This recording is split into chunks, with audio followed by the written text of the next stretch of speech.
Chapter 173. Hu Huaying was still chattering away. Sister Lu is a talent in both technology and management. She was poached by the company at a high price. Apparently, she has a very powerful background. It's not like no one has tried to get her before. But they all ended up in disgrace. Luo Nen could more or less obtain some information about Yin Le from Hu Huaying's chatter. This was in contrast to what he learned from the Wraith sign. However, Hu Huaying quickly diverted the topic.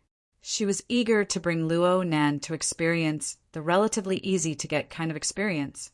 Luo Nan's response to this was to wear a special tactical helmet peripheral to block out all of the outside world's messy information. The default option of the tactical helmet was augmented reality.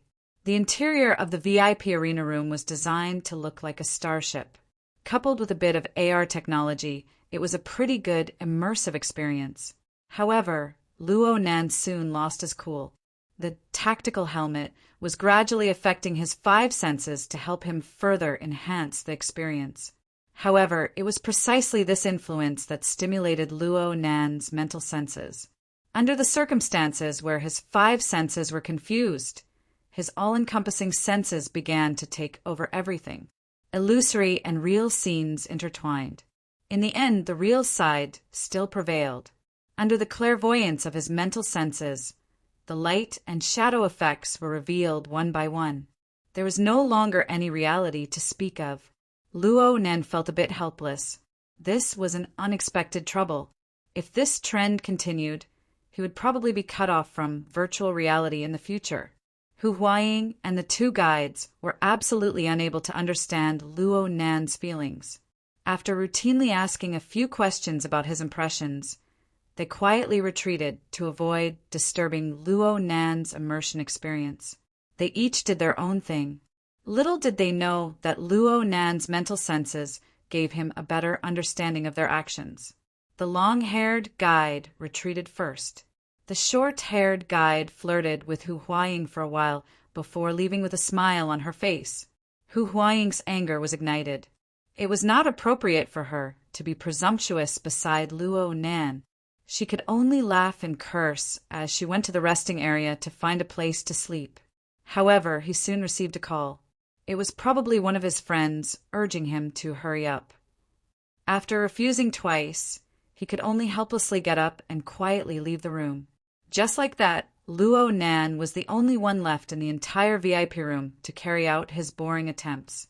After a few tries, he finally lost all his patience. He took off the tactical helmet and walked out of the high-class, fully enclosed maglev cabin.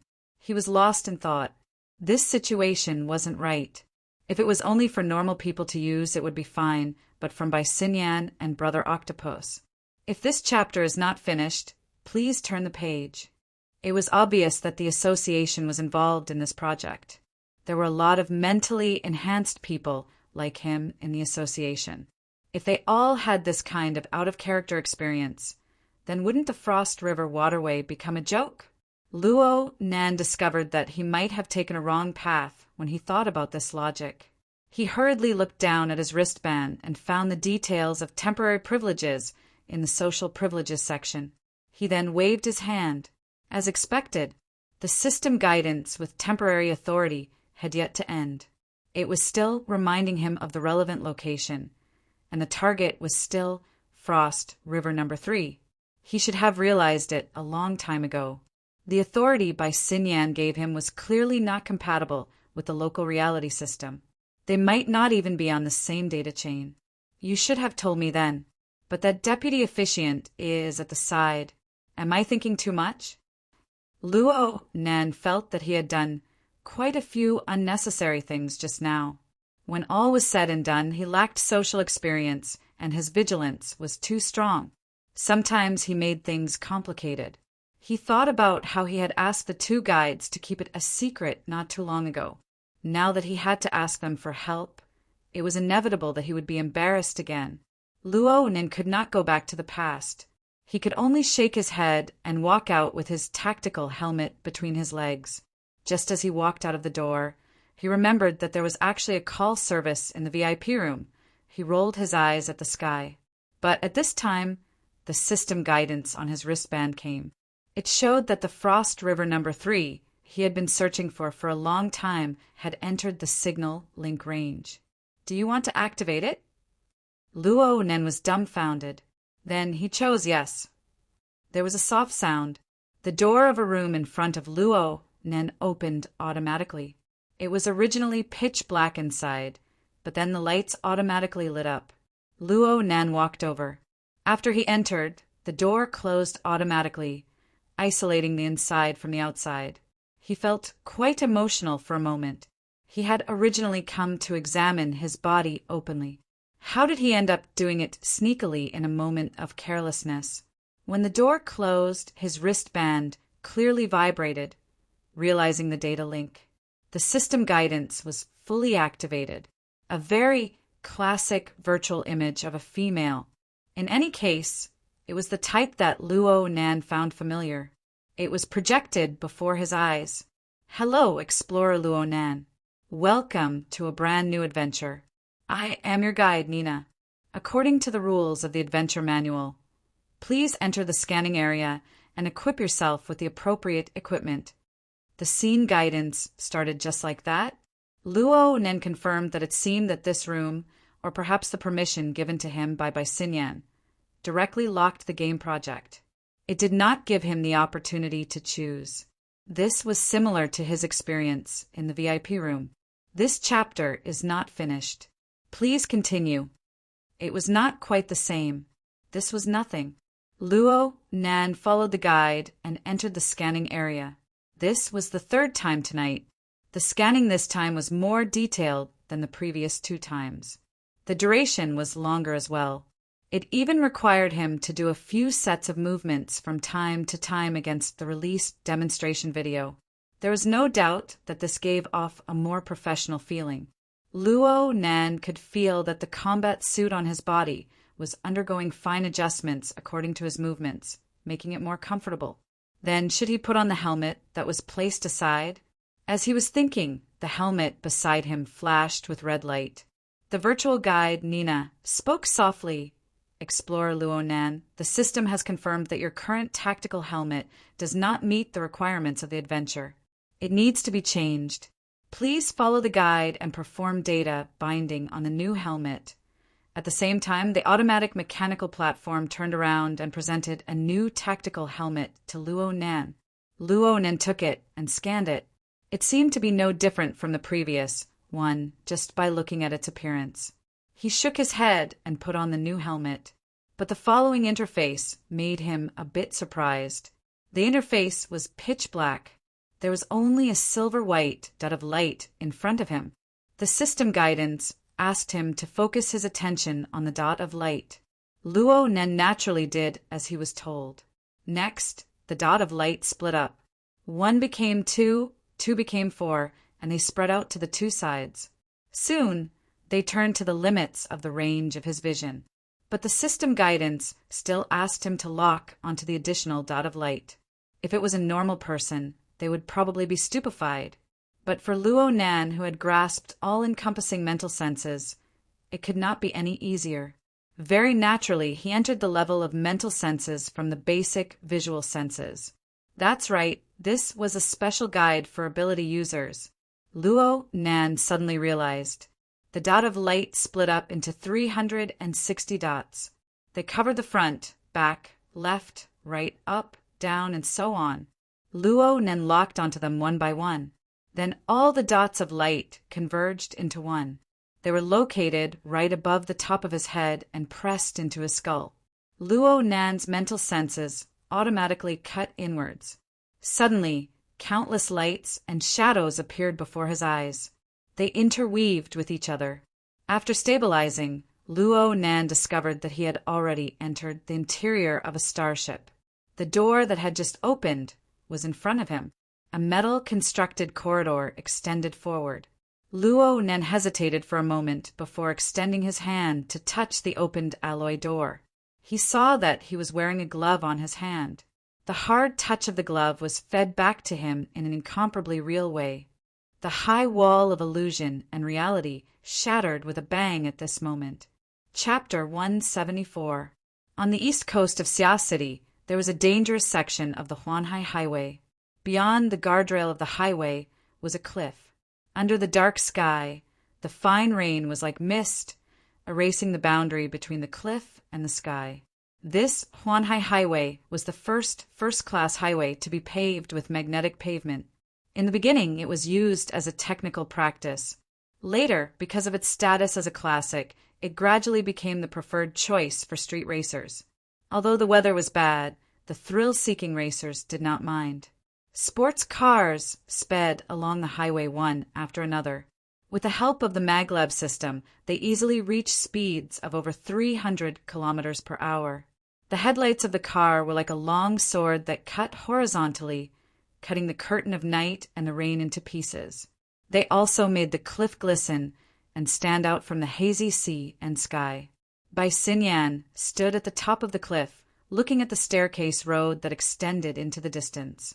The cars racing on the road were like fireflies moving in the opposite direction, gradually becoming indistinguishable in the curtain of rain. Sia City is still the same. There's no difference between it and Luoyang City. Faced with the harsh environment after the war, it was difficult to maintain the cultural characteristics of a large metropolitan area that was built in a hurry. A high degree of homogeneity was inevitable. It was precisely in such a boring jungle of steel that the seemingly turbulent but actually monotonous structure of human nature was created. Because of this, every gifted type is worthy of special treatment from the perspective of species diversity. Bai Xinyan had her hands in the pockets of her windbreaker. She faced the sea breeze and took a step forward. The fluttering raindrops condensed into fine ice crystals under her feet, carrying her body. Just like this, it condensed, shattered, and solidified, forming a faintly discernible ice crystal staircase. She crossed over the multi-layered road and arrived at the bottom of the cliff. There was no trace of the void behind her. Right now, Bai Xinyan was standing on a protruding platform about 10 meters above sea level. It was big enough for 2 people to stand on. On the inside of the platform, there was a recess of more than 3 meters deep and nearly 2 meters high. Traces of artificial excavation could be seen. Bai Xinyan didn't go in. She looked around and saw that there was an open, waterproof metal box inside. Women's clothes were scattered messily on top of it, already soaked by the drizzle that blew in. How many years has it been since I've changed my casual lifestyle? Bai Xinyan looked away and stood on the platform, facing the sea. On one side of the sea, the rain fell like a curtain. It was a hazy scene. This chapter is not finished. Please turn the page. The wind and rain blew against her windbreaker, making it flutter loudly, but it didn't make her feel the slightest bit wet. Below her, among the jagged rocks, the tide was rising. Thick white foam floated on the blurry outline of the tide, swaying back and forth. Bai Xinyan gazed at the surface of the sea. After a moment, the corners of her lips curled up. The rain that fell around her once again turned into fine ice crystals. They fell onto the rocks in the tide with a rustling sound. In the time it took to take 2 or 3 breaths, the constantly swaying white foam of the tide had turned into all sorts of strange ice crystals, and the chill was still seeping into the seawater. Very soon, the reef and the half-frozen tide formed a twisted silhouette that looked like the face of a ferocious ghost. One, Bai thought. Bai. He counted to 3. Suddenly, amidst the sound of the wind and the waves, there was a clanging sound that spread far and wide. The ghost face on the surface of the sea suddenly tore open. Correspondingly, the reef cracked and the seawater split. A slender figure broke out of the water from the middle of the crack and screamed, "Frozen! Frozen to death! Frozen to death!" Zhang Yingying rushed out of the water. Her tight-fitting diving suit with red and black stripes showed off her good figure, but there was a layer of floating ice on her. Her loose hair was also covered with ice beads, messy and lacking in layers, which made her look a bit awkward. Her bare feet stepped on the slippery rock wall, and with a leap, she flew onto the platform. The sharp aura around her body had yet to dissipate. and as she cut through the curtain of rain, there was a hissing sound. On the platform, Bai Xinyan did not dodge. Instead, she smiled and opened her arms wide to embrace the figure that was charging at her. The camel-colored windbreaker was flipped up and covered both of them. Ah, white salt, white salt! Zhang Yingying was so excited that she wanted to roll around in Bai Xinyan's arms and rub off the ice droplets. Bai Xinyan, on the other hand, did not seem to care at all. She hugged the young girl in her arms tightly, and her chin rested on her hair that was covered in ice beads. She did not say anything, but she continued to smile. The excitement of meeting an old friend finally died down a little. Zhang Yingying put some distance between them. When she saw Bai Xinyan's face, she couldn't help but take a few bites. Aha! You haven't changed at all. You've been in the lab all day, and you haven't melted. But when she truly came back to her senses, she lowered her head to look at the surface of the sea, where the chill had yet to subside. She swallowed back the words she was about to say. Wow, how did you do it?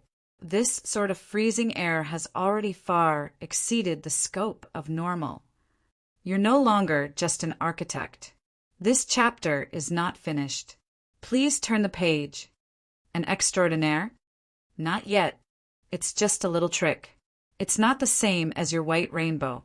But I haven't seen you for 3 years, and you've suddenly become very serious in your training.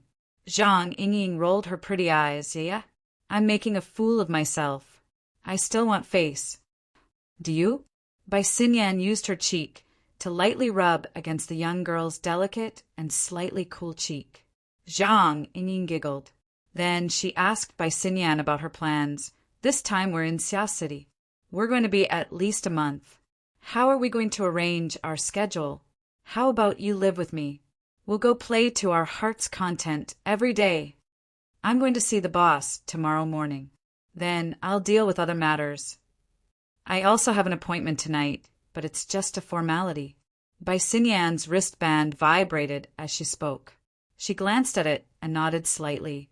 The society has dug up quite a few new people in recent years. This scout is pretty good. Scout? Oh, right. That fellow is your patient. Zhang Yingying's eyeballs swiveled. A few thoughts floated to the surface. Bai Xinyan saw this and knew that this scout was already registered with Zhang Yingying. She took the opportunity to understand the situation. The precision of this person's senses is very impressive. It's the precision direction, but it's closer to the microscopic. Why does he have the nickname Scout?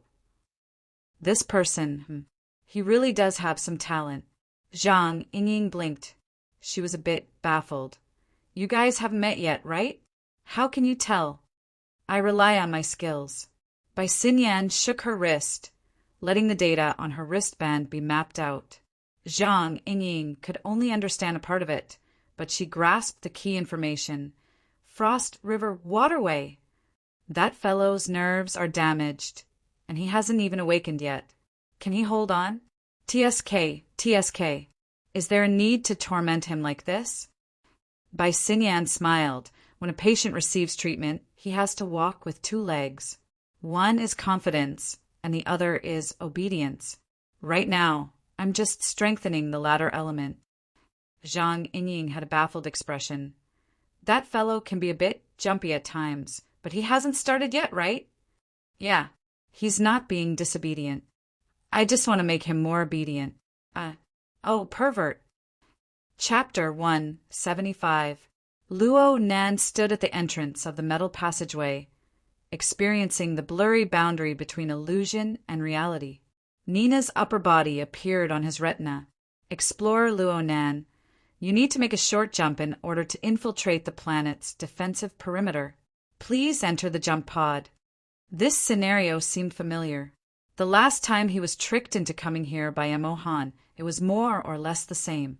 Luo Nan walked into the open metal passageway. The light gradually dimmed. At the end of the passageway, the operating console flickered with light.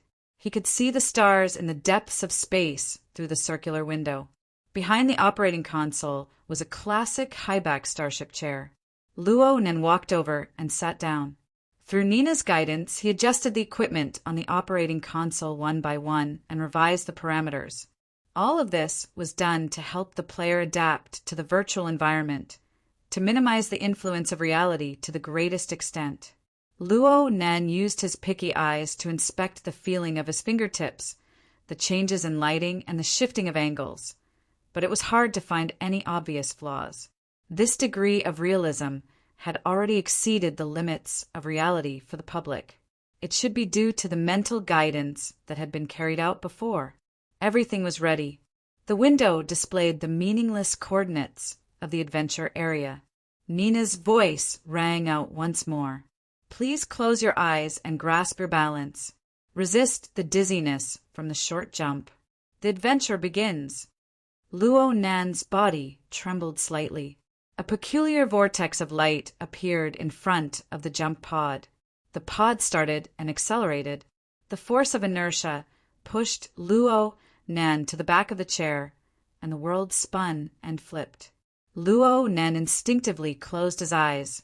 The noise of electromagnetism and machinery, as well as the sound of an alarm in the distance, were exceptionally clear. Another jolt followed right after.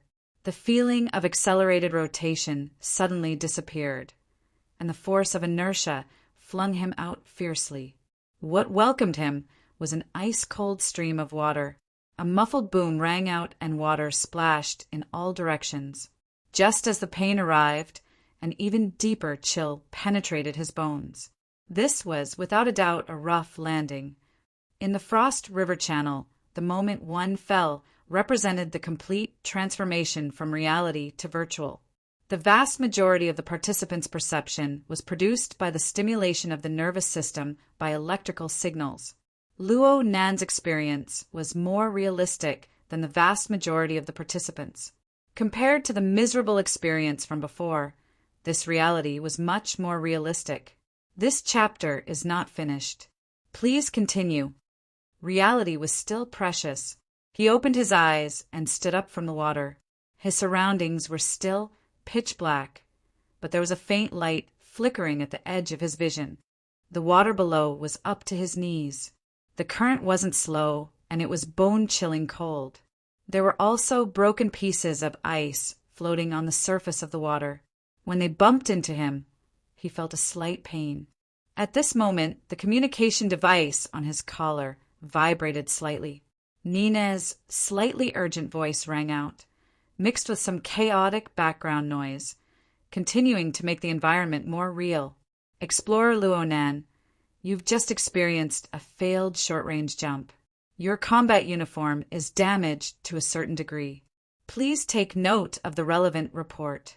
For now, please investigate the surrounding situation and send back the relevant information so that we can guide the next step. Before he could finish his sentence, a rustling noise came from the communicator. A strange voice said, "Welcome to the Frost River Bar. Please follow the waterway all the way. We have prepared wine for our guests to warm up." Nina's voice cut in again. "It seems that there are other people here. You can go on an unplanned adventure. Please take note. From the information sent back, the water of the waterway has been mixed with a strange substance. The water temperature has already reached below freezing point. Please move your body to avoid freezing." From this moment on, the challenge of the Frost River waterway began. According to the rules of Frost River reality, the winner of the challenge would enter the Frost River Bar, obtain a prize, leave their game ID, and enter the global rankings. Luo Nen just didn't know what the result of this ability user version would be. Luo Nen followed the route indicated by the tactical helmet. He went against the flow of the water and advanced. The Frost River waterway mission was to test the adaptability of the player's body under the stimulation of a low-temperature environment. Although Luo Nen had tried it once, he had been defeated early on. He did not truly understand the situation inside. He only knew that the length of the waterway was very vague. Some said it was 1,500 meters. Some said it was 3,000 meters. Frost River Reality had never released the actual data, but it was clear that the waterway was divided into 3 sections. In other words, There were 3 levels of difficulty. The first phase of entering the waterway was about 500 meters. The test was whether the player could maintain the activity of the body under the stimulation of the cold. The middle phase was 500 to 1,000 meters. It involved techniques such as holding one's breath, diving, underwater recognition, and so on. As for the final phase, the length was not determined. This chapter is not finished. Please turn the page. It involved extremely high-level techniques. It was a test for professional extreme survivalists. Last time, Luo Nan was only able to persist for 100 meters. He could not endure it and was kicked into protective mode. His result was quite embarrassing. The overall trend of the Frost River waterway was downward. After passing 10 meters, the depth of the icy water began to gradually increase. Soon it reached his waist. The icy water flowed with a gurgling sound. Walking in it was a difficult task, especially with the permeation of the cold. It numbed one's senses, making it very easy for a situation to occur. Luo Nan took a deep breath. Back when he walked in the Frost River waterway, he lost all feeling in his lower body the instant the icy water reached his waist. This time, it seemed to be more or less the same. This had nothing to do with the quality of the body. Instead, it was highly related to the sensitivity of the nervous system. The only difference was that Luo Nan was a bit muddle-headed last time. He was very sensitive to stimulation, but he did not know where his sensitivity came from. Right now, he could clearly feel that external stimulation acted on the cold receptors of his skin, forming nerve impulses that entered his central nervous system. They were conducted all the way to the temperature regulation center of his hypothalamus. His clairvoyance of the state of his body had already entered a level that ordinary people would find it hard to reach. It was a bit strenuous to cut into the cellular scale of the human body with a sensitivity of close to 1/10 millimeter. But when combined with his personal perception, he was still able to grasp a general outline. But this way, the amount of information that needed to be processed increased substantially. A sense of exhaustion quickly assaulted him, and his rapidly decreasing body temperature increased the rate at which his energy was being consumed. Next, his legs went soft, and he fell into the water. He had the helmet to protect him, so he did not choke. But the torrent of ice wrapped around his helmet smashed over with tinkling sounds. The icy water overflowed into his damaged combat uniform, and the chill penetrated deep. The excessive stimulation caused his blood to flow back. His body instinctively prioritized protecting his internal organs. His hands and feet quickly became numb, making him lose the ability to move. There was a boom, and the sharp, enormous ice smashed against his head. The helmet was damaged, and the icy water seeped through. Luo Nan choked to death, and his vision blurred. His consciousness became a bit fuzzy. Nina seemed to say something next to his ear, but he was no longer able to hear it. By the time his consciousness recovered, Luo Nan had already returned to the high-back starship chair he was in before the jump. As expected, he failed the Frost River Waterway Challenge. Chapter 176. Luo Nan leaned against the back of the chair. His hands and feet were powerless for a time. His body needed a certain amount of time to adjust to the changes in the external stimuli. Right now, a hologram was erected in front of him. The central region was a playback of the video. It displayed the details of his actions in the Frost River waterway from multiple perspectives. There was no need to elaborate on his sorry state. All sorts of data appeared around the playback. Many of them were specialized terms. Luo Nan didn't really understand them. Even if he understood, it was hard to understand a project that had been completely digitized. He didn't know what level it represented, whether it was good or bad, due to the lack of comparison. Luckily, he discovered that there was a rather shallow conclusion at the lower center of the hologram. The challenger's body is weak, but he possesses outstanding sensory precision. He is a precision-oriented, mentally enhanced. However, he lacks the corresponding information processing skills. He lacks control over his body. He remains in the instinctive stage. Information processing skills? Control? Luo Nan recalled the experience he had just experienced. He had received a lot of information, but that was all. All of his nerve impulses and related reactions were still carried out according to his body's functions. They were carried out step by step. There really wasn't much control. He was quite convinced by this evaluation. Obtaining information was one thing, but processing and controlling it was another. Luo Nan knew that the temperature control center of the human body was located in the hypothalamus. He also knew the relationship between the relevant control areas and the type and nature of the neurotransmitters secreted. He also possessed the corresponding soul strength. It was enough to interfere with the material plane and give sufficient stimulation to the corresponding nervous tissues. But he really didn't know what to do if he let Luo Nan control it. This wasn't something that could be realized with just a thought. If he really did it, what would be the priority? It must be known that the hypothalamus was an important area for regulating the internal organs and endocrine activity. If the stimulation was inappropriate, it wouldn't just be a matter of losing the challenge. He might even play himself to death on the spot. Luo Nan sighed. He looked at his sorry state a few more times and chose to challenge once more. Bai Xinyan wanted him to try many times before. She gave him 2 hours of time. Only a quarter of the time had passed. He still had to practice. The problem was that nothing much had changed when he entered the Frost River waterway once more. The icy water of the Frost River waterway was fine. Please continue to the next page.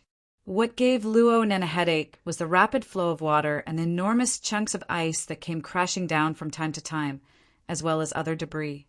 Under the influence of the numbness caused by the cold, Luo Nan simply didn't have the leeway to dodge. He could only fail again and again. Luo Nan's dispirited thoughts were accumulating.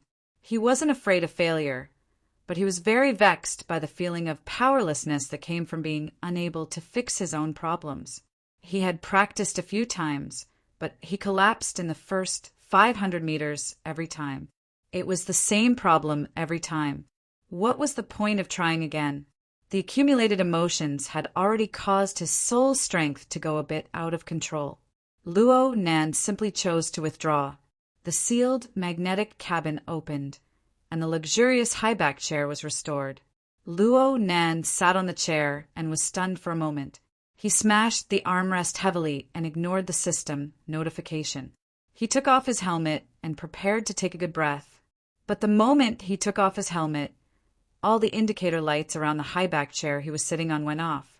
The guide, Nina, disappeared, but the lights in the room lit up. The atmosphere of business was completely destroyed. His wristband vibrated again, and the system prompted, "You have voluntarily exited the system. Temporary authority has been turned off." Luo Nan was stupefied. He looked at his watch again. Not even half of the 2-hour time limit had passed. He just wanted to take a breather. Who would have thought that the system would turn off so simply? This kind of authority was really too much of a scam. Looking at it from another angle, that Ms. Bai probably didn't plan on giving people the option to rest midway. From the looks of it, that person's temperament wasn't that easy to deal with. Luo Nan's heart spontaneously gave birth to vigilance. He was like a mischievous student facing a strict teacher. And very unfortunately, he did a terrible job on the first assignment that this teacher assigned. His first impression of her had probably been completely destroyed. Luo Nan was a bit troubled, but it was too late for regrets now. The temporary authority had failed, and the illuminated lights revealed a sense of alienation. He could only leave. At this time, the automated mechanical platform rotated to his side. This meant that he had to leave the special tactical helmet behind. Luo Nan was a bit reluctant to part with the helmet when he thought about the difference in experience. This made the regret in his heart grow a step further. Luo Nan hesitated for a moment. He didn't return it for the time being. Instead, he walked back to the scanning area and picked up the other helmet that was placed there. He grabbed one helmet in each hand. This chapter isn't finished. Please turn the page. He waved his hands. On the surface, there was really no difference between the two. If Luo Nen hadn't gone to Hu Huaying's VIP room first and had an unsuccessful experience, he probably wouldn't have thought that a difference in equipment would cause such a huge difference in experience. But since he had already found the problem, why not continue to put in a bit of effort and thoroughly figure out what the difference was between the two helmets? Luo Nen couldn't restrain his curiosity. He adjusted the precision of his senses, and his soul's strength penetrated the interior of the helmet. He knew nothing about the field of precision electronics, but the design and structure of the two helmets were practically the same. This gave him a standard of reference. With this comparison, there were some results. Luo Nen followed his mental senses to compare one area after another. Soon, he discovered that there was a compartment on the helmet of Frost River number 3 that was roughly stuck to the top of the helmet. There was a chipset installed there. The helmet brought out from Hu Huaying's VIP room also had a similar compartment, but it didn't have a chipset. Clearly, this was where the difference lay. Luo Nen put on the tactical helmet once more, and his consciousness cut in. Right now, there was no system guidance, but the more it was like this, the more fundamental things could appear. He noticed the energy and information roaming within the chip while it was in a charged state. Looking at the material structure, the scale of the energy and information was several orders of magnitude smaller than the cells of the human body. However, the soul's sensitivity towards energy and information was clearly higher. It didn't need to interfere with the material plane to be able to perceive and read the information with relative clarity. Luo Nen was able to detect that the chipset within the helmet of Frost River number 3 was processing energy and information. It was a very familiar structure. It was extremely familiar. Luo Nen thought back a bit and determined the source of this familiar feeling. Jack, the dynamo core, the Tower of Babel. Yes, the operating form of energy and information within the chipset was relatively crude and rigid. However, the mode of exchange and transformation of information was undoubtedly the Tower of Babel structure that Jack had displayed that night, a certain segment. Even if it was transplanted into the chip, the operating mode of energy and information was essentially the same. This was really unexpected. Chapter 177. The reproduction of a portion of the dynamo core's functions? Luo Nen came to this conclusion and was somewhat stunned. He lacked a complete understanding of the origins of the dynamo core. He had more of a guess from the conversation between Jack and Yan Yongbua. This sort of thing should be a cutting-edge product produced by the Apocalypse laboratory behind Quantum Corporation. It possessed overwhelming control over electronic devices. It was a key technology of the 4th-generation burner and could be applied to altered humans. Through special application methods, it could completely break the boundaries between altered humans and burners. For example, Jack. Such sensitive technology had suddenly appeared in Frost River reality, a virtual attraction project for the masses. Moreover, it had appeared in such a special segment. Even if it was just a small segment, even if the government, the military, the Ability User Society, and various technology companies were all involved, it was still hard to believe that this was just a coincidence of heroes having the same idea. Was it a repeated experiment hidden within the project? Or was the Apocalypse laboratory also involved in the project? Did the society know about this situation? The series of questions made Luo Nen a bit stupefied. It seemed that he had once again stepped into some muddy water. Of course, as long as he could face the truth, he was more than happy to do so. Luo Nen muttered to himself as he weighed the chip helmet a few times. His eyes gradually lit up. He certainly could not take this helmet away. He certainly could not dig out the chipset inside, but he had a more perfect substitute. His dynamo core, the external neuron. Luo Nen had never used his own dynamo core to build the Tower of Babel. He was worried that his body would not be able to withstand it and he would end up like Jack. But now he had a complete set of peripherals for Frost River reality. He used the dynamo core's dominance over electronic equipment. The two combined to recreate the immersive virtual experience specifically provided for ability users. It would not be a big problem. The experience was a small matter. If he could dig out some deep information from it, then that would be a huge harvest. Luo Nen could no longer endure it. He could not use Frost River number 3, but it was fine. He could change locations. He immediately threw away the chip helmet, hugged his original equipment, and strode out the door. Frost River number 3 immediately closed behind him, unable to be opened again. He did not care. He quickly walked back to Hu Huaying's VIP room. The facilities here were still in an active state. The room was empty. This chapter is not finished. Please turn the page. Alone. Luo Nen took a deep breath and walked onto the high-back starship chair. He put on the tactical helmet that was missing a crucial chipset and connected it to the system. For aptitude users, without the mental guidance function of the chipset, the so-called tactical helmet was just a clumsy toy. They could not control the penetration of mental senses at all. All the virtual scenes became a joke. But this time, Luo Nan was neither impatient nor impatient. His thoughts stirred within this disordered light and shadow. The external neuron that had been hiding between the left and right thalamus, at the location of the central mass, extended noiselessly. It pierced into the area of the chip. It sensed a bit, and the structure automatically forked, docking with the reserved interface. Energy and information converged and operated. The process was clearly displayed, and the structure was not much different. However, it was 100 times, 1,000 times more exquisite than a chipset simulation, and the amount of energy and information it could carry and process was also hundreds, or even thousands of times more. Luo Nen felt his helmet heat up. Compared to the dynamo core's almost limitless processing power, the helmet itself was a bit unable to hold on. But this wasn't a big problem. At this very moment, Luo Nan's mental senses no longer expanded outwards. Instead, he found a direction to entrust his mental senses to. It was just like the feeling of storing his soul strength within the dynamo core, unable to bear the heavy burden of the past few days. It was just that the inside of the dynamo core was empty before.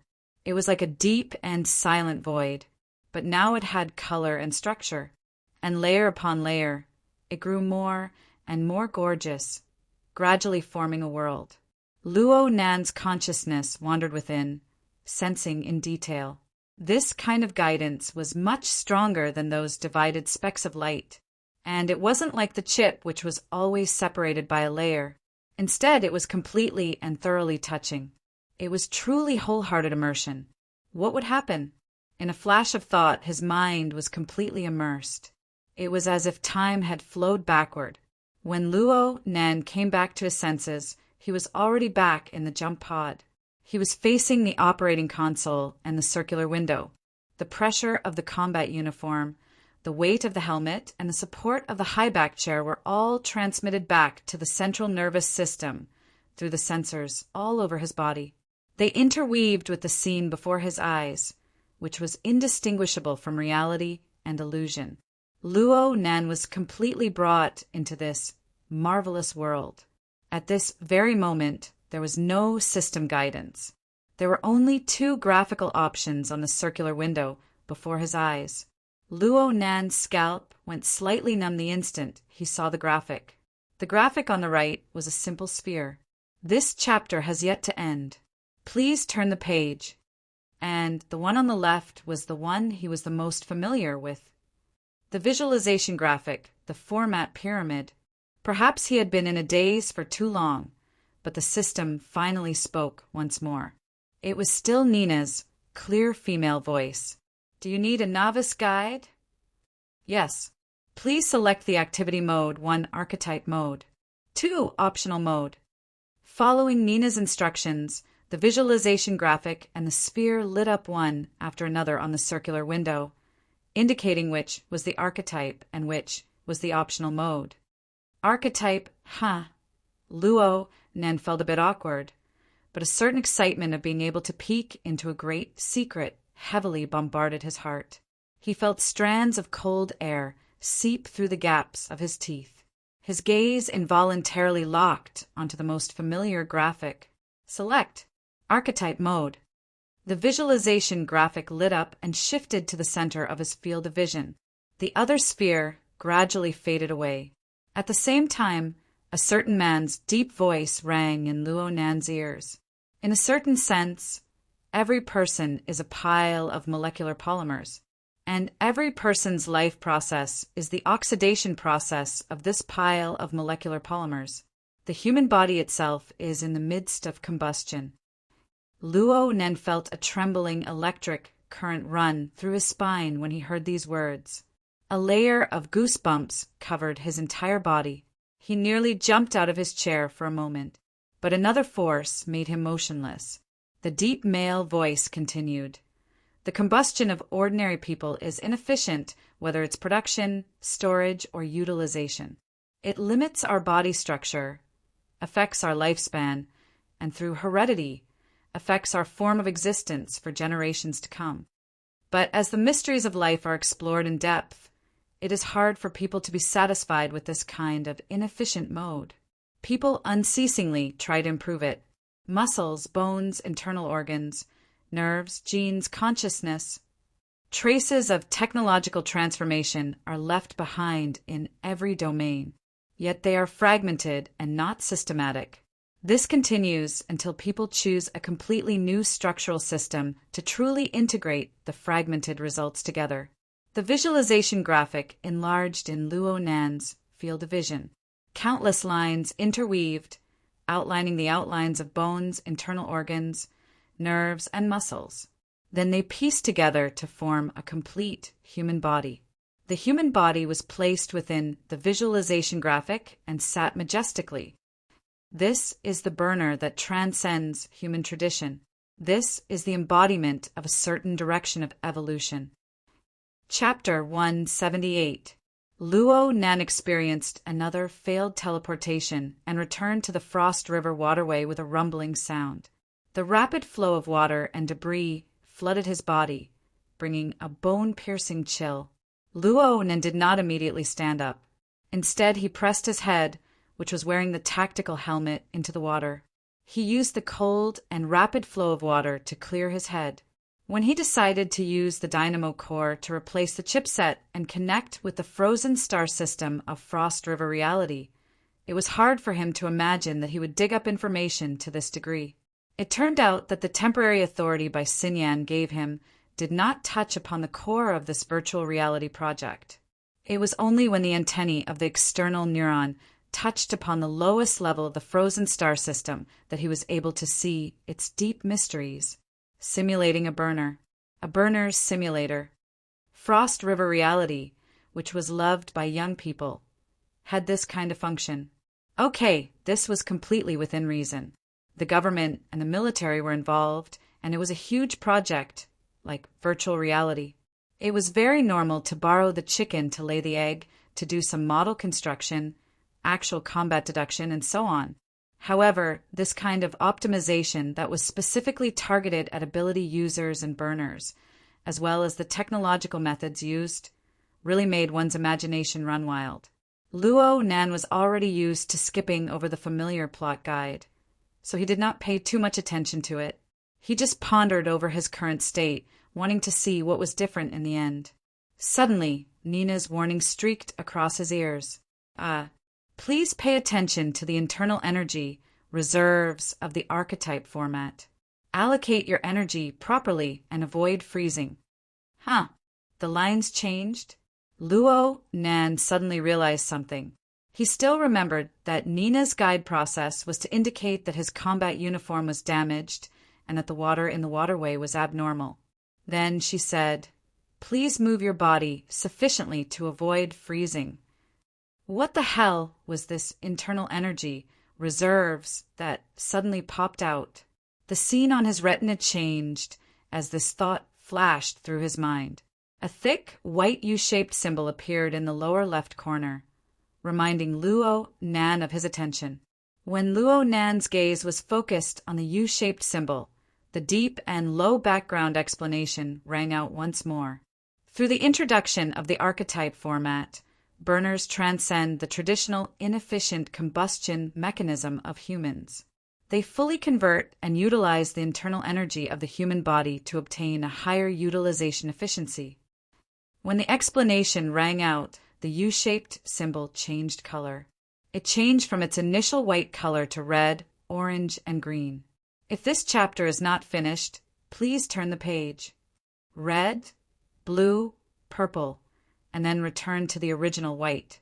During this period, the colors in the U-shaped logo kept rising and falling, revealing the most important information in a visual way. Luo Nan combined the relevant text with the explanation and soon understood the meaning within. Burners could utilize the archetype format to continuously transform, store, and increase the internal energy of the human body. The water level within the U-shaped symbol was the amount of internal energy reserves that could be utilized.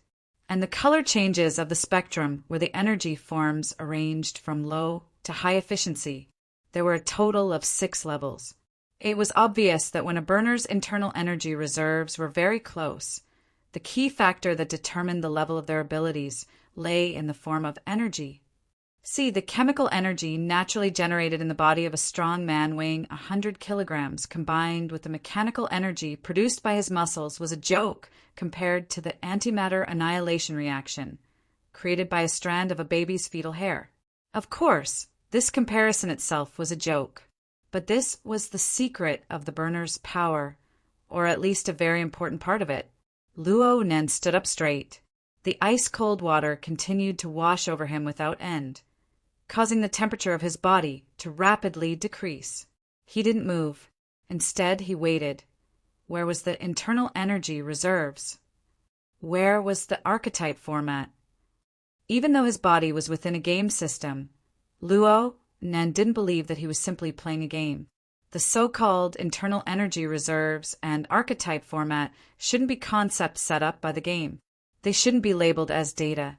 There must be some sort of concrete experience, even though the method he used to enter this place wasn't very standard. A strange noise rang out. The scene displayed on Luo Nan's retina and the background explanation by his ear became a bit fuzzy. It was clear that there was a strong interference. The interference passed in the span of a second or two. But whether it was the background explanation or Nina's system guidance, there was no follow-up. There was only the singing that came from the radio waves of the Frost River bar in the distance. It mixed with the clamor towards Luo Nan, who was within the waterway, and it called out, "I used the fine wine of my memories to fan the flames, to solidify her within the layer of ice." Luo Nan could feel the top of his head lightly vibrate amidst the cold and intermittent singing. A numb and crisp feeling spread from top to bottom, layer by layer, from the top of his head. Please continue to the next page if this chapter doesn't end. It gradually spread to his shoulders, neck, chest, back, waist, and legs. In the end, it converged to the soles of his feet. During this time, his brain, spinal cord, and even the 12 pairs of cranial nerves and 31 pairs of spinal nerves all transmitted fine feedback. Moreover, this spurred the nearly 1,000 bones, muscles, and even the billions of blood vessels and fibers in his entire body to form an innumerable signal that was transmitted back to the central nervous system of his brain. Luo Nen wanted to distinguish these signals one by one, to clearly understand the meaning contained within, and to instantly make the correct response. Even if Luo Nan's brain was transformed into a supercomputer, he still wouldn't necessarily be able to do it. But when these signals swarmed over and circled around the external neuron, they instantly separated into a marvelous order. Some were a bit stronger, some were a bit weaker, some were a bit more urgent, some were a bit more relaxed. If Luo Nen were to clarify their respective positions and arrange them in a dense manner, it would be like drawing. Different shades of lines and shadows would instantly combine to form a direct and deep structural whole. Next, Luo Nan's consciousness naturally sprouted, directly embedding itself into the center of gravity that dominated the structural balance. Driven by some marvelous thought, Luo Nan sat back down in the water. He assumed the double-coiled body posture, and his entire body was fixed at the bottom of the river. From the top of his head to the two sides, his shoulders, his elbows, and his knees formed two perfectly straight diagonal lines. They connected to the bottom of the river, forming a stable pyramid structure. The rapid scouring of the water pounced onto his head in an instant. The powerful pressure from the outside world was transmitted in layer by layer, transforming into energy and information. It was transmitted between the millions and millions of nerves, blood vessels, and fiber tissues. In the end, it formed a weak but just right stimulation. It was like a tiny spark that was thrown into the center of gravity, where Luo Nan's consciousness was located. It was as if he had thrown himself into a deep pool filled with kerosene. Boom! The flames leaped and soared, practically engulfing everything. Of course, this wasn't a true fire. It could only be said that the pouring of his consciousness had magnified this feeling. But when Luo Nan's consciousness shifted away and he sensed normally, there was clearly a mass of warm energy radiating from his lower abdomen. It was at this moment that the pure white water level of the U-shaped symbol on his retina suddenly dropped. It dropped all the way to a third of its original value before it barely stopped falling. But it still trembled endlessly. The momentum didn't look too good, but Luo Nan could feel a sense of control and acuity that corresponded with his body's sensations. Chapter 179. Luo Nan opened his eyes, but he still maintained his sitting posture. He let the penetrating cold water flow, shatter the ice, and continuously beat against his chest. Occasionally, a cold blade splashed out. It seemed to be able to penetrate the defense of the tactical helmet and directly cut his face. It also seemed to be releasing mocking whispers. Ha! What's appearing in your body right now? What's jumping? What appeared was the archetype format. What jumped was the format of fire. Luo Nan did not immediately jump down from the starship highback chair. He had already expected this result. He was even looking forward to it. If it was a week or two ago, he might have refused this opportunity out of some sort of self-esteem. But when he used the format of My Heart's a Prison to subdue the human-faced arachnid, to construct the format pyramid, to enter the out-of-body state, and to observe reality and illusion, many of his thoughts were greatly different. Only when a person had a firm foothold could they use an unhurried and objective attitude to face the problems of reality. Luo Nan was already convinced that the formatting theory he had inherited did indeed have practical effects. It was not inferior to the archetype format in any way. It was even more magical on the mental plane. But he also admitted that the archetype format had gone very deep into the development and application of the body's potential. It had already established a relatively complete system standard. It was an extremely amazing thing to be able to successfully reproduce it in the virtual reality system. What he needed to do right now was to dig deep into the mysteries within. From the archetype format itself to the source of reproduction and technology, he would not let a single strand slip by. The water level of the U-shaped symbol continued to fluctuate and fall, showing that Luo Nan's internal energy reserves were continuously being consumed. However, this consumption had already shown its value. Right now, the temperature manifested by the internal energy in Luo Nan's lower abdomen was very real. Even under the pressure of the cold, it still firmly wrapped around his abdomen, causing his entire internal organs to feel a bit warm. Luo Nan got up and moved his hands and feet a bit. The effects of the internal energy manifesting were even more obvious under the state of movement. The energy of his entire body had an axis. Admittedly, heat was being consumed at all times, but a considerable portion was controlled, circulated, and flowed through the axis. It flowed from his upper limbs to his lower limbs, from places with high heat to places with low heat. It was naturally and efficiently distributed, maintaining the normal functions of the body. Luo Nan felt as if the outer layer of his skin and flesh had formed an armor, propped up by heat. The bone-piercing cold didn't seem that unbearable anymore. Yes, that's it. This was the same nervous system control effect that Luo Nen had tried repeatedly in Frost River Room 3. But when it comes to the precision of the hypothalamus, if this chapter is not finished, please turn the page. When it came to complex structures, he gave up because he wasn't confident.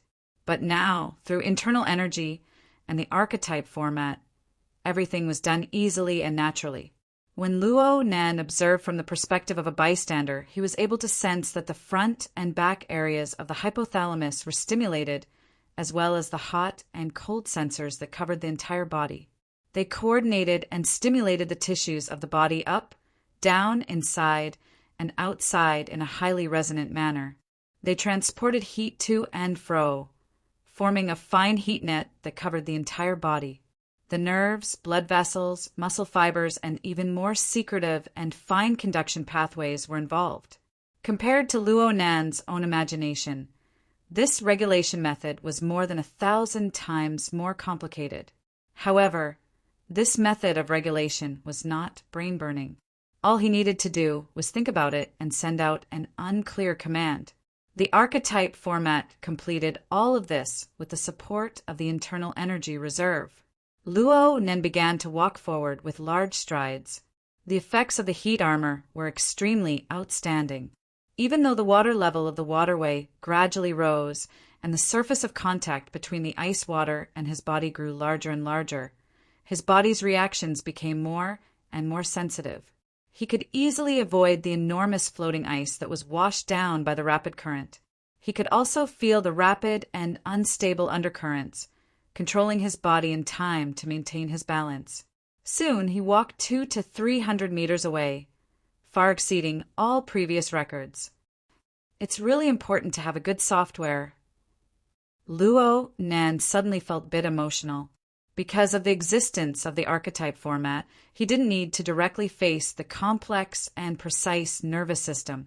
Instead, he could use his internal energy to control it and realize idiot-like operations. He could focus more of his energy on responding to external stimuli. Luo Nan's self-format was the same. Did he know how to control the human-faced arachnid? Did he know how to increase his believers? He didn't know a single thing. Even if he had 10 times the strength he had right now, he would still need to personally experience all the details. He would need to dig all the way from the application all the way to the bottom layer. He would need to complete every link perfectly. But because he had the format pyramid of My Heart's a Prison, everything became easy. All he needed to do was to unearth the potential of the format pyramid, provide it with the required energy, and experiment with more efficient application methods. That was all. The current situation was quite interesting. The majority of Luo Nan's self-format targeted the soul and the mental plane. It didn't have any special effects on the fleshly body.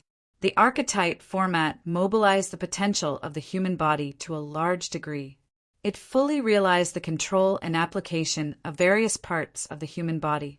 But in the mental domain, the results could only be described as mediocre from the various examples he had seen recently. What were the factors that caused these two to be? This chapter has yet to end.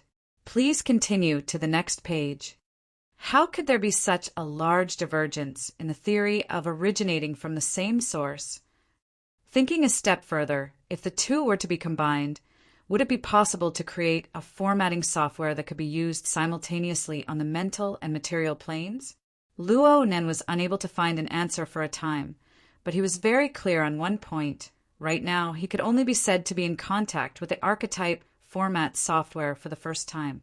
His body hadn't truly formed the archetype format. The reason was very simple. The stimulation the archetype format gave his body right now, whether it was the operation of his brain and spinal cord or the arrangement of the 43 cranial nerves and spinal nerves, all of them were different from his own format. The two were similar in design concept, but the details and emphasis were completely different. They could be compared, but they couldn't be confused. What he sensed right now was nothing more than the stimulation the system gave him. In essence, it was just like the incessant pounding of the icy stream of water. It was just some sort of data model projected onto his body. Though its effects were real, and it really did stir up a portion of his strength, transforming his internal energy reserves and igniting the format of fire. Its foundation was still empty. Luo Nan wasn't disappointed. The archetype format wasn't something he could casually use when it came to the modification of the deeper mechanisms of the body. It was already beyond his imagination that he could experience it for himself. The majority of Luo Nan's attention was projected onto his own body. His perception of the outside world gradually blurred. The only thing he could experience was the depth of the water. Right now, the icy water had already gradually submerged his chest, followed by his neck. Walking normally was practically impossible. Luckily, Luo Nan knew a bit about water, so he was able to walk and swim. But in this way, he had completely lost his grasp of time and distance. Right now, had he traveled 500 meters? Right when Luo Nan was about to look for the system to confirm, he felt a void beneath his feet. The tip of his toes could no longer reach the bottom. From here on out, the depth of the water exceeded his height. This was fine, but the problem was that the thick layer of rock above the water surface was already within reach. If this continued, it wouldn't be long before the water completely submerged this long passageway. Not even the slightest crack would be left. The second stage? Right when Luo Nan was considering how to pass through this stage, a rumbling sound rang out. The rock wall behind him collapsed, and another stream of water rushed out. The two streams of water collided, forming a vortex of extraordinary strength. It instantly sucked him in and flung him fiercely, smashing him against the uneven cliff wall. He was smashed stupidly on the spot. His tactical helmet was damaged, and the icy stream assaulted him. What hotnet? What armor? None of it was of any use. Luo Nan's consciousness fainted, and the world shifted in an instant. Chapter 180. I failed again. But the difficulty has clearly increased. That's right, it's specially designed for burners. Luo Nan withdrew from the Frost River waterway. He didn't plan on continuing the experience for the time being. He just sat on the high-back starship chair and squinted his eyes.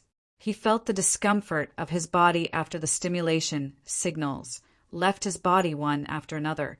Even without the scouring pressure of the icy water, his body seemed to have become several dozen kilograms heavier. The coordination of his various parts seemed to have problems. His entire body was like an old machine without oil. His joints were a bit stiff. There was also the soreness and twitching caused by the tearing of some of his muscle fibers. This was the contrast caused by the separation of the archetype format's model. The amount of discomfort he felt right now was proof of the large gap between his body standards and that of a passing standard.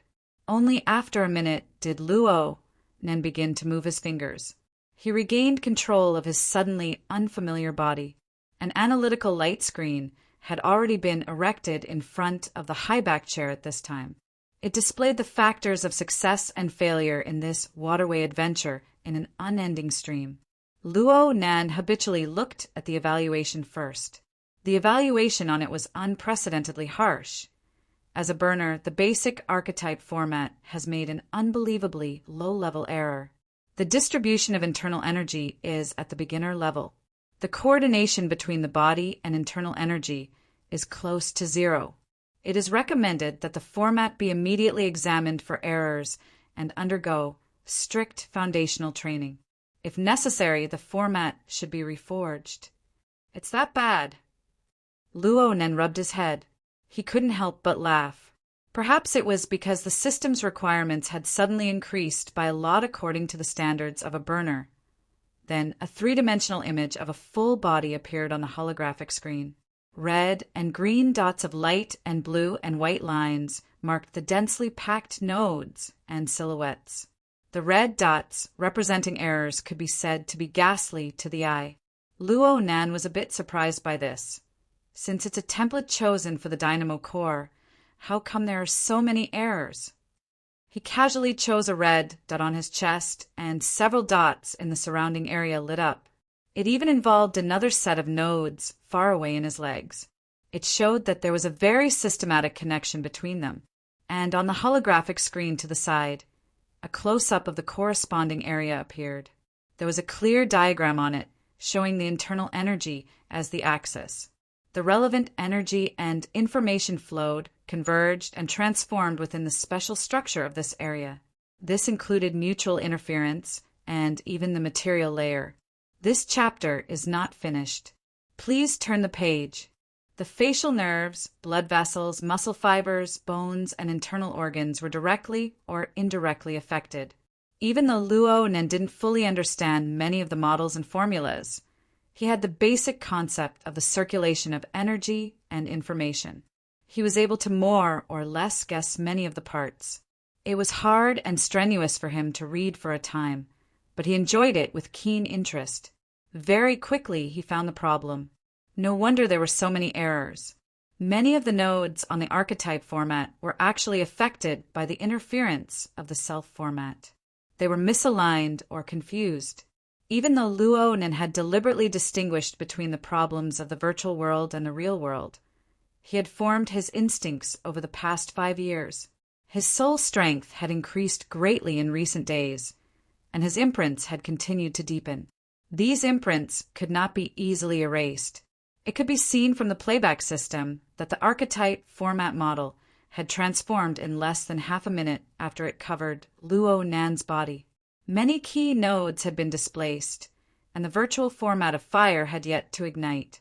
What was strange was that he was still able to successfully ignite the first time when many pairs of nerve wiring were disrupted and distorted.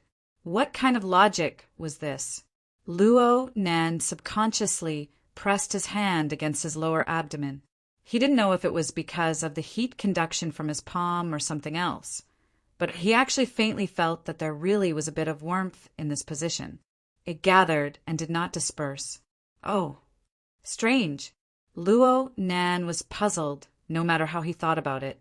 He could only continue to refer to the system's analysis and playback in search of the reason. But as he watched and watched, he was faced with the comprehensive, thorough, and all-encompassing analysis screen. He was a bit stunned. Just this error correction system alone was something that his current family workshop style of research on the format was absolutely incapable of reaching. With such a system, with such timely and accurate simulation, playback, and error correction methods, as long as one had a bit of talent and knowledge in this area and was able to put in hard work, it would be very difficult for one not to succeed over the years. No wonder the Deep Blue Walkers had already gathered the scale of 4 or 5 divisions in a short 5 or 6 years, and they were still continuing to expand. The archetype format theory had indeed soared to the skies in one bound after obtaining the support of capital and political power. The possibility of realizing a counterattack against it in the current social context was close to zero. As expected, I can only expand my influence in the ability user society. This chapter is not finished. Please continue to the next page. I've made some progress as a psychic or as a scout, but it's far from enough. It's far from enough. Luo Nan was a bit distracted. It was also at this time that his wristband vibrated. He received a call.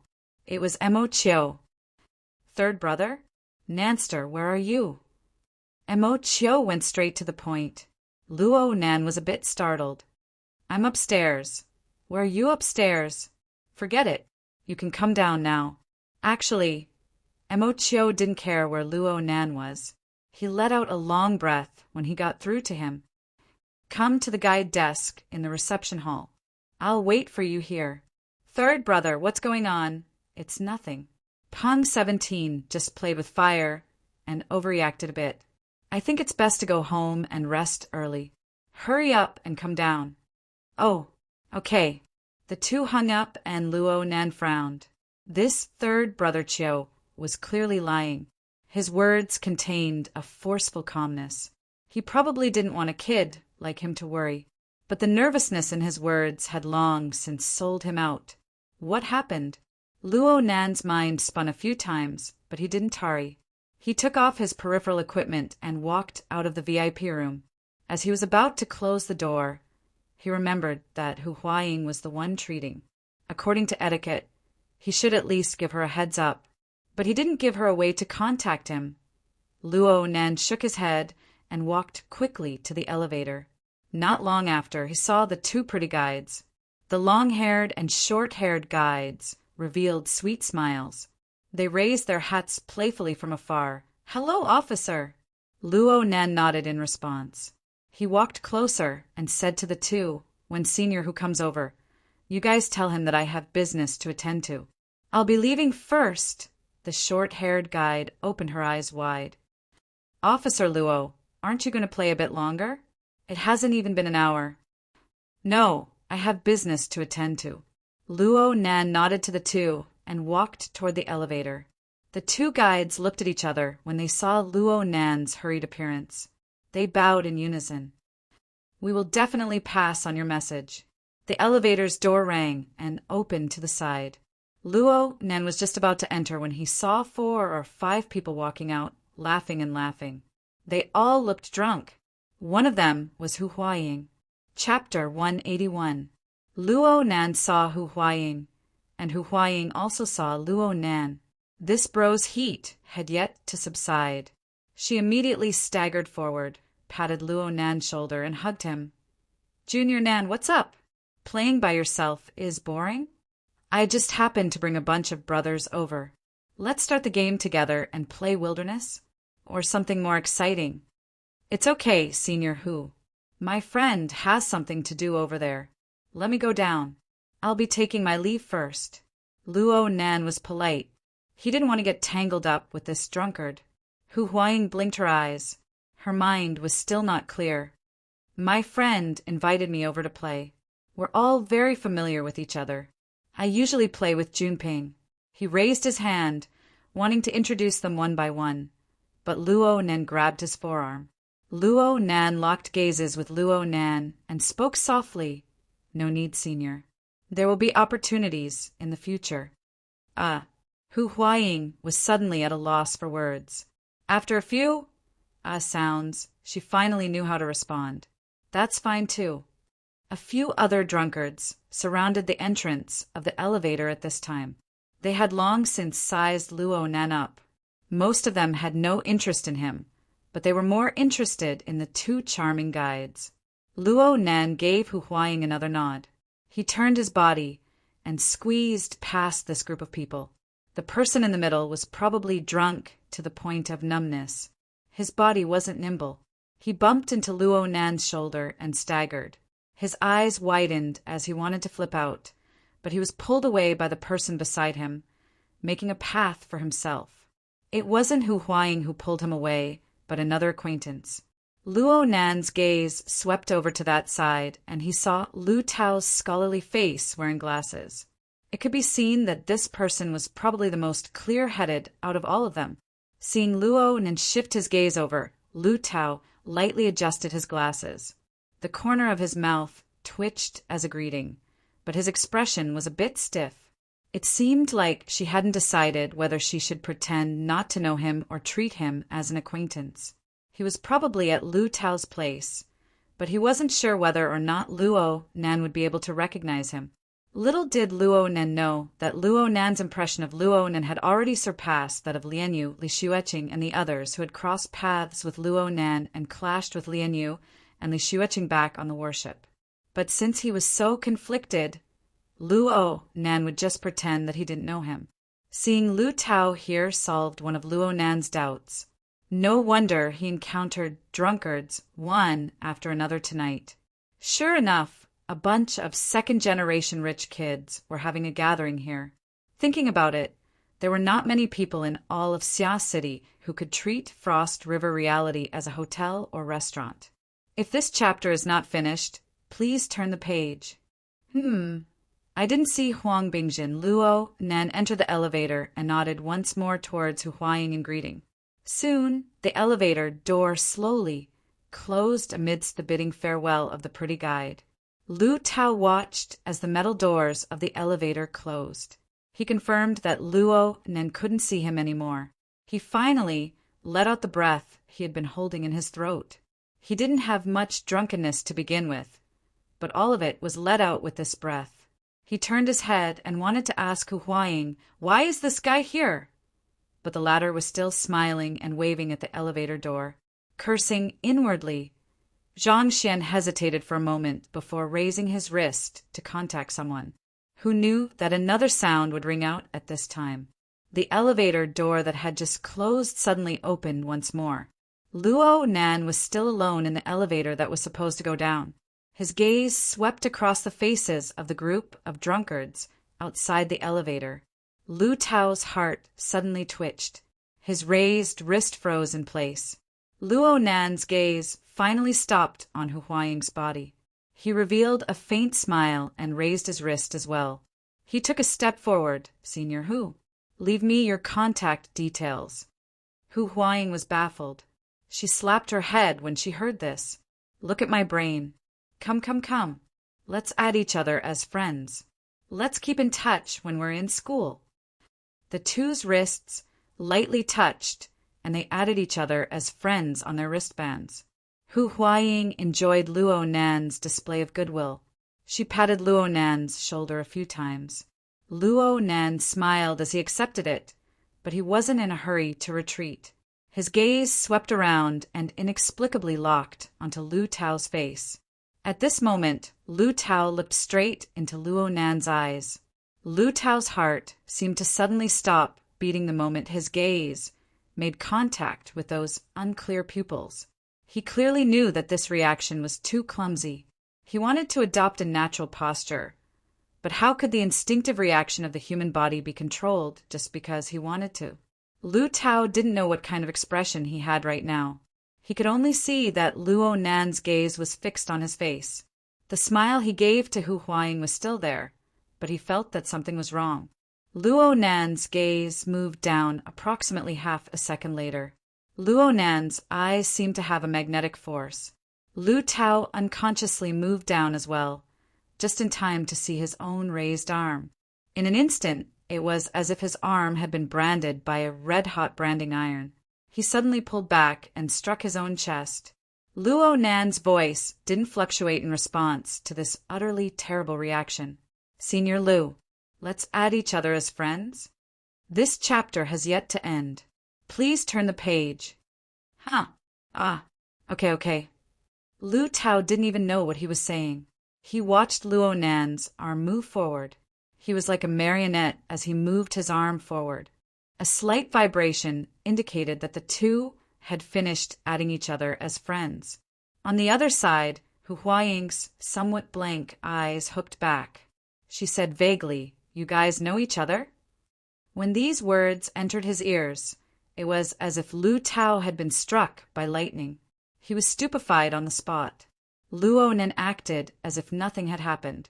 He retreated back into the elevator and answered simply, "We've seen each other quite a few times last week. See you seniors." The elevator door closed once more, and the number indicated that it had gone down. At this time, the other three people that Luo Nan had ignored began to come back to their senses. They were both baffled and annoyed. Someone said, "This fellow is quite arrogant. Where did he come from?" Lu Tao was already unable to hear Hu Huaying's reply clearly. His mind was a bit absent-minded right now. He raised his wrist, and the contact list interface still displayed Luo Nan's name. He scrolled forward and saw that the contact he had just tried to make was not too far away. At this very moment, the wristband that was as light as a feather was clearly pressing down on his wrist. No. That fellow actually isn't that amazing. Lu Tao did his best to recall last week's incident at the restaurant. Luo Nan's miserable appearance when Yan Yongbua had casually soaked him. But in the end, all the images returned to the depths of Luo Nan's mottled pupils. The demonic and cold colors suffocated him to the point where he nearly suffocated. Lu Tao couldn't help but smack his head. F***, your brain is broken. You think you're smart. Tausta, what are you doing? Hu Huaying had a baffled expression on her face. I didn't know that you and Luo Nan were in contact. Did you also get to know him through Brother Ping? Lu Tao gaped. He didn't know how to respond at all. In the end, he raised his wrist once more. The contact list on the screen scrolled up and down along with his eyeballs, tossing back and forth between two names. Right when he didn't know what to do, one of the two names suddenly enlarged. It nearly filled his eye sockets. Huang Bingjin. The call connected. This idiot whose brain was half grainy and the other half was hallucinogenic shouted with his big tongue, "Towster, hurry up and come over. All of you come over. I'll let you experience what supernatural powers are." Chapter 182. Luo Nan walked out of the elevator and raised his wrist to look at his wristband. The friend he just added didn't have any reaction. This was normal. He didn't expect a bit of psychological suggestion to be able to completely subdue the scheming Lu Tao. The various neurotransmitters on the material plane of the human body were encoded and encrypted. It was impossible for Luo Nan to see through all of Jack's thoughts with a glance and even affect his thoughts and emotions. Plus, his most capable wraith sign wasn't by his side. However, it wasn't difficult to see through the general emotional inclination of a target, especially when the target harbored malicious intent. Luo Nan didn't pay much attention to Lu Tao in the beginning. He could only blame his own guilty conscience. His series of actions were filled with awkwardness, especially when the elevator doors closed for the first time. Lu Tao looked as if he had been relieved of a heavy burden. Lu Tao certainly didn't know that Luo Nan didn't need his eyes to observe. Next, he just needed a bit of simple logic. Luo Nan thought about how Lu Tao perfectly avoided the limelight after his conflict with Huang Bingjin and how he promptly showed himself. Luo Nan could roughly guess that Lu Tao must have discovered Luo Nan when he was spying on Huang Bingjin.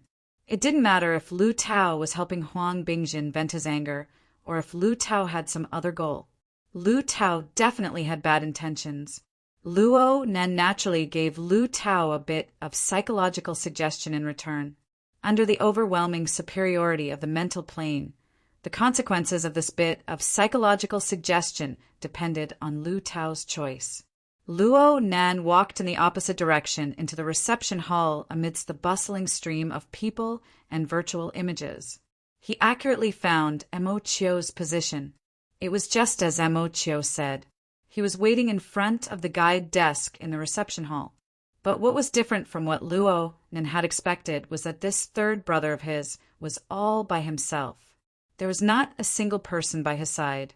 Even his target of friendship, Tianxi, was nowhere to be seen. Luo Nan squeezed through the stream of people and greeted, "Third brother, where are Mo Peng and the others?" Mo Chio didn't give a direct answer. He just forcefully put on a calm expression. "Nanster, you're here. Let's wait a bit longer. Mo Rue and Mo Han will be here soon."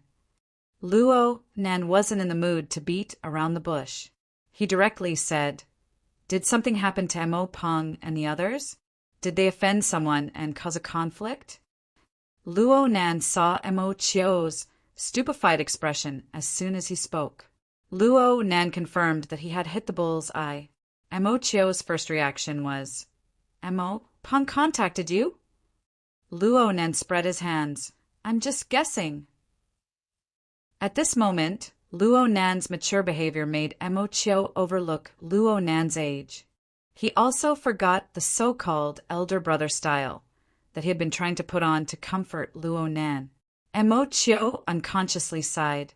Actually, Mo Chio also felt quite wronged. He really didn't know the specifics of the situation. When it happened, he was chatting with Tianxi in Area C. By the time he received the news and rushed over, it was already too late. It seems like Mo Cheng's team was provoked when they were practicing. Both sides engaged in a virtual battle and they fought for real. Players from both sides were forced to go offline due to excessive stimulation, and then it turned into a real fight. This wasn't a big deal. In competitive games, challenges and provocations were a part of the game. In the case of high degree of realism, it was common for hot-blooded young people to be unable to hold back their anger and turn virtual confrontations into real-life piquet. Generally speaking, a large amusement park like Frost River Reality would always have corresponding control measures to prevent the situation from worsening. However, today was a strange day. When Mo Chiu received the news and rushed over, the conflict suddenly intensified. Mo Tao, Mo Peng, and even Tian Chi, who were not part of the team and did not really fight before, were all involved. It truly became a group fight. The scene of intense loss of control was captured by the public security monitoring system of the public place. It automatically alerted the police. Now, Frost River reality could no longer suppress the situation. Police machinery arrived on the scene, and anti-riot guns were pointed at the group of young people who were high. They instantly fell to the ground. In a few short minutes, they were all carried into police cars. Right now, the police cars were parked outside. Even the police were alarmed. It really was a big scene that people always did. Huang Bingjin's face first flashed in Luo Nan's mind, then Lu Tao's face. He felt that this method of borrowing force to fight force and easily extricate himself was more likely to be done by Lu Tao. Of course, this was just a guess. Mo Chiu, on the other hand, had more ideas. He noticed that the people who provoked them looked like gangsters. He was afraid that there would be gangsters involved, so he first found a few of his companions who were scattered in the amusement park to ensure their safety. No matter what, this night was destined to be terrible. At this time, Mo Rue, Mo Han, and Chen Xiaolin hurried over. The three girls had gone to play the Uncanny Valley game together. They were not with the main group, so they were able to avoid the conflict. But Chen Xiaolan, who was not a man, was taken into a police car because she participated in the gang fight. Mo Chiu saw Chen Xiaolan approach and felt a headache. He did not know how to explain and comfort her. In the end, Mo Chiu could not avoid explaining the situation to the girls. But the girls' reactions were more or less outside of his expectations. The relatively quiet Mo Rue was fine, but Mo Han instantly jumped up. It must be that Huang Bingjin. That guy doesn't look like a good person at first glance. He found someone to retaliate against us. The first thing she thought of was that rotten person.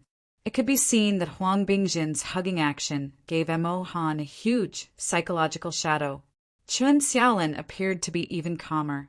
She did not panic over her sister being detained. Instead, she asked, "Have you determined who is responsible?" "We only know that the other side provoked us first." Mo Chiu was helpless when he said these words. "Which police station are you being taken to?" "This." "Let me ask." Right now, Tianxi was in charge of the police station. When Mo Chiu made the call to understand the information, he suddenly felt very embarrassed. His performance in this matter seemed to have been crushed by this 16 or 17-year-old girl, Chen Xiaolin. Embarrassment was embarrassment, but it did not delay Mo Chiu from getting back the exact information. "It's the Fudong Sub-Bureau. They'll be taken care of nearby." Chen Xiaolin nodded and turned to Luo Nan. "Leicester's father works in the city police station. He's quite familiar with them." "Right?" Shuai Lei was rushing over right now. Luo Nan did not say anything. He just raised his hand toward Chen Xiaolin, indicating that the same matter did not need to be handled by two people.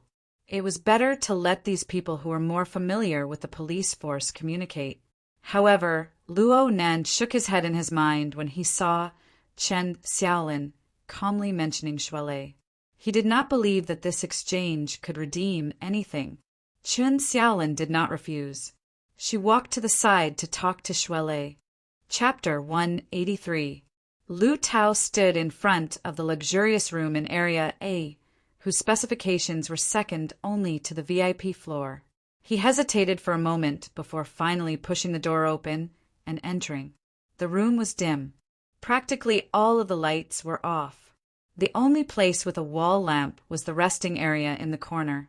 There were two scantily clad women lying there in a daze. Their bodies were intertwined and they seemed to be asleep, yet not asleep. Clearly, they had taken too many drugs. Seeing this scene, Lu Tao furrowed his brows. This idiot. Does he not want to mingle here anymore? Does he really think Yin Lu is some sort of madam who runs a place? Thinking about it again, Huang Bingjin not bringing the two women to the VIP area was still rational. Lu Tao tried to use this reason to convince himself. However, when he turned around and adapted to the dim light in the room, he was able to clearly distinguish the blurry silhouettes of the people in the operating area. He felt that he had gone blind. He should not have placed his hopes on this idiot. In the dim operating area, Huang Bingjin was wearing a tactical helmet.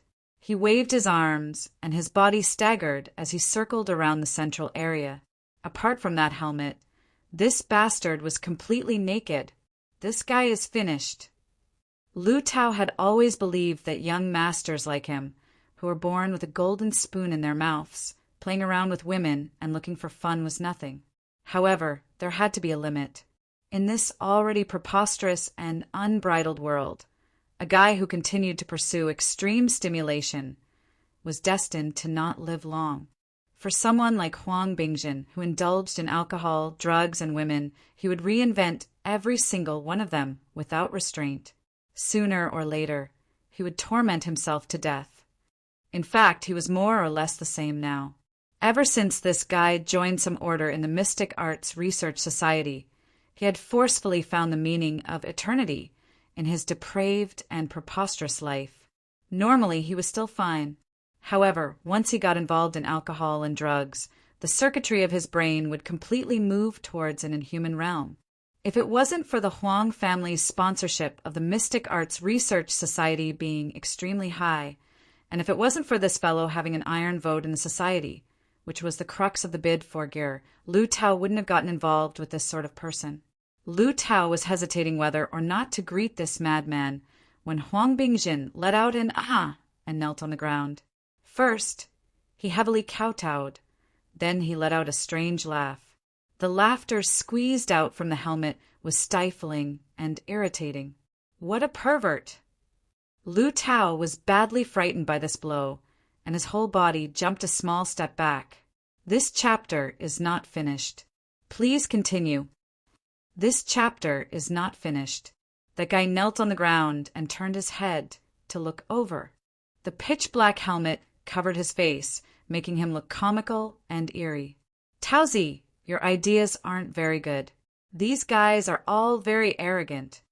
Ah, Lu Tao didn't understand what it meant. But then the operating area was illuminated by the light of a projector.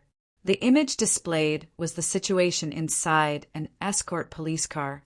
Lu Tao, and Tao's eyes, Lu was that Tao was to be in. These were all recorded by a certain gangster's camera, allowing Huang Bingjin to observe the entire process of the conflict. This method was learned from Li Xueqing. However, Li Huang, but he to Li. Tao's he Li's Ling Lu Tao thought of Luo Nan when he saw this situation. His mind was at a loss, but he answered carelessly, "What you want is to separate them. Aren't these girls all alone now? What you do next is up to you. It has nothing to do with me." Though he said this, he was relieved to see that Huang Bingjin was not impatient to make a move and do something unbearable. Alone my ass. Their brother is like a shepherd dog. Hey, where are they? Huang Bingjin discovered that Lu Tao was the only one who came in. He was a bit dissatisfied. Lu Tao subconsciously rubbed his wristband. He laughed. They're all drunk. How can they come over? Who says we can't come over? The door behind him was slammed open. Hu Huaying and the others staggered in. She shouted, "You two are sneaking around. What the hell are you doing?" "Fuck me." Lu Tao felt his entire body turn bad. The reason why he came over secretly behind Hu Huaying and the others was because he did not want the matter involving Luo Nan to be exposed. He wanted to give Lu Tao some room to maneuver. But this group of drunkards came in. How could he waver? Control the situation? Huang Bingjin suspiciously swept a glance at Lu Tao's face. He immediately became excited because of the sudden increase in the number of people in the room. He did not pursue the matter too much. "It's good that you came. You bastards. You usually say that I'm researching those weird things. Now I'll let you experience what the true rulers of the future era are. Your bullshit things should have been swept into the trash a long time ago." Huang Bingjin completely ignored the hissing from Hu Huaying and the Others. This chapter is not finished. Please turn the page. He had already entered a state of incoherent speech. He was dancing with joy, and over there, those two over there, he was referring to the two drugged girls. The problem was that they were the ones who were truly drunk. How could they have any reaction? Huang Bingjin cursed and ran over by himself. Under the incredulous gazes of Lu Tao and the Others, Huang Bingjin actually grabbed one girl with each arm and lifted the two girls over. He placed them on the left and right sides of the operating area. No way. Their combat strength is this strong after taking drugs? Lu Tao was truly stupefied. The two girls weighed 180 pounds each. They were also in a semi-conscious state. They simply didn't know how to cooperate, so they could only be heavier. But Huang Bingjin, this weak chicken, was actually able to forcefully grab one girl with each hand. If he had this kind of strength when he clashed with Luo Nan's group, how could he have been in such a difficult situation? At the same time, Lu Tao also noticed that Huang Bingjin was quite particular when he placed the two girls. He placed them in a diagonal position. He absolutely did not place them carelessly. Huang Bingjin's actions were so obvious that Hu Huaying and the other drunkards could see it. Someone laughed. "Oh ho! What's up? You want to play a ritual? How come I heard that a certain person can't even draw a complete magical spell, even though he's been in the guild for so many years? Laymen, shut your mouths! In this era, how stupid is it to play with that one stroke at a time? This is enough for me." Huang Bingjin waved his hand and erased the video from the police car. He then snapped his fingers and an enormous projection covered the operating area in an instant. Triangles, pentagrams, hexagrams, circles, and all sorts of mysterious and unfathomable symbols pieced together to form a three-dimensional diagram. It was like an enormous, multi-layered cake, covering everyone within in an instant. Snow white, deep blue, dark green, dark gold, and all sorts of other colors were reflected in front of everyone's eyes. Lu Tao saw a gear-like diagram in front of him. It was pieced together and rotated, giving him an indescribable feeling. "What are you playing at?" The dusky room suddenly lit up with such an intense light. It was very dazzling to Hu Huaying's eyes. He blinked and squinted his drunken eyes. He was a bit at a loss. "Playing? Fine. Let's just take it as playing. Let's play a little swap experiment to prepare for the future holy swap." Huang Bingjin took off his helmet, revealing a face suffused with a dark red halo. This color even seeped into his pupils, mixing together with the surrounding blurry colors of light. It was mottled and bewitching. Lu Tao shivered when he saw this pair of eyes. This mottling was Luo Nan's style. Chapter 184. The instant of oppression caused Lu Tao's mind to go blank for a period of time. During this time, his fingertip, which had been pressed against his wristband, instinctively made a move. The wristband vibrated soundlessly, starting the recording function. When Lu Tao regained his senses, he already didn't want to change anything. At this time, he saw Huang Bingjin circling around the magical projection array, moving in a crooked circle. He even reached out to touch those illusory lines and structures, as if caressing the tender skin of a beauty. His face was filled with intoxication. "Look, this is the holy space." The others in the room were dumbfounded. They couldn't keep up with this madman's train of thought. Huang Bingjin was proud of these people's performance, but at the same time he felt a little disappointed. For this reason, he was willing to waste his breath to explain to these ignorant people. "Do you know how it is built? Do you know what it is used for?" Regardless of whether or not the others wanted to hear, Huang Bingjin continued to dance. The holy space is a mysterious domain that realizes exchange. Here, you can give up one thing and use it to exchange for another thing of equal value. This way, you can exchange for what you need and obtain the most perfect, most exquisite balance in the universe. Thanks to the blessing of the technological era, we only need one thing to build such a wonderful domain. What is it? What is it? Huang Bingjin's finger pointed at Hu Huaying, Lu Tao, and the others, not letting a single one go. But no one interacted with him. Everyone was still in a state of confusion. Incorrigible idiots! Are you talking about magical arrays? Aha, wrong, it's seeds. Seeds! Huang Bingjin himself could have fun, but Hu Huaying and the others felt like they were watching an absurd play. Moreover, they were forcefully pulled onto the stage, awkwardly participating in it. Huang Bingjin didn't have the slightest awareness of this. We only need to obtain a seed, and we can use it as a foundation using a fixed system mold to germinate and build a holy space to carry the holy object. Where does the seed come from? Taoster, you must know. He was actually called out. Lu Tao really wanted to slap Huang Bingjin's face to see if he could wake this guy up. But facing Huang Bingjin's eyes, he really was a little scared. He could only force a smile. I couldn't guess it at first. Stupid. You've done a great service by plucking this seed. Huang Bingjin was like a passionate conductor. With a wave of his arm, there was a shadow in front of him. If this chapter is not finished, please turn the page. It was clearly shown that the gangsters had deliberately provoked and triggered a group fight. His hand swept and clenched in the projection, as if he was grabbing something out of thin air. Then he waved his fist at Lu Tao. Lu Tao could roughly guess what Huang Bingjin meant. The so-called seed was obtained from the group fight just now. What the hell is this? Lu Tao had to admit that his brain was not enough. His brain must have been fried by the drug. What the hell are you guys doing? Even if Hu Huaying was a little drunk, he was starting to feel that something was wrong. He turned his gaze towards Lu Tao. In his opinion, Lu Tao, who had arrived earlier, was obviously easier to communicate with and should know more. Lu Tao hesitated for a moment. He still didn't want to explain too clearly. He only vaguely said, he just suffered a loss at the hands of a group of people. He's not happy in his heart. I don't know what he's thinking. He suffered a loss? If you've suffered a loss, then get it back. What are you doing here? Did you meet someone you can't afford to offend? This shouldn't be the case. At least in Huang Bingjin's mind, he had no concept of Luo Nan, the bomb. Only the heavens knew that there were simple and direct methods. Why did he have to do this?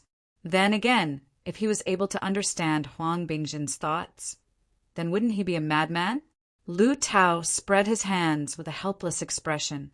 Unable to get an answer from him, Hu Huaying staggered forward to pull Huang Bingjin's shoulder.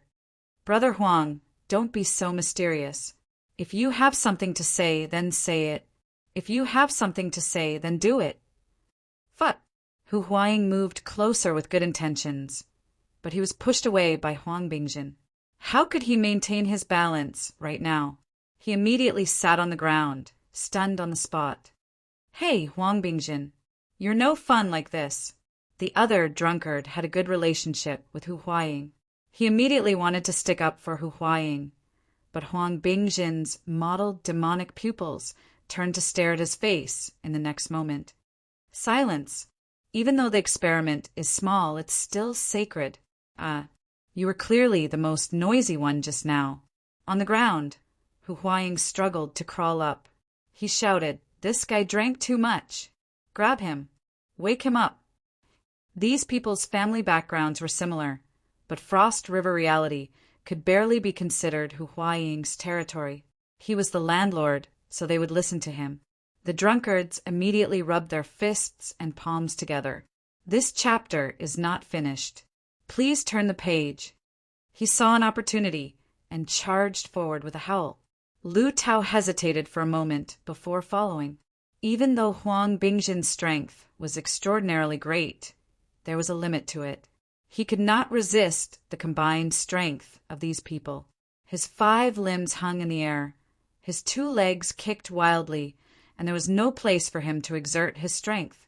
His eyes were about to bleed. In the end, he had no other choice. He shouted with a hoarse voice, "Get the holy object! Get the holy object!" This group of people didn't care about the holy object. What mattered was making this kid sober up. Hu Huaying turned his head to look around. Do you have any inhibitors? This kid doesn't want to live. Huh. Hu Huaying's voice suddenly cut off. Lu Tao was the most sensitive, so he turned his head upon hearing the sound. Lu Tao saw the center of the so-called magic array. Marvelous black and white lines crisscrossed and weaved.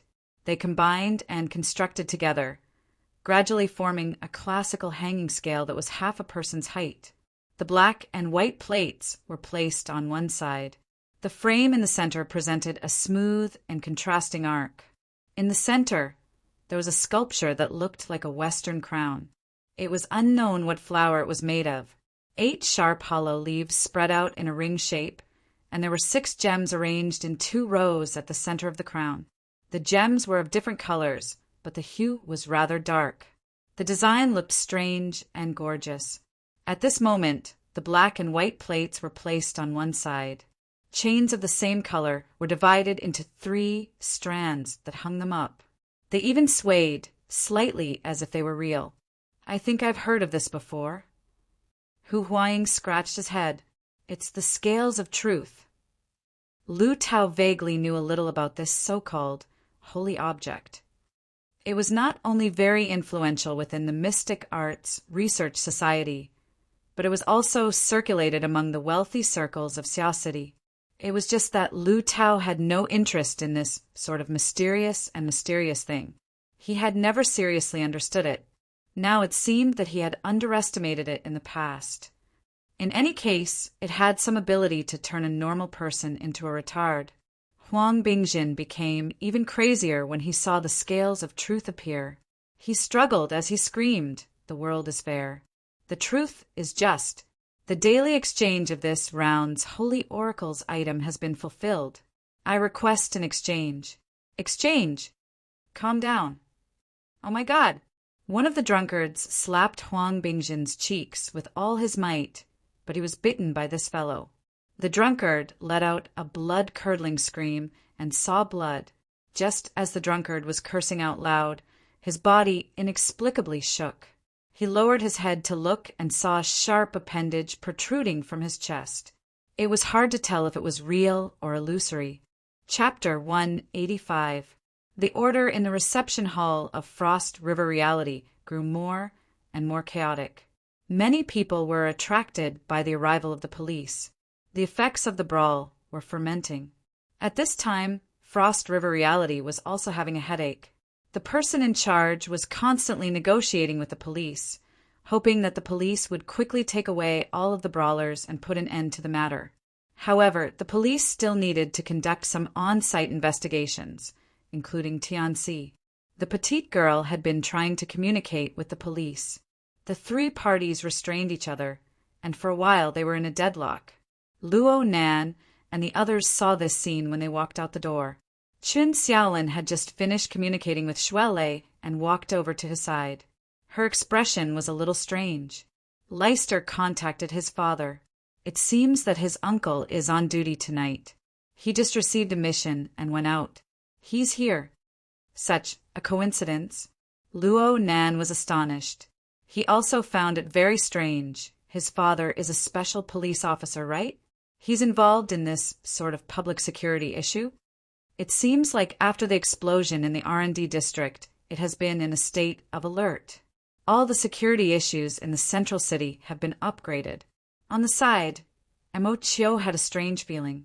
It was good to be able to find a solution to the problem, but the current situation made him feel a little awkward. He noticed that Chun Xiaolin, this mellow and precocious girl, had been discussing matters with Luo Nan from beginning to end after proposing the solution. She had placed him, the person with the most experience and age, to the side. Was it because they were familiar with each other? Chun Xiaolin had no time to care about Mo Chiu's fragile heart. Her last encounter at the Limestone Water Village pub left a serious shadow in her heart, but it also made her understand that Luo Nan's identity was absolutely not as simple as an ordinary high school freshman. Luo Nan had taken that intense and terrifying scene as a matter of course, let alone now. Naturally, she had to find the person who could handle it the most. As Chan Xiaolin spoke, she shifted her gaze and glanced at several burly SWAT officers wearing exoskeleton armors outside the door. However, all the SWAT officers were wearing fully enclosed tactical helmets, and there was no obvious police rank logo on their armor. For a moment, she could not tell which one was Xue Lei's father, or if he was still at the scene in area. Luo Nen didn't deliberately search for them. If they were willing to help, they would certainly contact them. Otherwise, what would be the point of finding them? He roughly observed the situation and walked in the direction of the police car to check on Mo Peng and the others. No matter how he looked at it, this group fight was a little strange. He wanted to understand it further. But when he was 7 or 8 steps away from the police car, he was stopped by a cold metal arm. The one who stopped him was a special police officer. He was nearly 2 meters tall, and he was looking down at him with a pitch-black visor. If this chapter is not finished, please turn the page. After that, he didn't give off a friendly vibe. The area ahead is controlled. Do not approach. The voice of the special police came from behind the helmet. Luo Nen did his best to put on a childish expression that matched his age.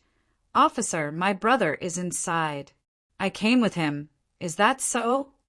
The SWAT officer who was blocking the road gestured behind him. Immediately, one of his comrades came over and asked, "Captain?" "Captain?" Luo Nan was stupefied for a moment, but the special police officer blocking the road had already instructed. "Give the hospital a heads up.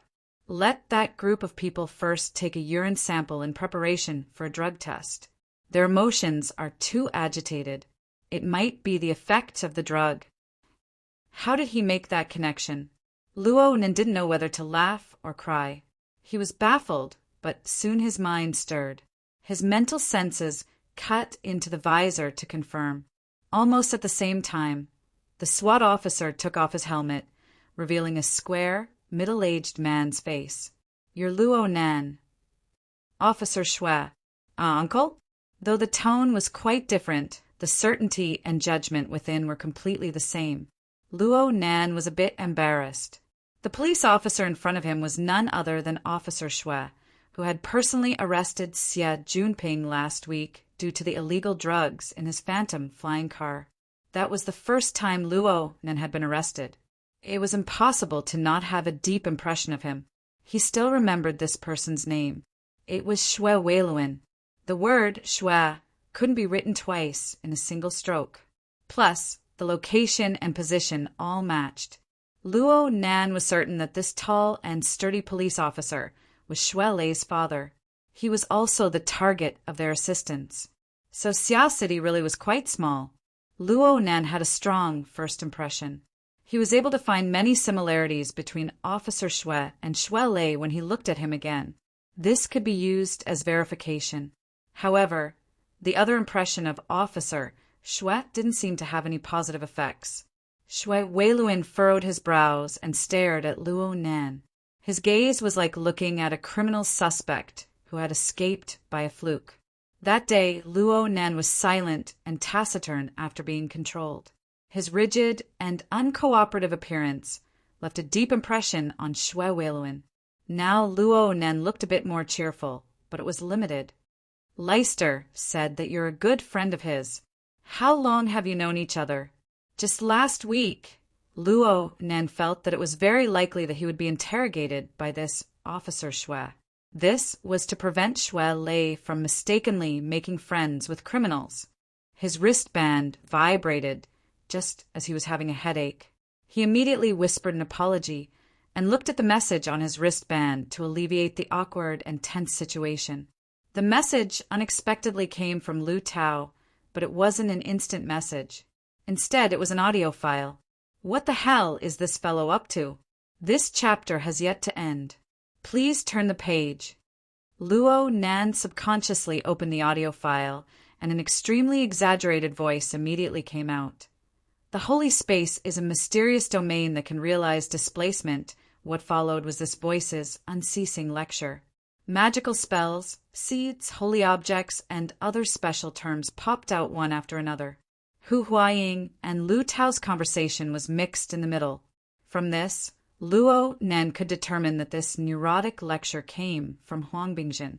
Just as Luo Nen came to a conclusion, a commotion arose in the recording. After a series of chaos, an extremely sensitive term suddenly jumped out. The scales of truth? Luo Nan was suddenly agitated. Then he heard the other side say things like the fairness of the world, the justice of truth. The answer was already clear. The order of justice. With such a high profile, the definition of a secret order was a bit unworthy of the name. And at this time, Luo Nan finally discovered that he had been listening to the recording for too long. Xue Weiluan didn't really care. On the contrary, he was listening very seriously and openly. Luo Nan was a bit embarrassed. Xue Weiluan wasn't an ability user. Logically speaking, he shouldn't have been allowed to hear this information. The next few seconds were all filled with Huang Bingjin's crazed shouts of displacement. Displacement.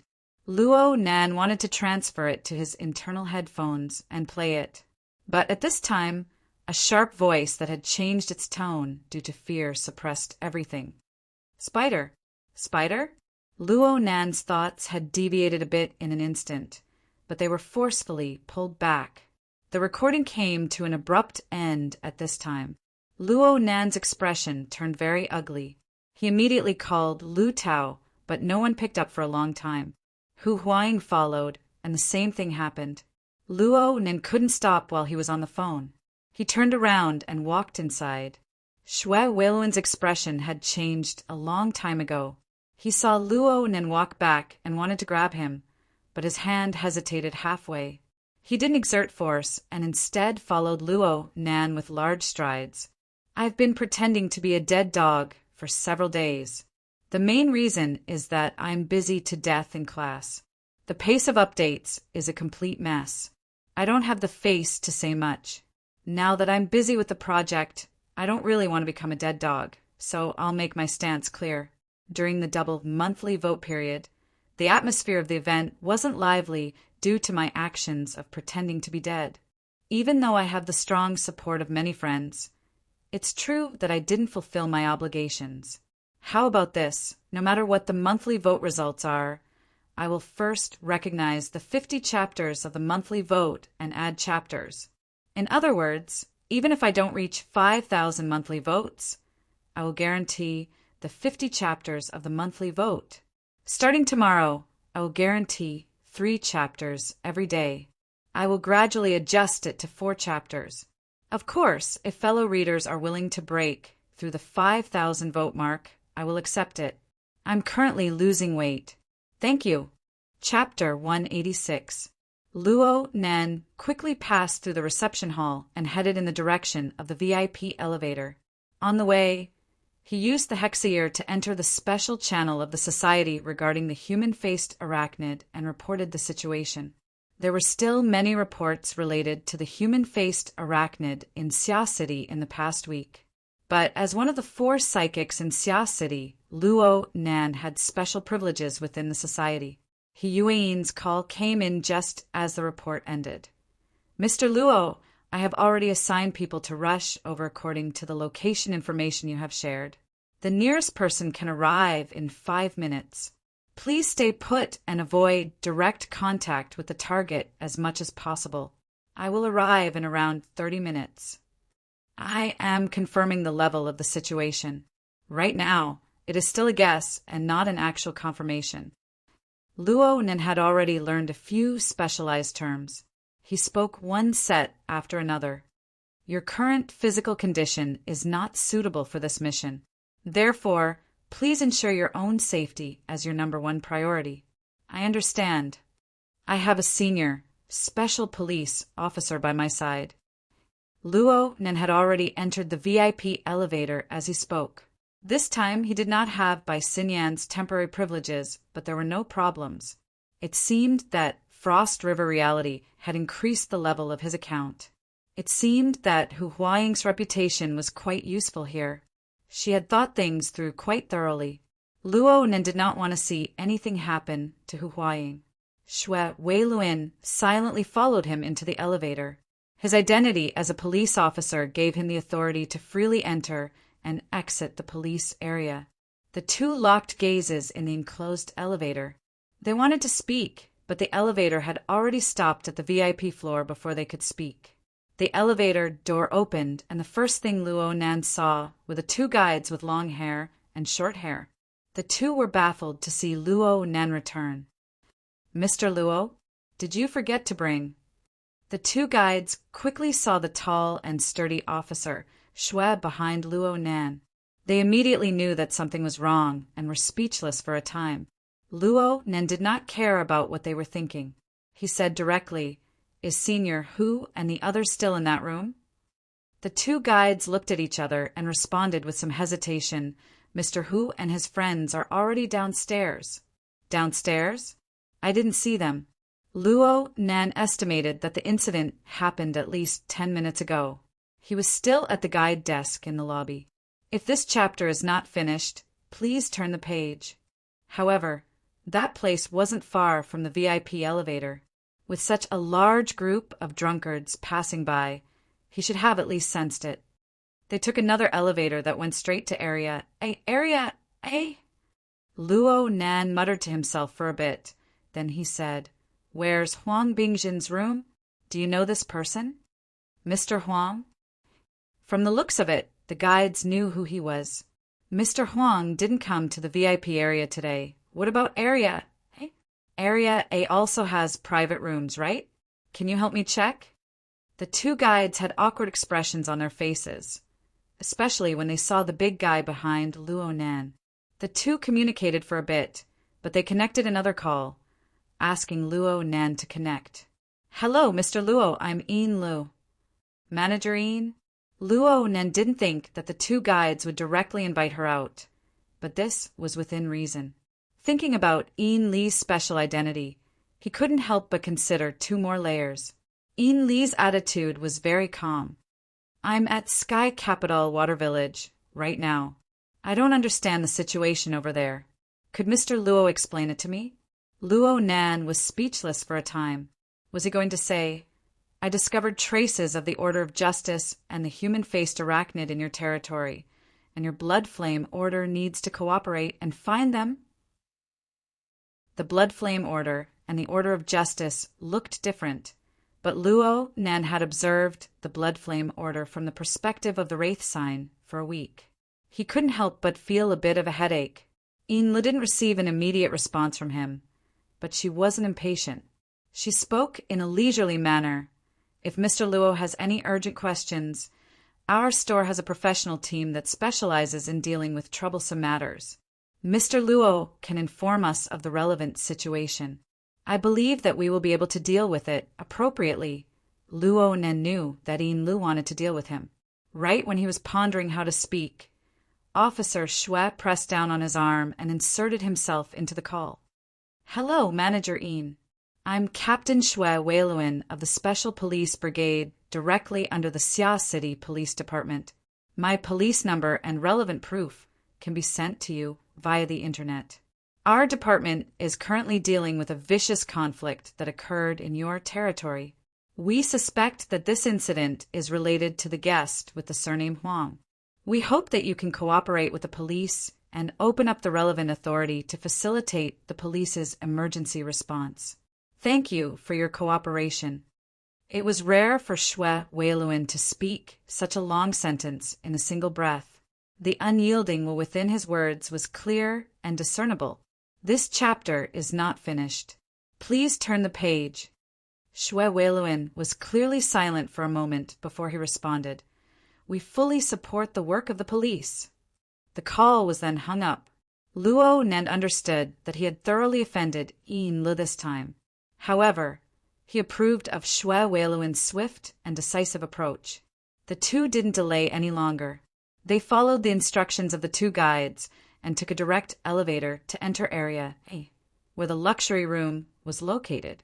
Under Xue Weiluan's orders, the police had already taken over the surveillance system of Frost River Reality in a short minute. They quickly locked onto their target. By the time Luo Nan and Xue Weiluan arrived outside the luxury room, there were already 5 or 6 special police officers in place. They separated the surrounding guests who were watching the show, accumulating power and waiting to take action.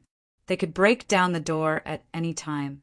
Luo Nan cursed to himself when he saw this situation. If it really was a situation related to the human-faced arachnid, then these special police officers, who were just a bit stronger than ordinary people wearing exoskeleton armors, wouldn't be of any use. Especially Xue Weiluan.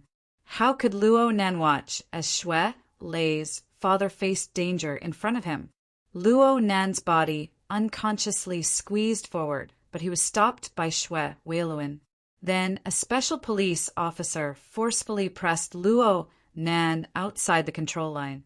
As Luo Nan struggled, he saw the special police officer in front of him make a few unintelligible gestures to Xue Weiluan. Xue Weiluan immediately gave the order to break through. In the next moment, the door to the luxury room was pushed open and several special police officers poured in. Luo Nan glared at the special police officer behind him. While the officer was stunned, Luo Nan broke free from the restraint and entered the room. Xue Weiluan frowned when he saw Luo Nan rush in. He didn't say anything about Luo Nan's actions. He just asked, "Take a look? Are they all here?" Actually, Luo Nan didn't need to look. He had already used his mental senses to scan the situation inside the room when he was outside. He had an idea of what was going on. Hu Huaying, Lu Tao, Huang Bingjin, 3 other drunkards, and the 2 women he didn't expect to see. He nodded. He didn't say anything definite. "Everyone I know is here." Luo Nan's mental senses continued to search endlessly as he spoke. However, he couldn't find anything else in this pitch-black room. The most crucial human-faced arachnid was gone. The holy space and the scales of truth were all gone. There were only 8 people in deep comas. Chapter 187. Xue Weiluan signaled his underlings to turn on the lights. His eyebrows furrowed when he heard Luo Nan respond so quickly. "You can see." Ah. Only now did Luo Nan discover that he was used to the convenience of mental clairvoyance. He had been too quick with his words.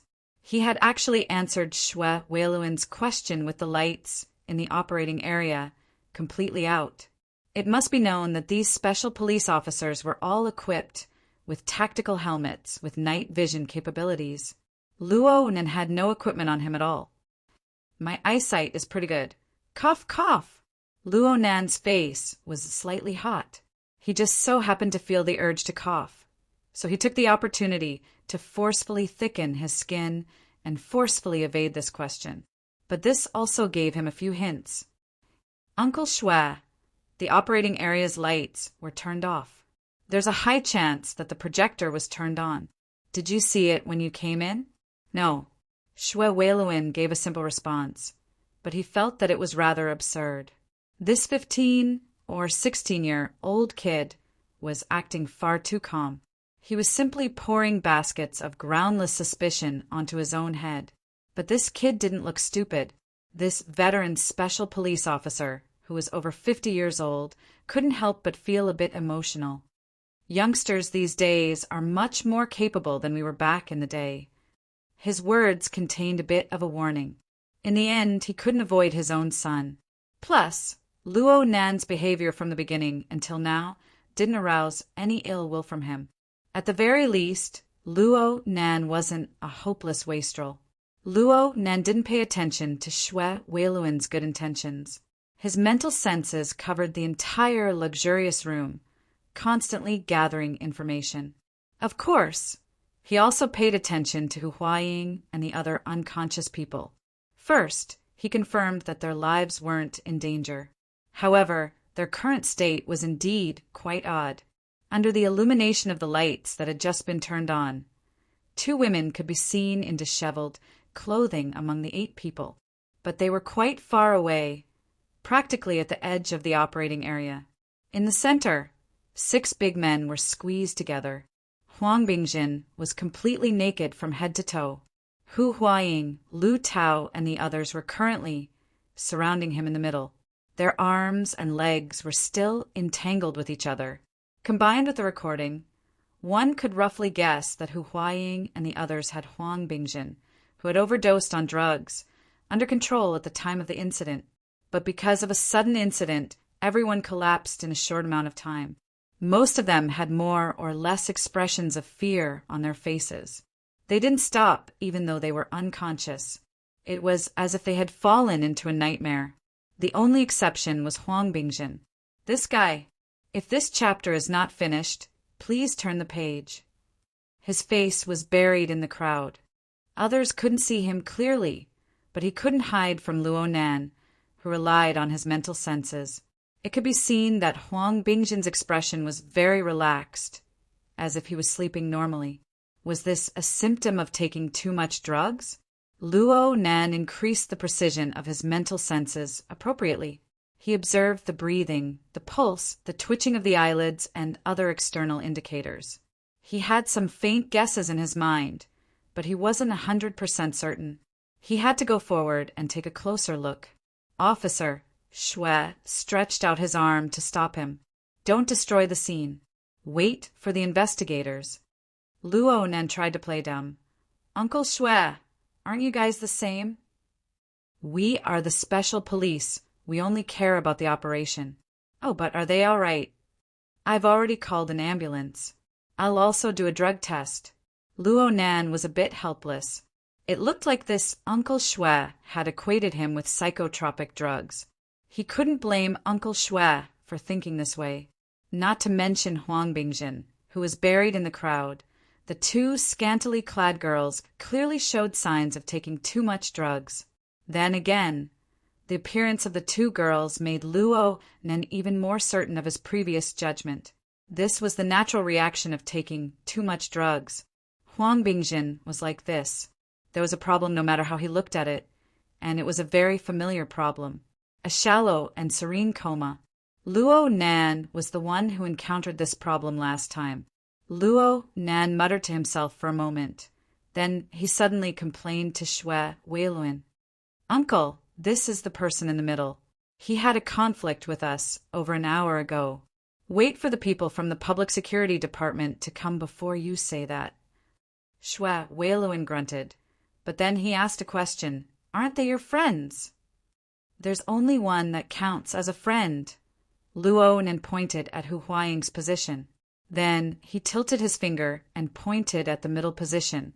As for this person, Huang Bingjin, young Master Huang, he's out of my league. Shui Weiluan's brows furrowed behind his helmet. Was it an illusion? He felt that there was a subtle change in Luo Nan's way of speaking, but he was unable to discern the specifics. Huang Bingjin. That's right, Huang Bingjin. He's the famous second-generation rich kid of our school. He's a good-for-nothing rotten person. Shui Weiluan shook his head. It's useless for you to say these words to me. I know. I wasn't saying it to you in the first place. Luo Nan narrowed his eyes slightly.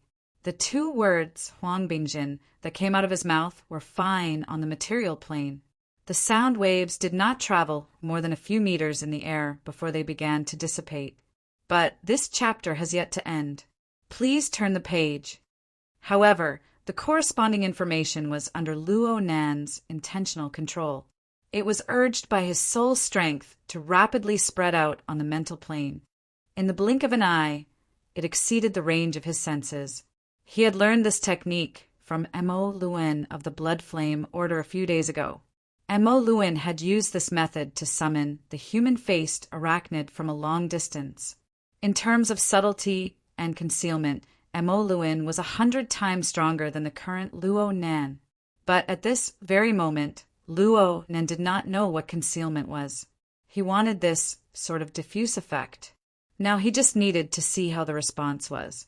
1 second, 2 seconds, 3 seconds. His ears suddenly trembled slightly. A sharp and unfriendly voice cut in. What the hell are you yelling for? You're bragging that you're mentally enhanced? Right now, half of Xia City can hear you. The voice was familiar, but it wasn't particularly familiar.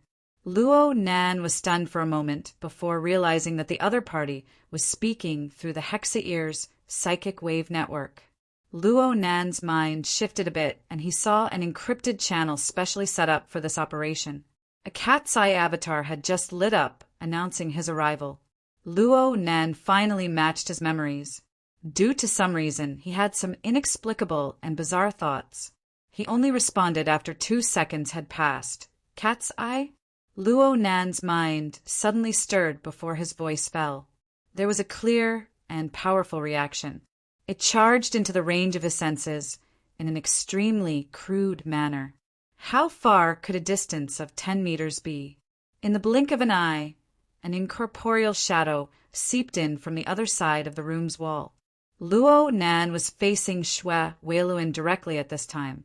He looked away from the angle of his line of sight, but under the clairvoyance of his mental senses, he was able to see what was happening over there as clearly as if he was seeing it with his own eyes. Even though the changes occurred on the mental plane, which was hard for ordinary people to see with their eyes, the incorporeal shadow had yet to completely penetrate through. But the 6 heterochromatic pupils and the ugly mandibles had already joined together to form the image of a malevolent spider. Then there were the 4 pairs of arthropod legs that waved about endlessly. They waved about a bit excessively and occasionally fought with themselves. They stirred up minute fluctuations on the mental plane that made people feel uneasy. However, the abdomen that should have been round and plump had turned into a flat human chest and abdomen structure. The outline of a human's legs and feet was still visible behind it, but most of it was trapped within the dark mist of chaos. It looked warped and deformed. This sort of image was like that of an enormous spider.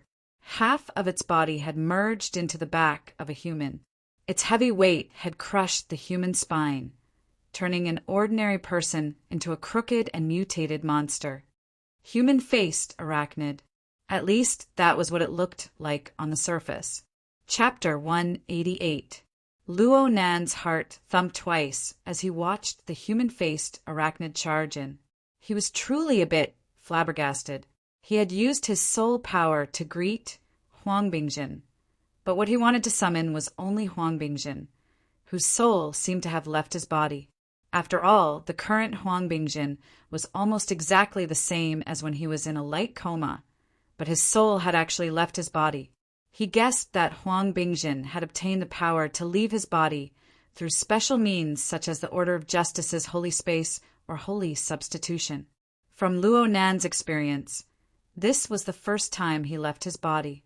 If he didn't have any external driving force, he would need to carefully ponder over how to move. This fellow shouldn't be able to run far. Through today's conflict with Huang Bingjin, and with reference to Lu Tao's recording, this person's personality was already relatively clear. Phrases such as fierce on the outside but weak on the inside, bullying the weak and fearing the strong, getting carried away, and so on were simply designed for this person. Perhaps this person had seen the arrival of the city police department's special forces and was still not used to the invisibility of the soul, so he was so scared that he hid. However, it must be known that Frost River reality was densely packed with people.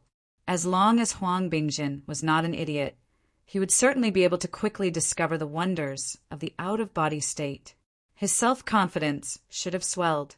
At this time, through some provocation, it was quite possible to lure this guy back.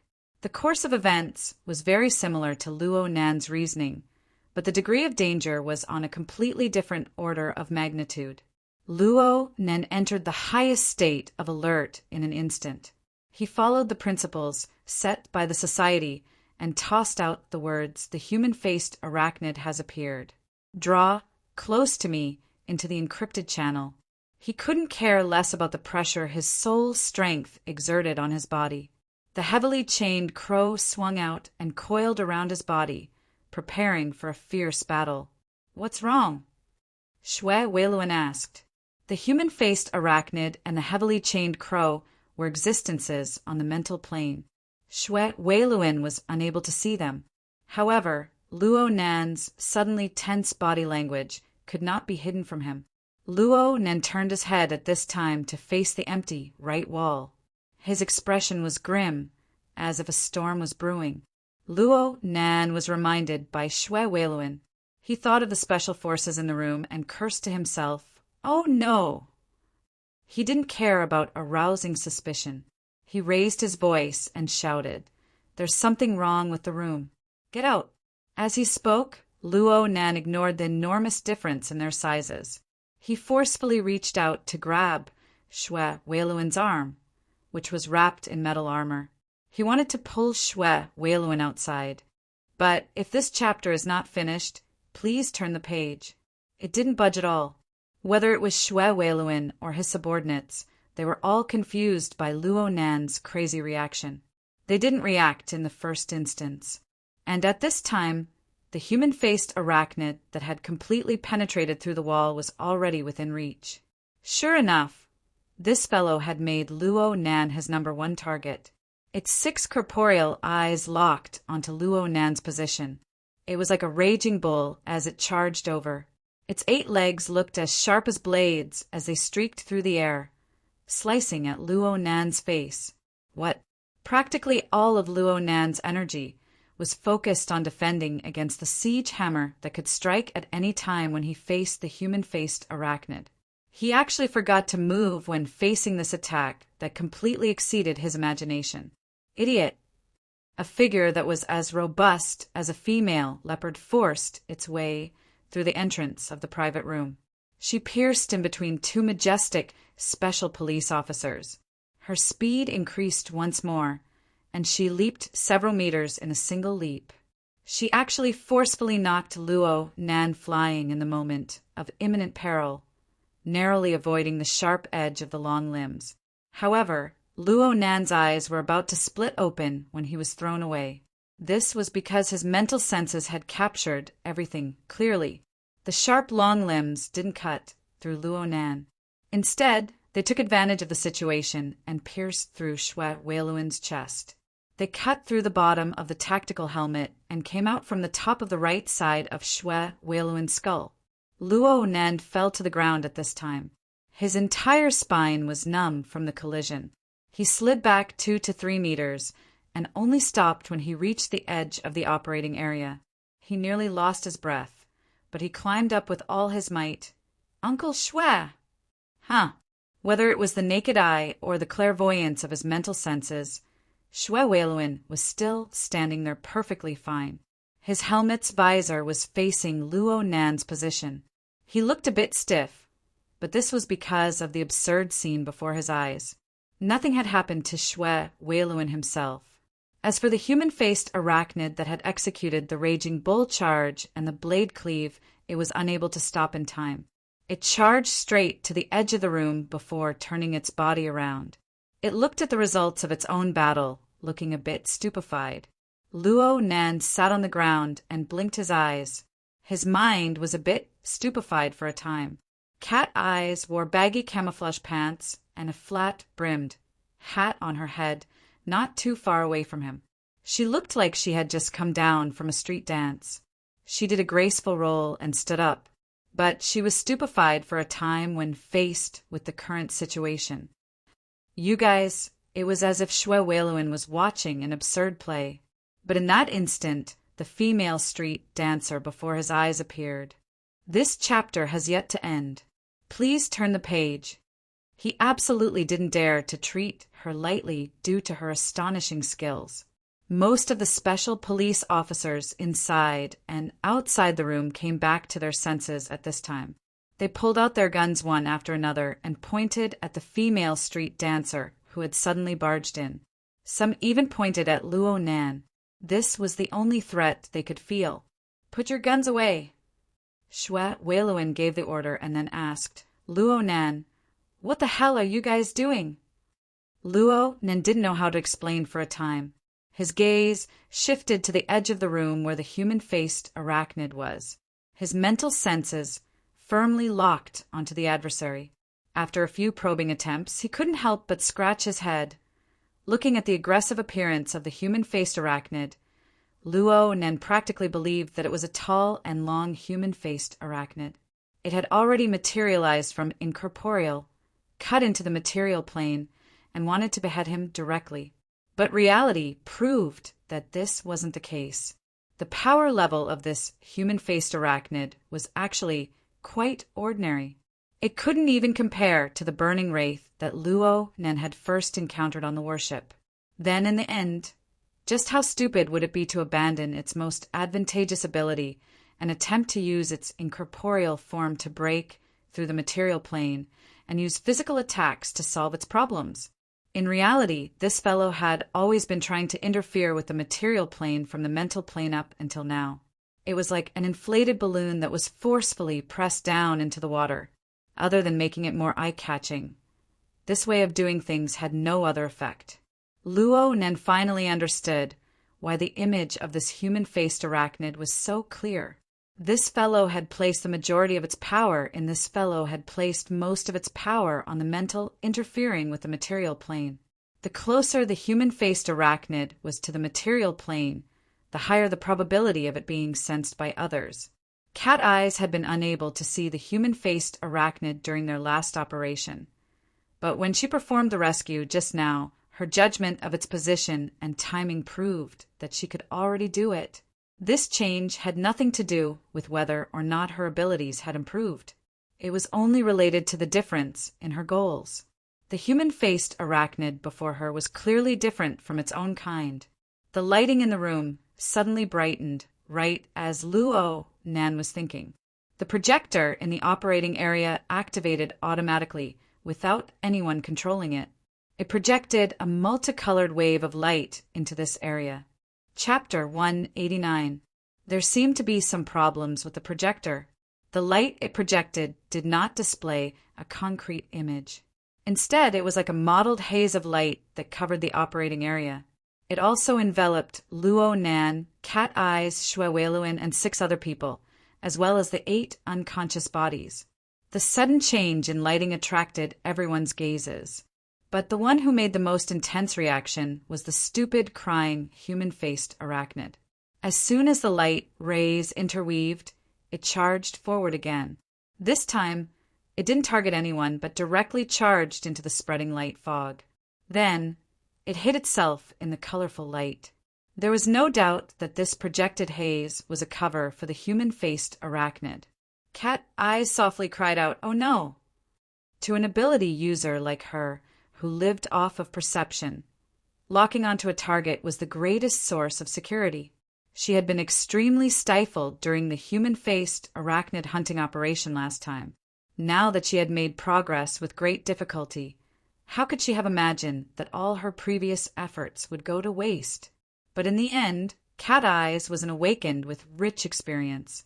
Her train of thought changed, and her gaze fell upon the projector that created the mottled fog. Taking drastic measures was a good choice. All of you back out. What's going on with the system? Shueweluan spoke loudly. The first part of his speech was directed at the other people in the room, telling them to leave the projection area. The second part of his speech was directed at the technicians who were monitoring the operation of the room system. He did not like this change. It made him feel that the situation was not completely under the control of the police. Cat Eyes was just about to make her move when she heard Shueweluan's order. She snorted and said, "Idiot!" Luo Nen coughed as he crawled up. He wanted to defend Shueweluan. "He doesn't know. I said you are an idiot." Luo Nan was simply baffled. "Did I provoke you?"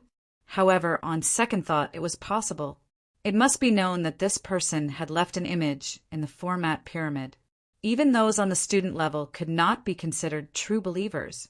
For instance, Xie Junping was very ignorant, but Cat Eyes was an ability user. Perhaps she had some instinctive reaction and rejection?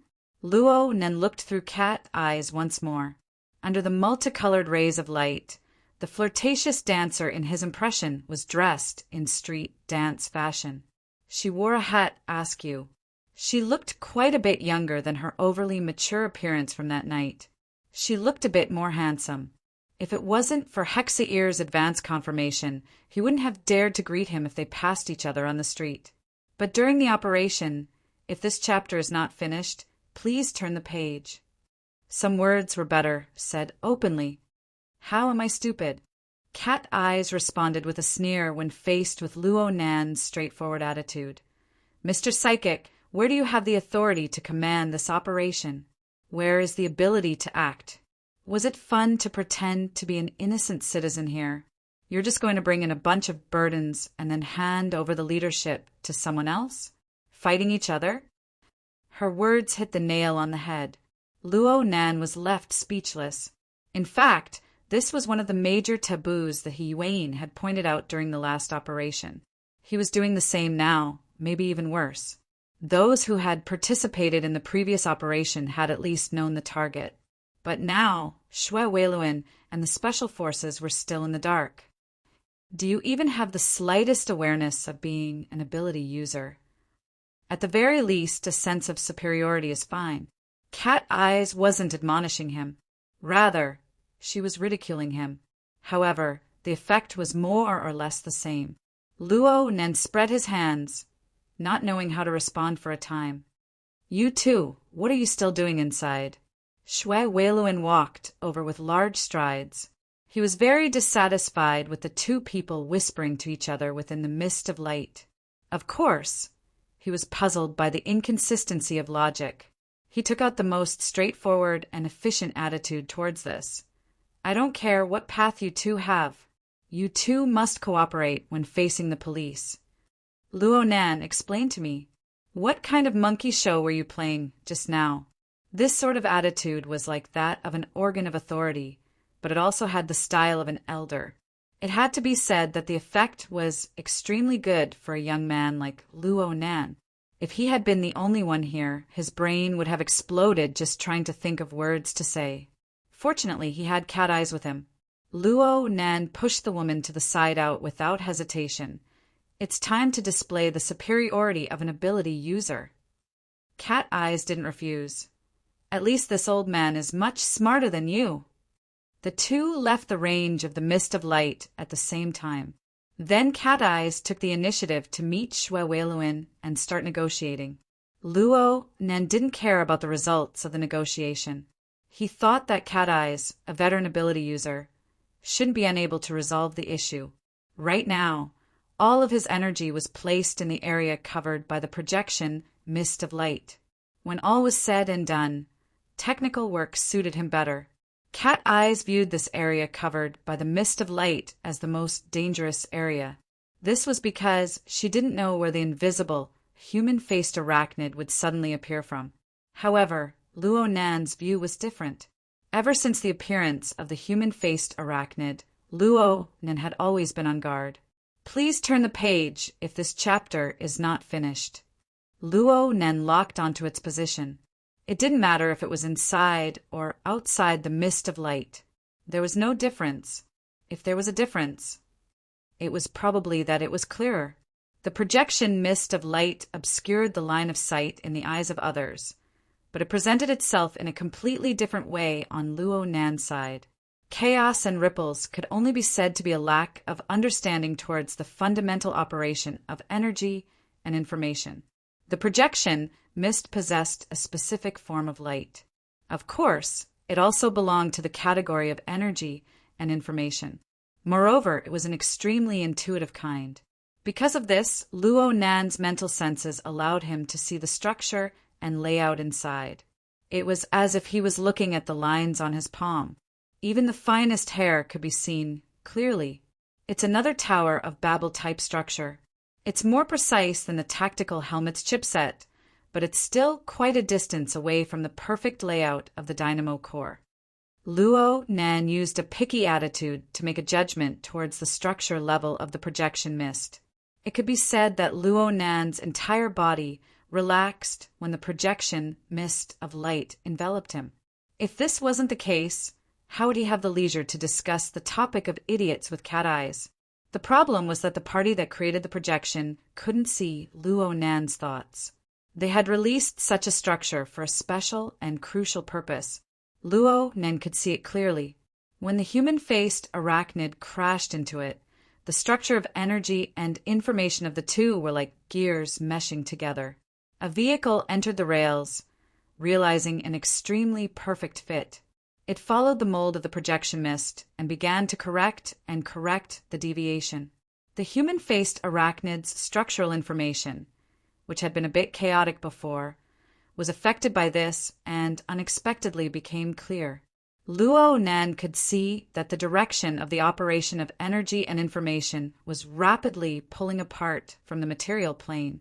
The human-faced arachnid's foolish action of interfering with the material plane was forcefully straightened. Why forcefully? This was because there was a component within the structure of energy and information that was extremely compatible with each other. This component continued to radiate information that was incompatible with each other. It was like a smooth running production line. There was a noise that came and went. It was ear-piercing and awkward no matter how one looked at it. Could it be that this was the legendary defective product? Luo Nan gradually increased the precision of his senses. In the end, he was able to confirm that this defective component came from the interior of the human-faced arachnid. It came from a functional area that appeared to be rather important. The interior? Suddenly, Luo Nan grasped the crux of the situation. The interior of the human-faced arachnid? Was the other party amusing him? Chapter 190. From Luo Nan's perspective, the human-faced arachnid was chaos. It was a riddle. 10 days ago, Luo Nan's dynamo core had begun to analyze the human-faced arachnid with its special function. But even though he repeatedly made breakthroughs and made many references, his progress in analyzing the human-faced arachnid had not broken past 7%. Even so, there were probably only a few people in the current Xia city who understood the human-faced arachnid more than Luo Nan. Even with Luo Nan's understanding of the human-faced arachnid, it was hard for him to have a clue as to the internal structure of its core.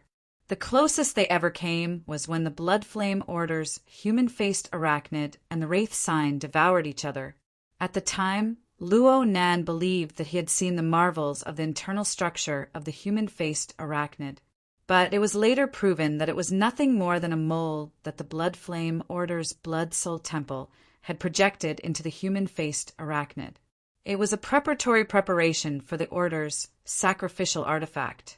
Therefore, Luo Nan's understanding of the internal structure of the human-faced arachnid was still in a guessing stage. He would occasionally have a clue, but looking at the overall situation, he was still shrouded in fog. Right now, if the other party, which was probably the Order of Justice, was really able to take out the internal structure of the human-faced arachnid and exhaust the laws and principles of how its energy and information operated and changed, Luo Nan would have to admit that he was convinced, no matter what his stance was. However, what Luo Nan saw right now was not the case. The human-faced arachnid revealed a deep structure within the energy and information operating structure of the projected glowing mist. It appeared to be precise and complex. If the human-faced arachnid were to follow the structure, then the siege hammer that the human-faced arachnid often used, the method of stimulating and devouring negative emotions, and so on could all be used. But if one were to really look into it, there were too many specious areas. The legal theory was appropriate, but there was no surprise, and it was too shallow. From Luo Nan's perspective, the most powerful aspect of the human-faced arachnid was none other than its tyrannical instincts that lacked intelligence. He could completely rely on his instincts to produce an astonishingly accurate reaction. Such instincts should be built on a solid and complete foundation. Just like an intelligence system, with a large enough database, as long as the corresponding fuzzy conditions were given, it would be able to make an effective judgment. The human-faced arachnid in front of him was far too lacking in resources. At the end of the day, it was just a piled-up object deduced from some superficial laws. It was a lifelike simulation model. If this chapter is not finished, please turn the page. But God was not. After such a long time, I've only built a model, or rather, an exoskeleton armor on the mental level. In such a case, I can't say that I have any powerful instincts, and my judgment will definitely be wrong. Luo Nan dissected it layer by layer. He completely uncovered the foundation of this human-faced arachnid. In the end, he was able to confirm that the so-called flawed component played a role in the entire structure. Since it's an exoskeleton armor, it still needs to be controlled by a person. The problem is, to choose such an idiot who has not adapted to the spiritual world at all and can't be corrected in a short time. Isn't it terrible? He looked at the naked Huang Bingjin in the crowd and wanted to laugh. The facts were now very clear. Huang Bingjin had indeed gone into an out-of-body state, and the way he did it was to put on the human-faced arachnid exoskeleton armor. All right, this could be considered a good invention. At least it could allow people like Huang Bingjin to experience extraordinary power for themselves. Oh wait, a certain thought streaked through his mind at this time, twisting Luo Nan's train of thought into a different direction.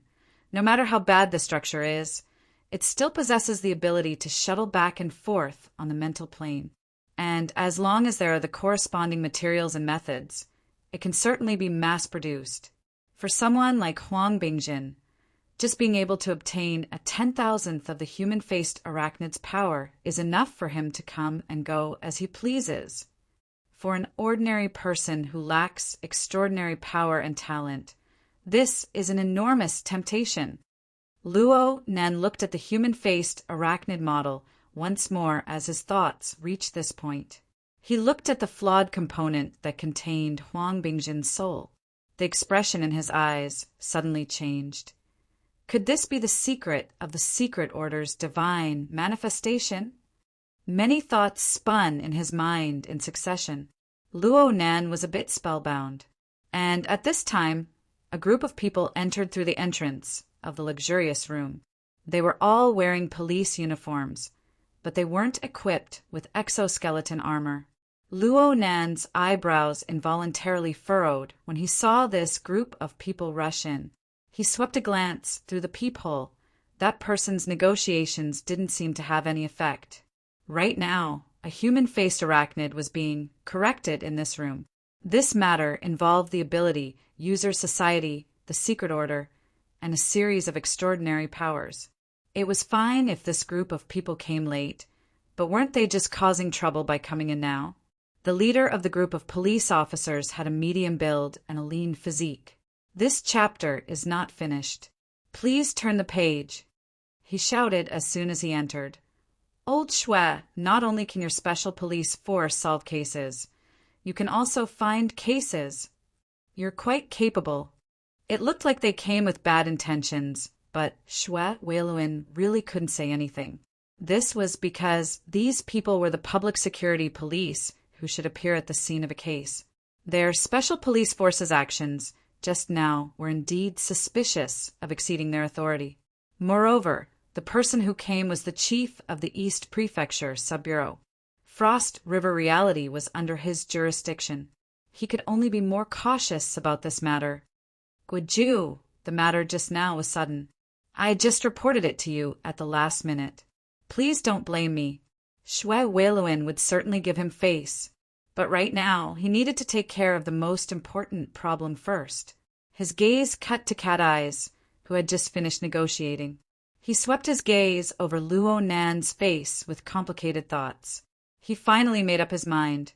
Guiju, there's something I need to say. We suspect that there's a Darksider life form roaming around here. Darksider life form? I know.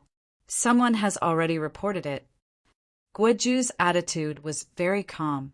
His feelings towards Darksider life forms were no different from the usual thieves, gangs, and so on. He used his chin to point at the glowing mist in the projection area. This isn't within the scope of our responsibilities. The military will soon come and take over. They are the professionals. Professional problems should be solved by professionals. Shui Weiluan approved of this method. The problem was that there were professionals by his side. Cat Eyes' attire did not give people much confidence, but the strength she had displayed before and the relevant means of communication had already formed a credible chain. Guiju, I just confirmed with headquarters. I also confirmed it. That's why I'm here, to clear the area first. Guiju waved his hand and an electronic voice sounded from outside the door. Frost River Realities, self-made, multi-purpose robots were like diligent worker bees. They drove into the luxurious room one after another. They followed the preset program and locked onto the familiar figures in the projection mist.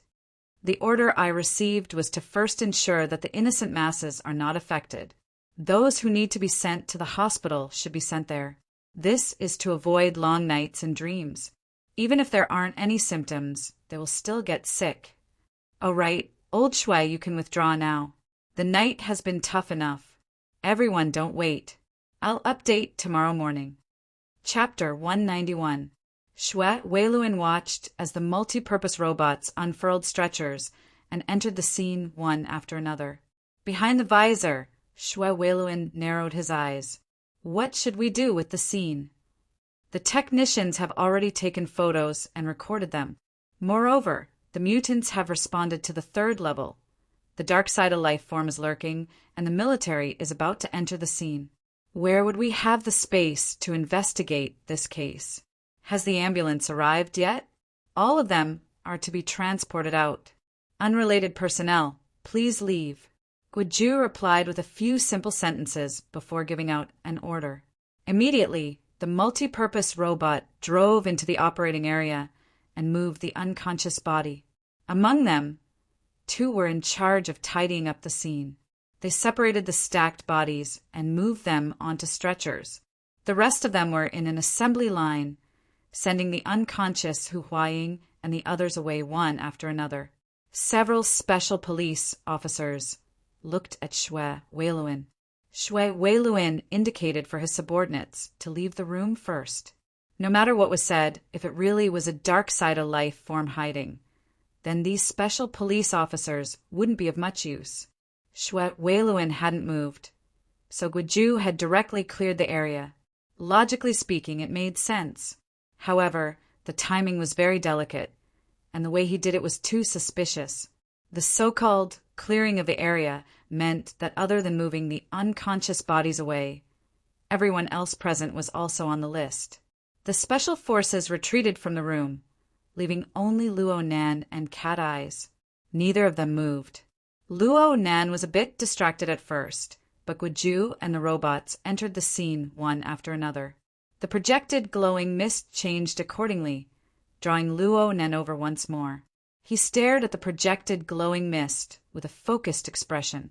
Cat Eyes, on the other hand, swept her gaze over the suddenly lively situation in the room with great interest. No matter who it was, they didn't take Guoju's appearance to heart. Then, according to Guoju's request, the police appeared beside them and asked them to leave. Luo Nan's observation was interrupted once more. He was a bit displeased. He cast his gaze towards Cat Eyes, meaning, "This is the result of your negotiation?"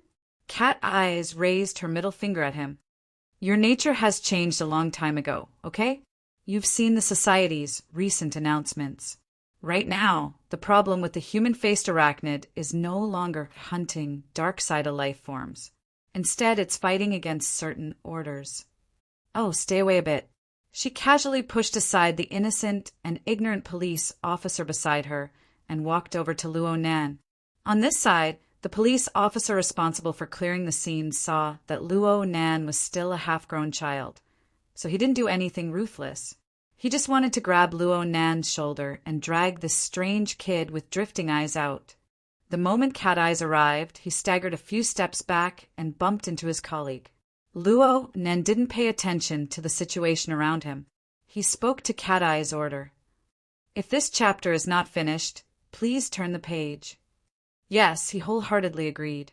From what he understood from the Blood Flame Order, the Blood Flame Order was not the only organization that had designs on the human-faced arachnid. Today, the Order of Justice was not the only organization that had designs on it. There were at least 2 or 3 other organizations that were inclined or even taking action in this direction. It seemed that in a single night, the human-faced arachnid had become a treasure that the secret orders of the world competed over. At the very least, it was a rare commodity worth hoarding. The emergence of such a situation was directly related to the general lack of sacrificial vessels of small and medium-sized churches. As for the information that the human-faced arachnid could be used as a sacrificial artifact, it was a taboo even within the Blood Flame Order. It was practically never directly mentioned. Comparatively speaking, Luo Nan was a bit surprised that a colossus like the Order of Justice was added to the mix. From his understanding of the situation, the Order of Justice seemed to be conducting some sort of simulation research on the human-faced arachnid to develop a new faith product. At this moment, the atmosphere in the VIP room was extremely tense. No matter how casually Cat Eyes acted, the meaning behind her actions was extremely serious. The few police officers present placed their hands on their guns. They did not pull out their guns and fire on the spot because Xue Weiluan had promptly stopped them. Hold on, Guiju. They are important witnesses. Moreover, they are experts that have been verified by headquarters and the SCA. There are so many experts these days that they can be used to build walls. Guiju had an ugly expression. In the end, he knew some inside information. Even though he had been assigned by someone, he absolutely could not step on a mine and offend someone. The situation was tense and deadlocked for a time. Cat Eyes gave him a look that probably meant, "What now?" Luo Nan was speechless at the situation. But no matter what was said, he did obtain a bit of peace for the time being. He became more and more convinced that he was absolutely not the material to control the situation. He simply gave up and poured all of his attention into the technical aspect. Little did he know that, in the eyes of others, he completely disregarded the ways of the world. He sullenly immersed himself in his own world. He was arrogant and dangerous. Guiju's gaze had already shifted from Cat Eyes to Luo Nan's face. He carefully observed where Guiju's gaze was directed, his expression as gloomy as water.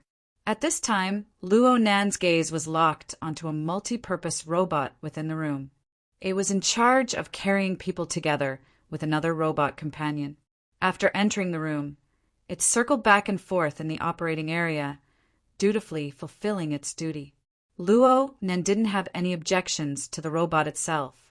However, as it entered the operating area, it projected light. This chapter has yet to end. Please turn the page.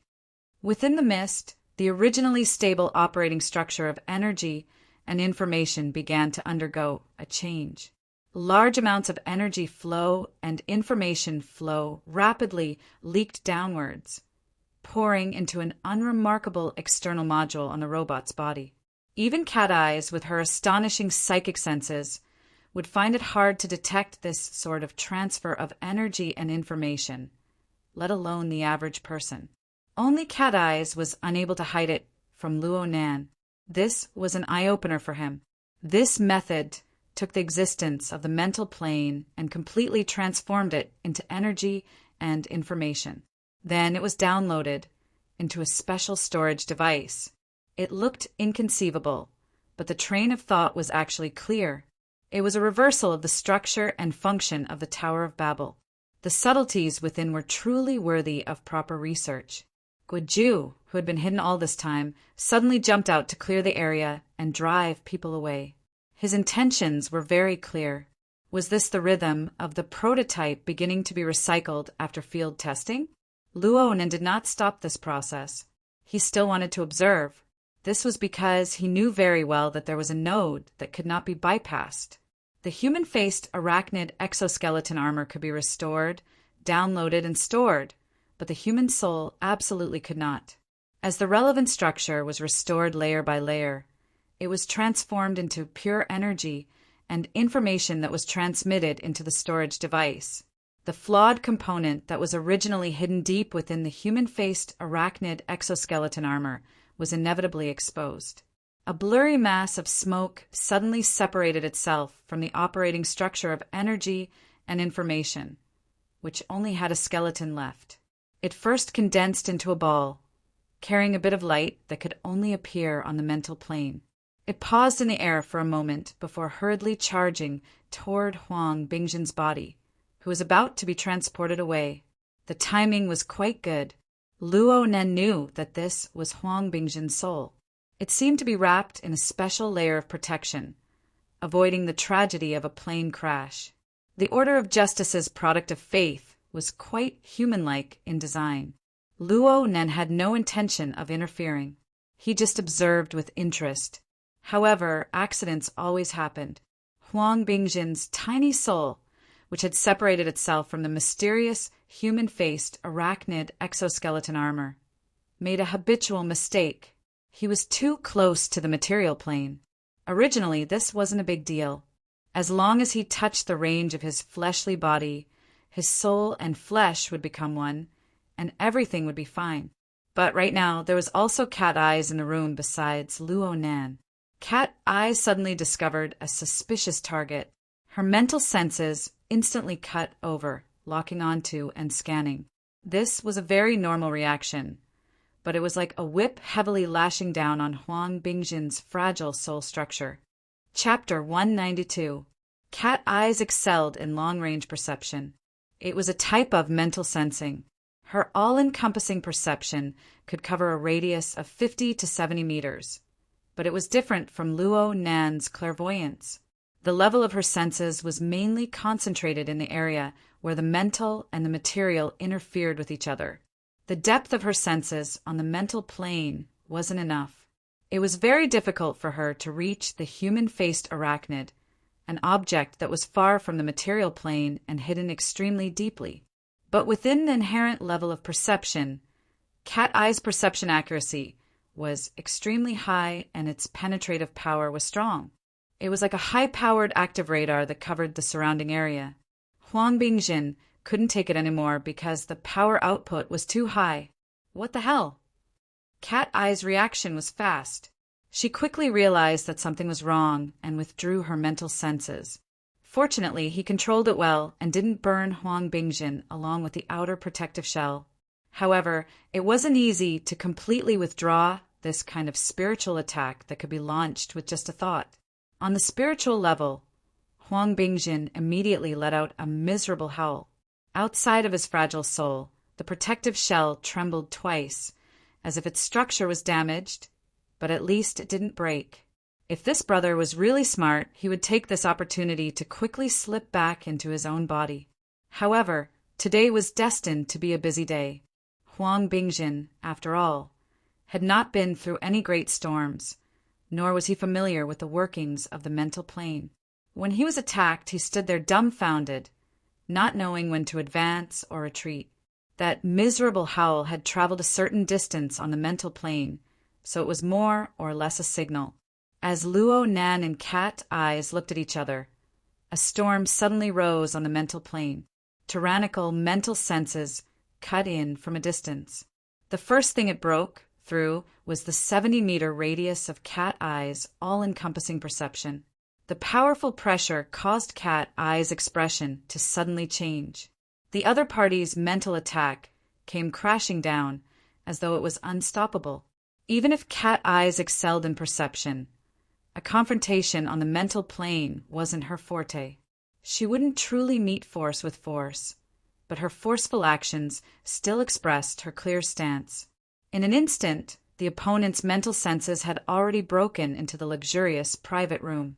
He inspected the situation within the room without the slightest scruple and forcefully suppressed Cat Eyes, reducing the range of her senses. A strong enemy. It might be a spiritual enhancement specialization. Cat Eyes used her telepathic thoughts to leave a message in the encrypted channel. If this chapter is not finished, please turn the page. An effective method of communication could be achieved in an instant. However, in the time it took to say this, the channel was refreshed. The opponent's main body is within 30 meters. He's very fast and his HP is very high. Damn it, he's an all-rounder. Avoid direct confrontation. Order the special police to assist. The relevant instructions and authorization have been sent. The one who responded was He Wayne. From the very beginning, He Wayne had been in charge of dispatching operatives through the encrypted channel.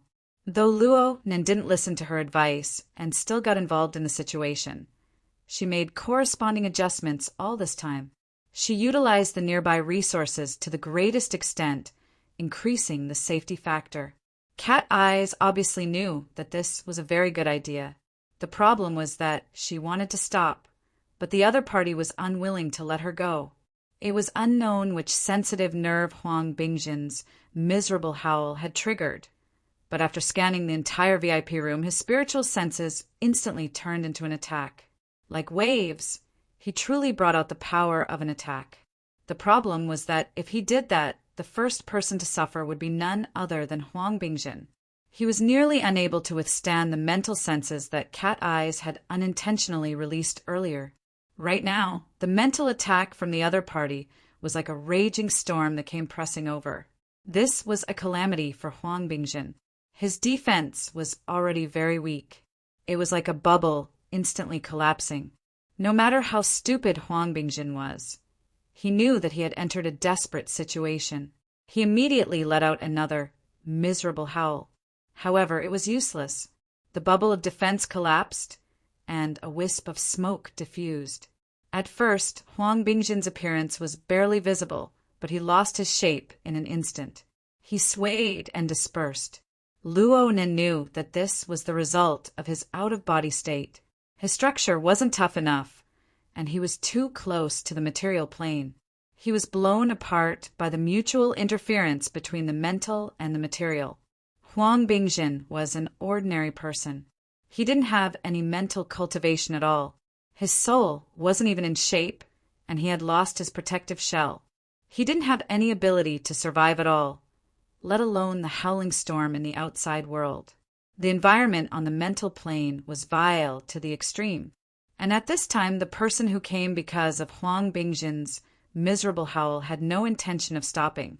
The mental attack continued to come, completely suppressing Cat Eyes.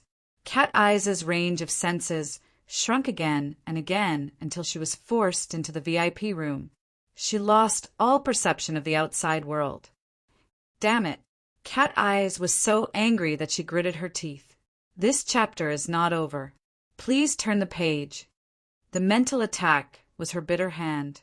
Actually, the method she was most accustomed to was to combine her sensitive perception with her nimble and vigorous body. She would fight for the initiative while moving at high speeds. But right now, there was a half-crippled idiot by her side. She was afraid of harming the innocent. She couldn't even use half of her abilities. It was truly stifling to the extreme. The other party was extremely sharp. Once he seized the initiative, he didn't give Cat Eyes any chance to adjust. His rapidly approaching figure became erratic after obtaining the advantage of total suppression. Cat Eyes couldn't help but worry about when and where this powerful enemy would come from. Cat Eyes glared fiercely at Luo Nan. She knew that nothing good would come out of being together with this fellow. Crash! A marvelous trembling sound rang out, spreading out on the mental plane. Cat Eyes' scalp went numb the moment she heard this sound. Her already dangerous defensive line completely collapsed in an instant. Just as the backlash was about to attack, a similar trembling sound came from the depths of Cat Eyes' body and soul structure. Incorporeal chains were activated from their slumbering state. They instantly erected an indescribably marvelous frame. It was like the stable frame of a building. No matter how fierce the winds blew, it stood towering and unmoving. The fatal backlash strangely dissipated. Even the tyrannical mental attack didn't seem as powerful as before. Although Cat Eyes lacked the strength to counterattack right now, she seemed to be immune to all mental attacks. The range of her mental senses, which had already shrunk to an extreme, began to recover its lost ground. It expanded outwards layer by layer. The powerful enemy also discovered this situation, not only on the mental plane, but also on the material plane. A low nasal sound was transmitted over, allowing everyone in the room to hear it clearly. They were indeed extremely close. Cat Eyes obtained a breather and immediately carried out Hiyuan's orders to the end. She shouted, "Captain Xue, be on full alert. The killer is nearby." She didn't care about the consequences. She first put on a big hat and then talk. In any case, Huang Bingjin's soul was scattered and he was 90% dead. It wasn't a lie, but just as Cat Eyes' voice fell, a heavily chained crow shot out horizontally on the mental plane. It was like a raging python, shuttling through the void. It struck Huang Bingjin's nearly scattered soul mist. Chapter 193. Since Huang Bingjin's soul was close to the material plane, Luo Nan's heavily chained crow had to be close to Huang Bingjin in order to control him. Therefore, he was unable to hide it, allowing Cat Eyes to see it. At this moment, Cat Eyes cast a somewhat odd gaze. On one hand, it was Luo Nan's act of finishing off. On the other hand, it was the chains themselves. No matter what expression Cat Eyes had, Luo Nan knew what he was doing. The moment the heavily chained crow struck, not only did the mass of soul smoke not shatter, it strangely congealed together. At this time, the powerful enemy that he had yet to meet continued to radiate a powerful mental attack. Within the area of the luxury room, the mental plane was completely covered by a powerful storm. Any power that wanted to clash against it would be utterly defeated in an instant. The problem was, who would want to clash against it? Luo Nan had fought against the human-faced arachnid and elder Emo Luin of the Blood Flame Order. They had all fought on the mental plane before. They possessed ample experience, and he knew where his advantage lay. Whether it was the format of "my heart's a prison" or the rhythm of soul breathing, they were all self-formed structures. They were unaffected by external objects. Even though the storm howled on the mental plane, Luo Nan's heavily chained crow only trembled a few times. He did not seize power, occupy space, or forcefully block. Instead, he firmly established the structure. The structure of Luo Nan's body and soul, from the inside to the outside, was like this. Aside from his lackluster outer shell, there was certainly pressure. The stimulation of the nervous system had an effect on his skin, flesh, and internal organs. But it was nothing compared to the time he was ruthlessly tricked by the Wraith sign yesterday. He coughed a few times and stabilized his breathing.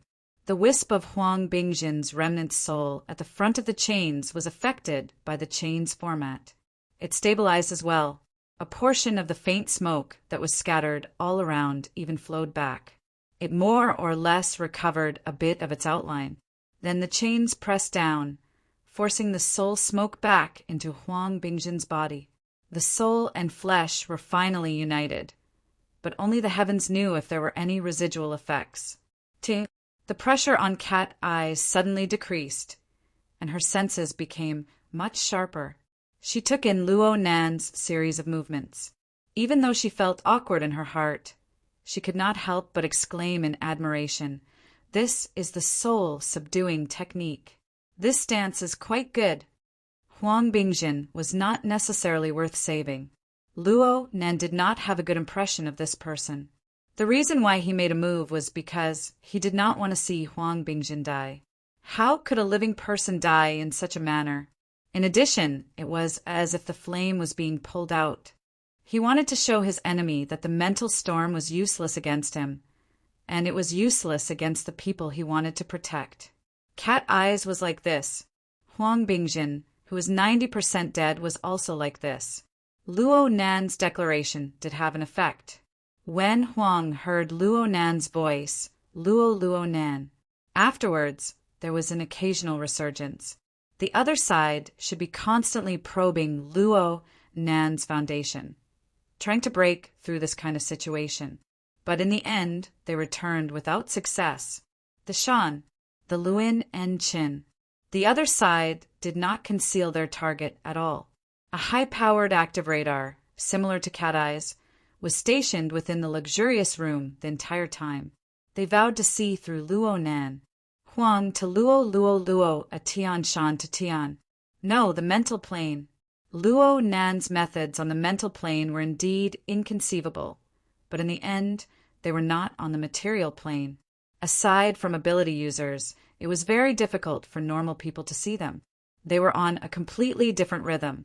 Guiju, who had been clamoring to clear the area, naturally refuted Cat Eyes when she yelled, "Murderer!" He claimed that Cat Eyes was making irresponsible remarks. What he said was true in a sense, but unfortunately it was meaningless. At this moment, Shui Weiluan simply couldn't be bothered to pay attention to them. What he truly cared about was Cat Eyes' warning, as well as that nasal sound filled with ill intent. Cat Eyes and Luo Nan's behavior during this time grew more and more bizarre. They appeared to be a bit neurotic. However, Xue Weiluan had some relevant knowledge. He knew that this kind of certified expert was on a different level from ordinary people.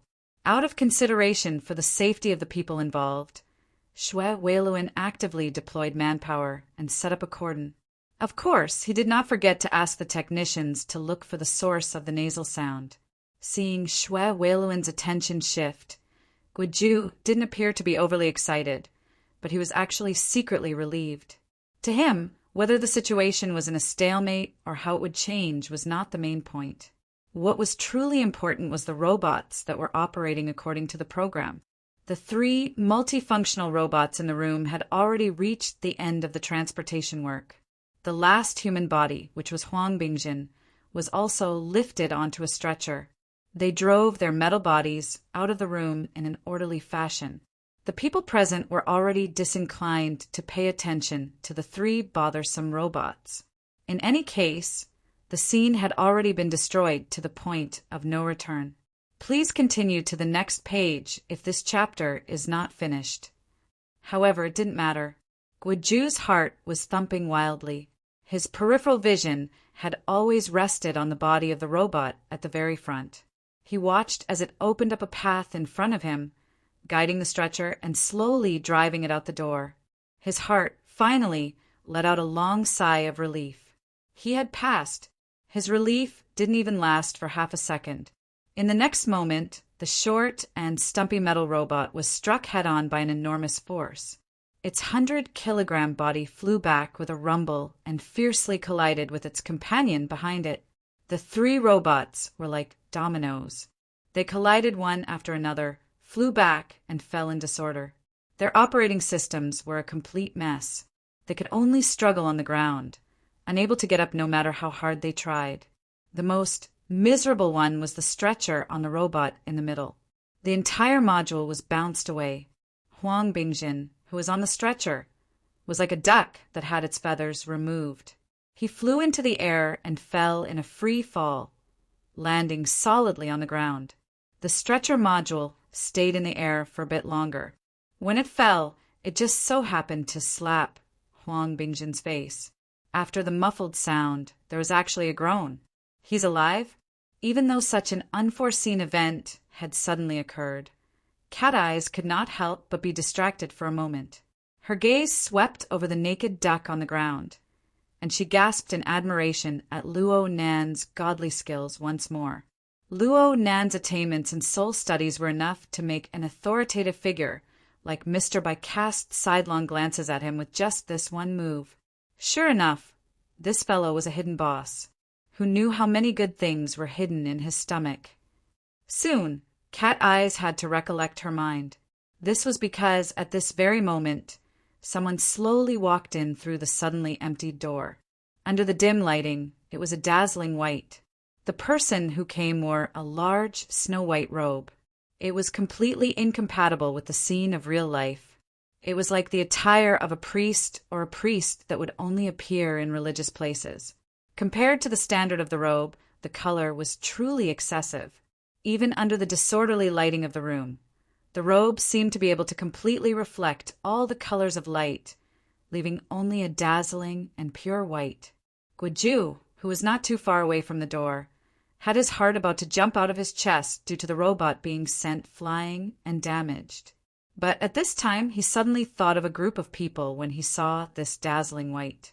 His beating heart instantly got stuck in his throat, choking him to the point where he nearly suffocated. There's still one more chapter before dawn. Friends, you can watch it tomorrow morning. Chapter 194. No. They shouldn't know me. Chief Guo wanted to control his nervousness and remain calm as much as possible. If possible, he wanted to turn his head away and not look. But if that was the case, it would be really suspicious. He could only pretend to be surprised. Perhaps he could mix in a little anger? However, the shining white in his eyes was the source of the fear that could not be erased. He tried his best to hold on for a second and dispelled all other thoughts. He could only look over there in trepidation and accept the corresponding information stiffly. Chief Gua saw the tall and burly figure wrapped in a white robe. A little higher, it was a Western-style facial contour. It was deep and clear, and his skin was a healthy bronze color. These were not very recognizable. However, when Chief Gua's gaze stopped on the side of the person's head and saw the bright red flesh where the ears should have been, his eyes seemed to have been pricked by a sharp needle, and his entire body shrank. Even though he only saw one side, Chief Gua knew very well that the other side was definitely the same. The protection of truth. Oh no, what the hell? Chief Gua could no longer hold it in. He turned his gaze away to avoid further stimulation, but it was meaningless. At this moment, his legs and stomach were spinning, and he felt a cool breeze blowing over his neck. In the blink of an eye, it turned into fire, burning his skin and flesh. Chief Gua shrank back and pretended not to see the person. However, Shwe Wei-Luin could not do that.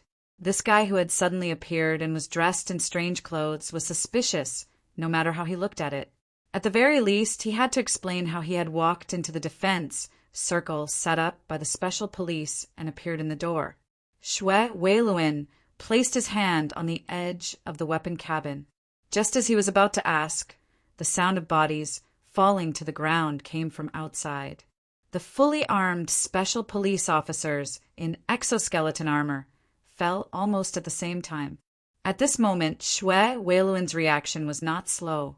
He instantly pulled out his gun and opened fire. The electromagnetic hand cannon, specially prepared for the special police officers, fired a fatal bullet.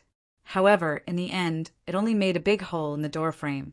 The deflection angle was so big that it was beyond common sense. Shwe Wei-Luin knew what was going on. The moment he pulled the trigger, his head was pierced by the invisible bullet first. The violent shock made him lose control of his body. He tried to turn it around. He staggered forward, but in the end he sat on the ground softly. It would be difficult for him to get up in a short period of time. All of the attacks were on the invisible and traceless spiritual level. In the face of an expert with mortal strength, ordinary people were really powerless. In just 2 seconds, the person finished clearing the area and walked in slowly. Luo Nan saw that this person's pupils were a deep gray. He gave off a feeling of solitude and coldness, but the violent methods he displayed added an extremely powerful tension and uncertainty. Of course, Luo Nan had also noticed that both of his ears were missing. With such an image and such tyrannical strength, he couldn't be a nameless figure, right? It was at this moment that Cat Eyes saw the appearance of the incoming person. She groaned in the encrypted channel. "We're in big trouble, child." "Child? Order of Justice?" "That's right, the Ears of Truth. A fanatic of the Order of Justice." Luo Nan's eyes weren't blind. "That Chief Gua is definitely related to the Order of Justice. Since he's from the same family, what's with that expression? Humph. The secular faction bumped into the truth faction. The shallow believer bumped into the fanatic believer. The replacer bumped into the executioner. It's already not bad that he's not crying for his mother." Just like all large organizations, the Order of Justice was unable to avoid internal disputes. This was especially true for a cult like theirs, which focused on the worship of holy objects and beliefs. Without the suppression of a powerful god, it was easier for things to go wrong. The Order of Justice's holy object was the distinctly black and white scales of truth. Within the order, the secular faction and the truth faction were like this scale. One was black and the other was white. They were separated on 2 sides. The 2 sides were just as their names implied. One leaned more toward the chaotic secular world, while the other leaned more toward the pure truth. The truth faction was dissatisfied with the secular faction's extraordinary actions in the sacred replacement. They believed that using the secular world's money, women, and turbid desires to replace the supernatural powers bestowed by the truth was a serious blasphemy. The secular faction snorted at the truth faction's harsh doctrines that were far from reality. At some point in time, the church's Truth faction members began the Purification Project. They punished those who had gone too far during the deity's substitution. Later on, the enmity between the two factions gradually accumulated. The so-called forms of punishment became more and more cruel. Quite a few truth executioners were born from this. Child was one of the most famous ones. His strength wasn't necessarily the strongest, but his habitual punishment of the mirror image of truth made people's expressions change. The basic concept was roughly this: whatever ability one obtained through the secular replacement, one would die under the circumstances created by that ability. Luo Nan understood a bit. It was no wonder that Child still didn't care about Huang Bingjin's life, even though he already had the absolute advantage. Now it seemed that he simply wanted Huang Bingjin to die from the destruction of his soul. To the Truth faction, there was nothing more disgusting than the fact that a person like Huang Bingjin was alive in this world. The problem was that Child's intentions had been destroyed by Luo Nan. Child didn't immediately come looking for trouble with Luo Nan. According to the duties of the Purification Project, he still had a target that needed to be solved. Not far away from Child, Director strove to maintain a bit of calmness, but it was useless. His entire body was trembling from head to toe. This was because he knew that the tall man standing behind him could take his life with a single breath if he really wanted to. Child walked to Director Gui's side and sized him up a few times. He opened and closed his mouth. His voice was deep and resonant. It was as if it could penetrate the eardrums of his ears. You don't need to worry for the time being. Using the price of the secular world to exchange for the achievement of the secular world still hasn't deviated from the original intention of the substitution. But who gave you the right to participate in the process of blasphemy against the truth? Director opened his mouth to speak, but he couldn't find a suitable reason no matter what. He didn't even have the courage to turn his head. His face grew paler and paler, nearly transparent. Despair seeped out from within. The other people in the room were dumbfounded for a time. No one would have thought that Child would be this terrifying in Director Gui's eyes.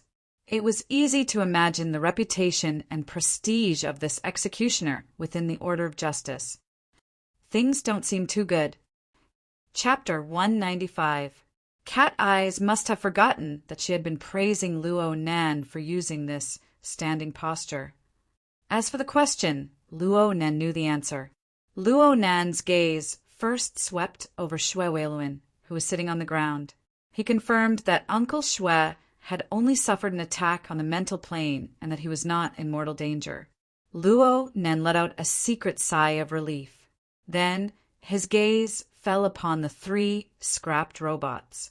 He pondered whether or not the special storage device was still in good condition.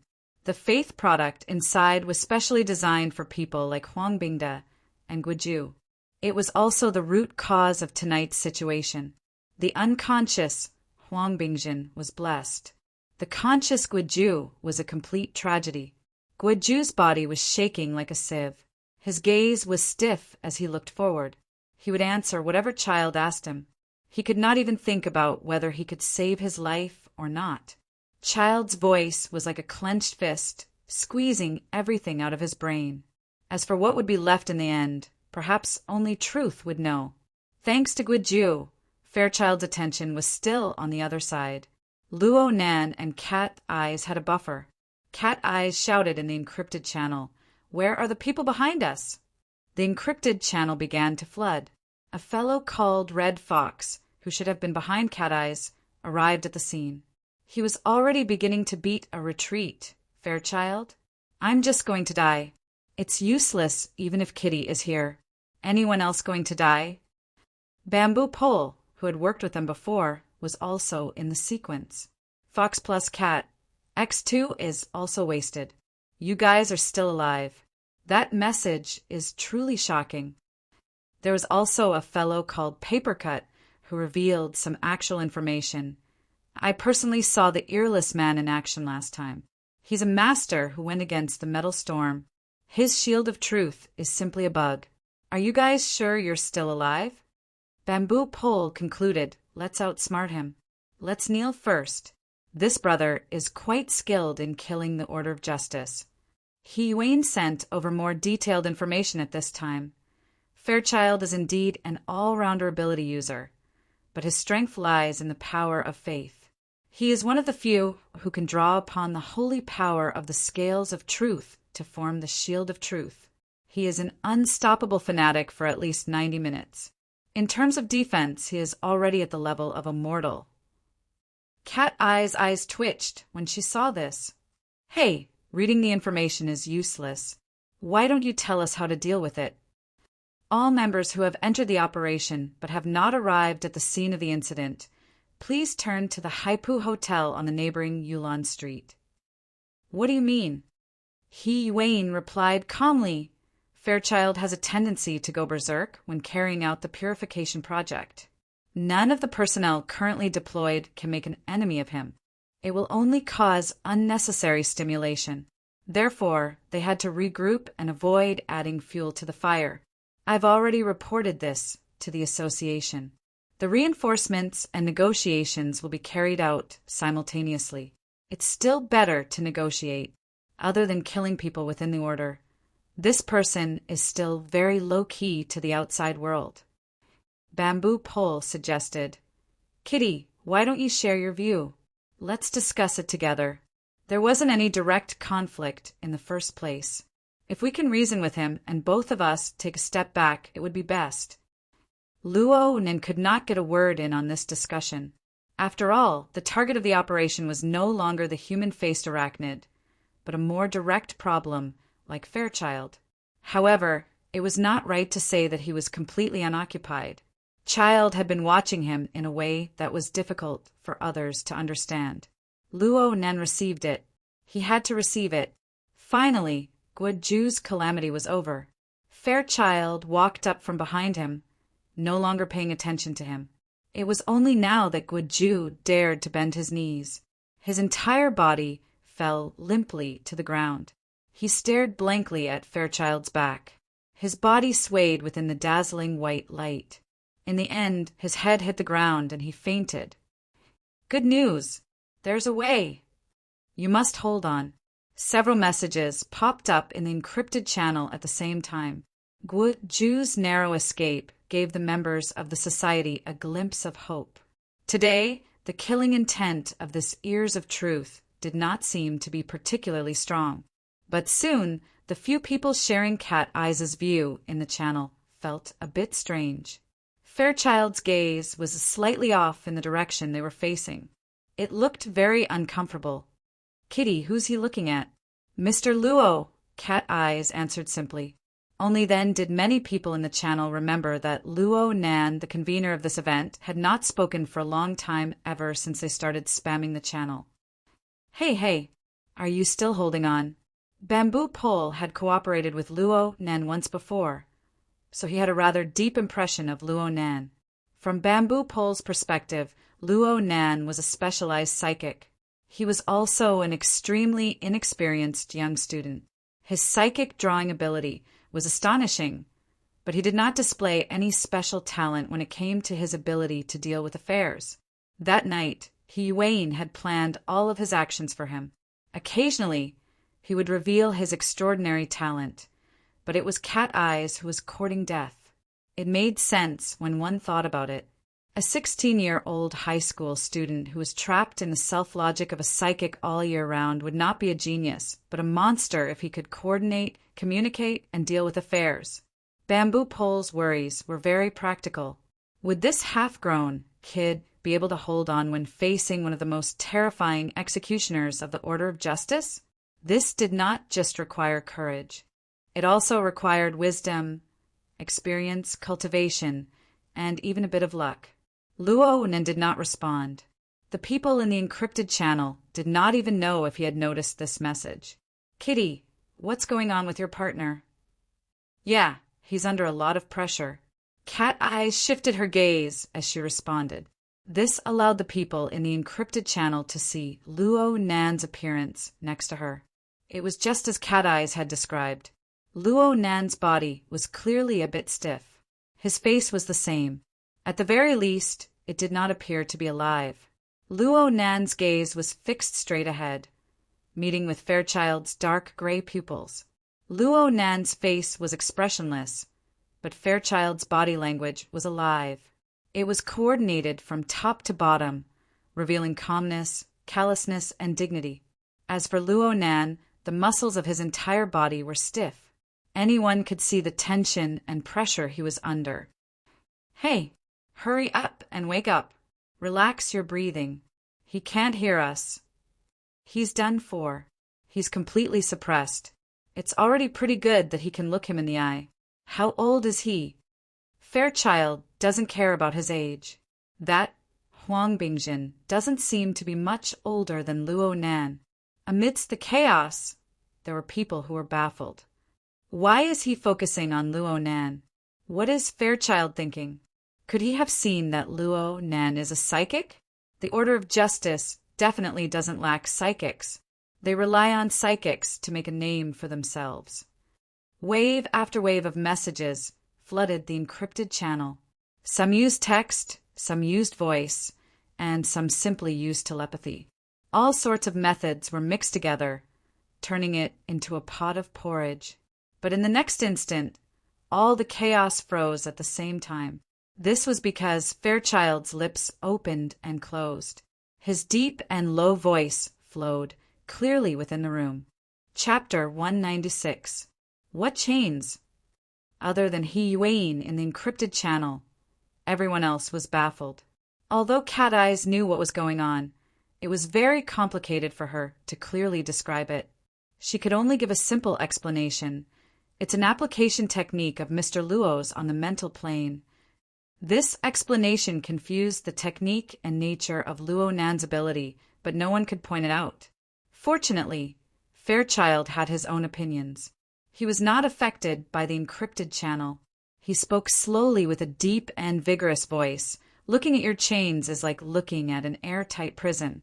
Rules, laws, temperance, control. It possesses a pleasantly surprising sense of order. I really like it. This kind of evaluation, this kind of form, made everyone feel very surprised.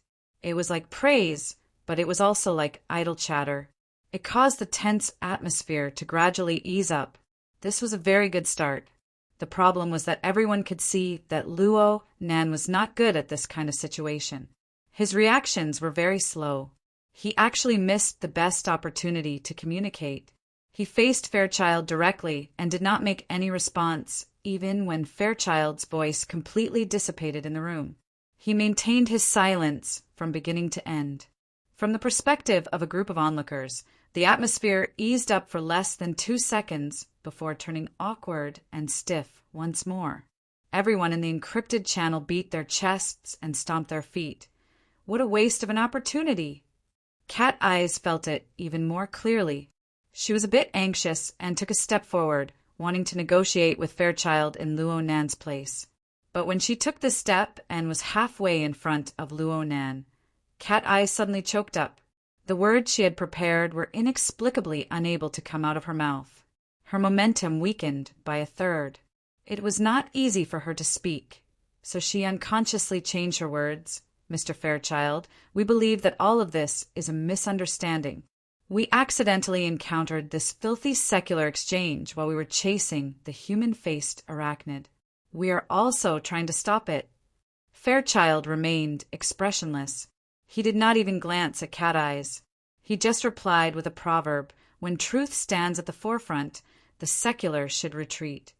Cat Eyes opened her mouth, but she suddenly felt speechless.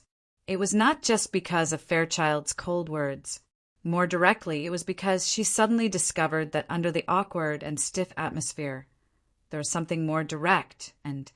This chapter is not finished. Please turn the page. A dangerous undercurrent. The undercurrent surged on the mental plane.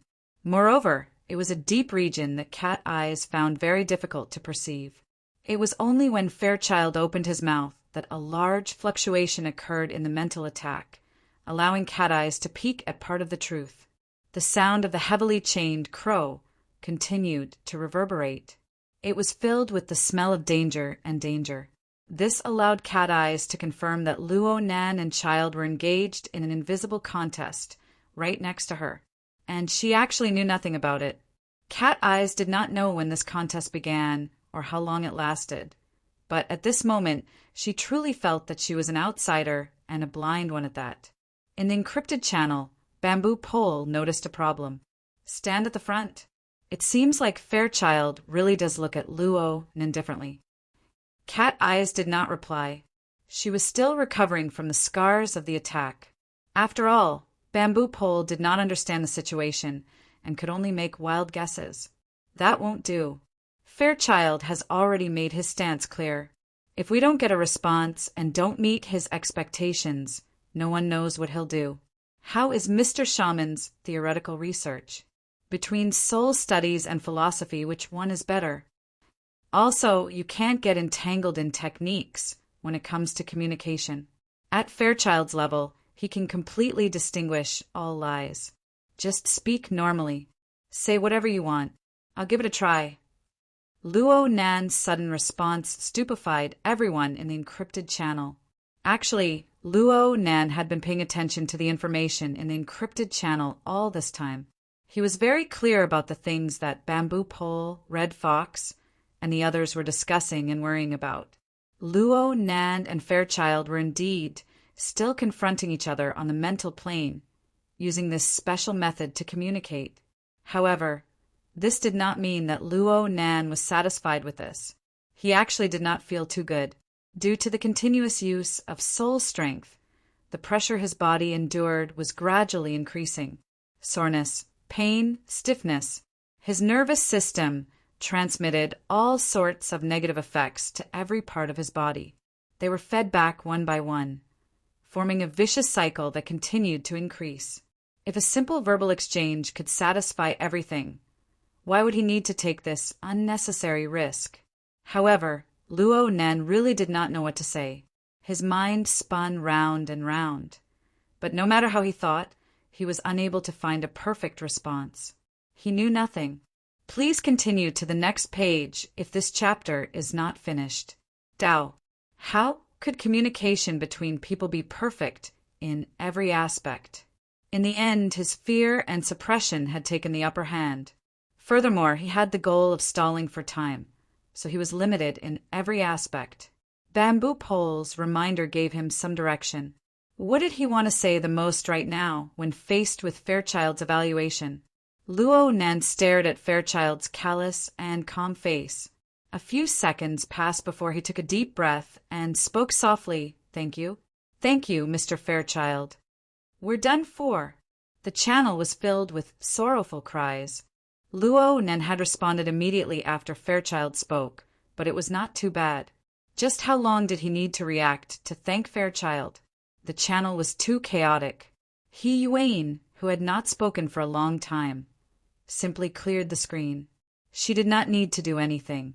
Luo Nan had already given up on referring to the contents of the channel. He just said what he wanted to say. This is one of the results of my grandfather's research. I call it my heart's a prison, the prison of a prison, based on the foundation of formatting theory. If there was anything in this world that could cause Luo Nan to talk endlessly, then it would be his grandfather's achievements, his grandfather's formatting theory. After all, this was the result of his entire 5 years of blood, sweat, and tears. However, Child was not here to listen to his science. After 2 or 3 sentences, he cut to the chase and began a formal conversation. It's very good to have a special structure and function in a wonderful way, but physical training is terrible. Is it because of the lack of a system? This was a criticism of my heart's a prison. Luo Nan knew that Child was right, but at this moment he felt that he needed to reciprocate. Mr. Child's mental storm also lacks order. It lacks a sense of rhythm. As soon as he said that, everyone in the encrypted channel went silent. They couldn't even utter a single word. Why did he suddenly become angry? When he finally came back to his senses, the channel was filled with notifications. Steady, steady. Just bear with it for now. They don't have any ill intentions. Don't argue, or you'll be at a disadvantage.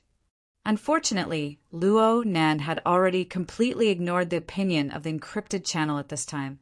He followed the previous words and said, "What's the reason? It's too late. I can only make adjustments." Chapter 198. Luo Nan thought of Rui when the moment he opened his mouth. That night, when Rui broke through the encirclement of the deep blue walkers, her strength had seamlessly switched from the material plane to the mental plane. Luo Nan would never forget the formation of an absolute explosive force and the incomparable changes in tempo. Luo Nan had never truly experienced Fairchild's strength, but Rui was above him in terms of tempo coordination. It was precisely because of the lack of a harmonized rhythm that the pressure Fairchild exerted on him during the confrontation on the mental plane was erratic and intermittent. The impact of the mental storm was very difficult to achieve Rui Wen's explosive power.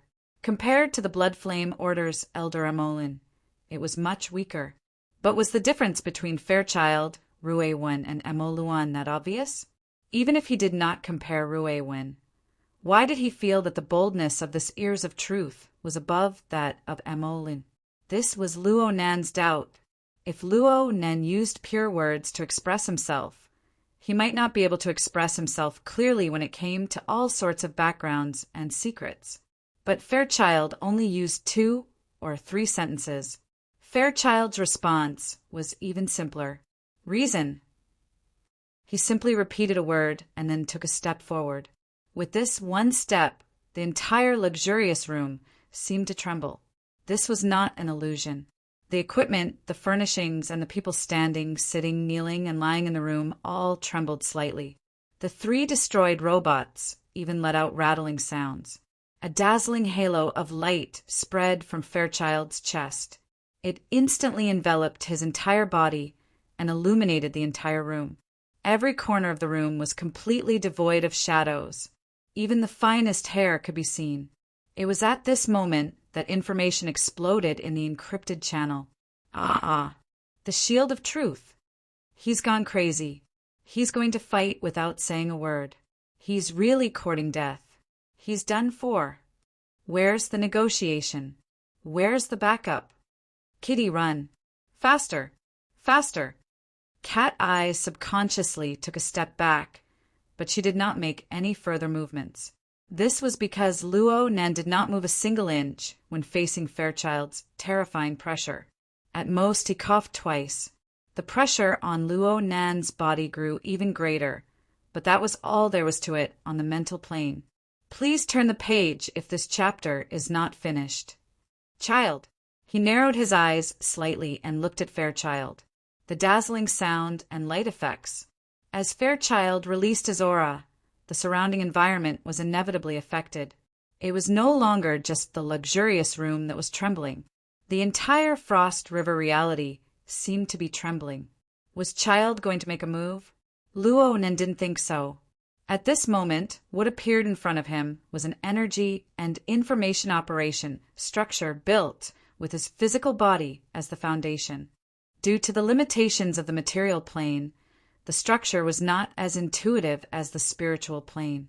The details could not be seen clearly, but the general principle was still clearly presented. The material plane and the mental plane pushed and interfered with each other, forming a vortex that existed on both the material plane and the mental plane at the same time, forming a dynamic yet stable structure. Child's spirit and body were one in this structure, supporting and interacting with each other. This was Child's reply. Perhaps it was very difficult for him to realize the rhythm of Rui Wen's body and soul merging and harmonizing, but the state of his body and soul had established a stable and powerful structure. The feeling he gave off was like an atomic furnace that contained enormous power. The mental and material interfered with each other inside, colliding intensely. Yet they operated in precise coordination, perfect and perfect. Luo Nan was speechless for a time. Only now did he truly understand the level of Child's power. It far surpassed anyone Luo Nan had ever seen. If he had not seen it with his own eyes, Luo Nen would find it hard to imagine that a human with a mortal body could actually accumulate such astonishing energy within their body. In the end, the attack and defense on the mental plane and the storm set off were just the overflowing heat from this atomic furnace. Similarly, if Child's answer were to be translated into words, it would take 1,000 words to completely understand. Just one step was enough for Luo Nen to understand everything clearly. The foundation of the exchange between the two was precisely the confrontation on the mental plane. The heavily chained crow and the mental storm, one defensive and one offensive, collided and probed at each other every moment. All they needed to do was to repeat some of the situations that occurred during their exchange using words. Compared to the reality of the plane, perhaps it was closer to the original intentions of the two. Luo Nen had to admit that he was very suited for this sort of exchange. It was simple and direct, saving him a lot of meaningless words. This chapter is not over. Please turn the page. There was no need to express any attitude. All intentions were clearly revealed through the mutual collision and probing on the mental plane. The only problem was that this sort of exchange was too strenuous. Luo Nan's soul could withstand it, but this did not mean that his body could. So, he tried to use more words to translate. First, he needed to apologize for Child's misjudgment of the mental storm. I'm sorry. However, I don't think that my grandfather's theory isn't systematic. This situation only occurred because of the choice of method and the lack of depth of understanding in his early years. Everything else didn't matter. There was only one point, and that was Child's evaluation of formatting theories' lack of systematicness. This made Luo Nen very dissatisfied. The format of My Heart's a Prison was the result of systematic research. However, Luo Nen had chosen a dangerous method. He used psychotropic drugs to gradually correct the format of his nervous system, ultimately obtaining this ability. He had neglected the problem of his body during this process. This was also because he had not truly understood the essence of the formatting and the operational structure of energy and information in the past 5 years. He believed that if he was given the time to start over, he would be able to coordinate his soul and body better. At the very least, he would not be in such an extreme state of imbalance. As Luo Nen defended himself, he used his finger to point and gesture at Child's body. This further clarified the focus of his mental clairvoyance. It was the cranial nerves, the spinal nerves, and the nodes that Luo Nen had figured out over the past week. If he had been able to give these areas additional stimulation and training in the past 5 years, the results might have been completely different. What the hell is he doing? Is he apologizing or is he defending himself? What's up with his grandfather's theory? Does anyone know? The group of enthusiastic people in the encrypted channel were all stupefied. Luo Nan's words were incoherent, and he was gesticulating. Anyone who saw it would feel that it was incomprehensible. It was completely unreasonable. They thought to themselves that if they were in Luo Nan's shoes, they would certainly slap the ball to death. But looking at the current situation, Child did not make a move. Not only did he not make a move, but his dark gray eyes were focused on Luo Nan. He looked extremely focused. What was this? An exchange between a madman and a fanatic? They were surprisingly in tune. Chapter 199. It was already 8 o'clock in the evening. The rain was still falling endlessly from the sky. Bamboo Pole held an umbrella as he walked leisurely on the main street. On the side of the road, an enchanting beauty was grumbling to her companion in a low voice. Aside from the annoying autumn rain, there was also the slight earthquake just now. Bamboo Pole kept turning his head until the enchanting beauty's figure disappeared into the depths of the stream of people. If he did not have a mission tonight, he would not have minded a beautiful street encounter. As for the beginning of the conversation, there was no harm in saying. Actually, it wasn't an earthquake just now. It was just two brothers with mental issues having a heated conversation. At this moment, Fairchild's voice came from the Hexa ear. Your order is reflected in your soul.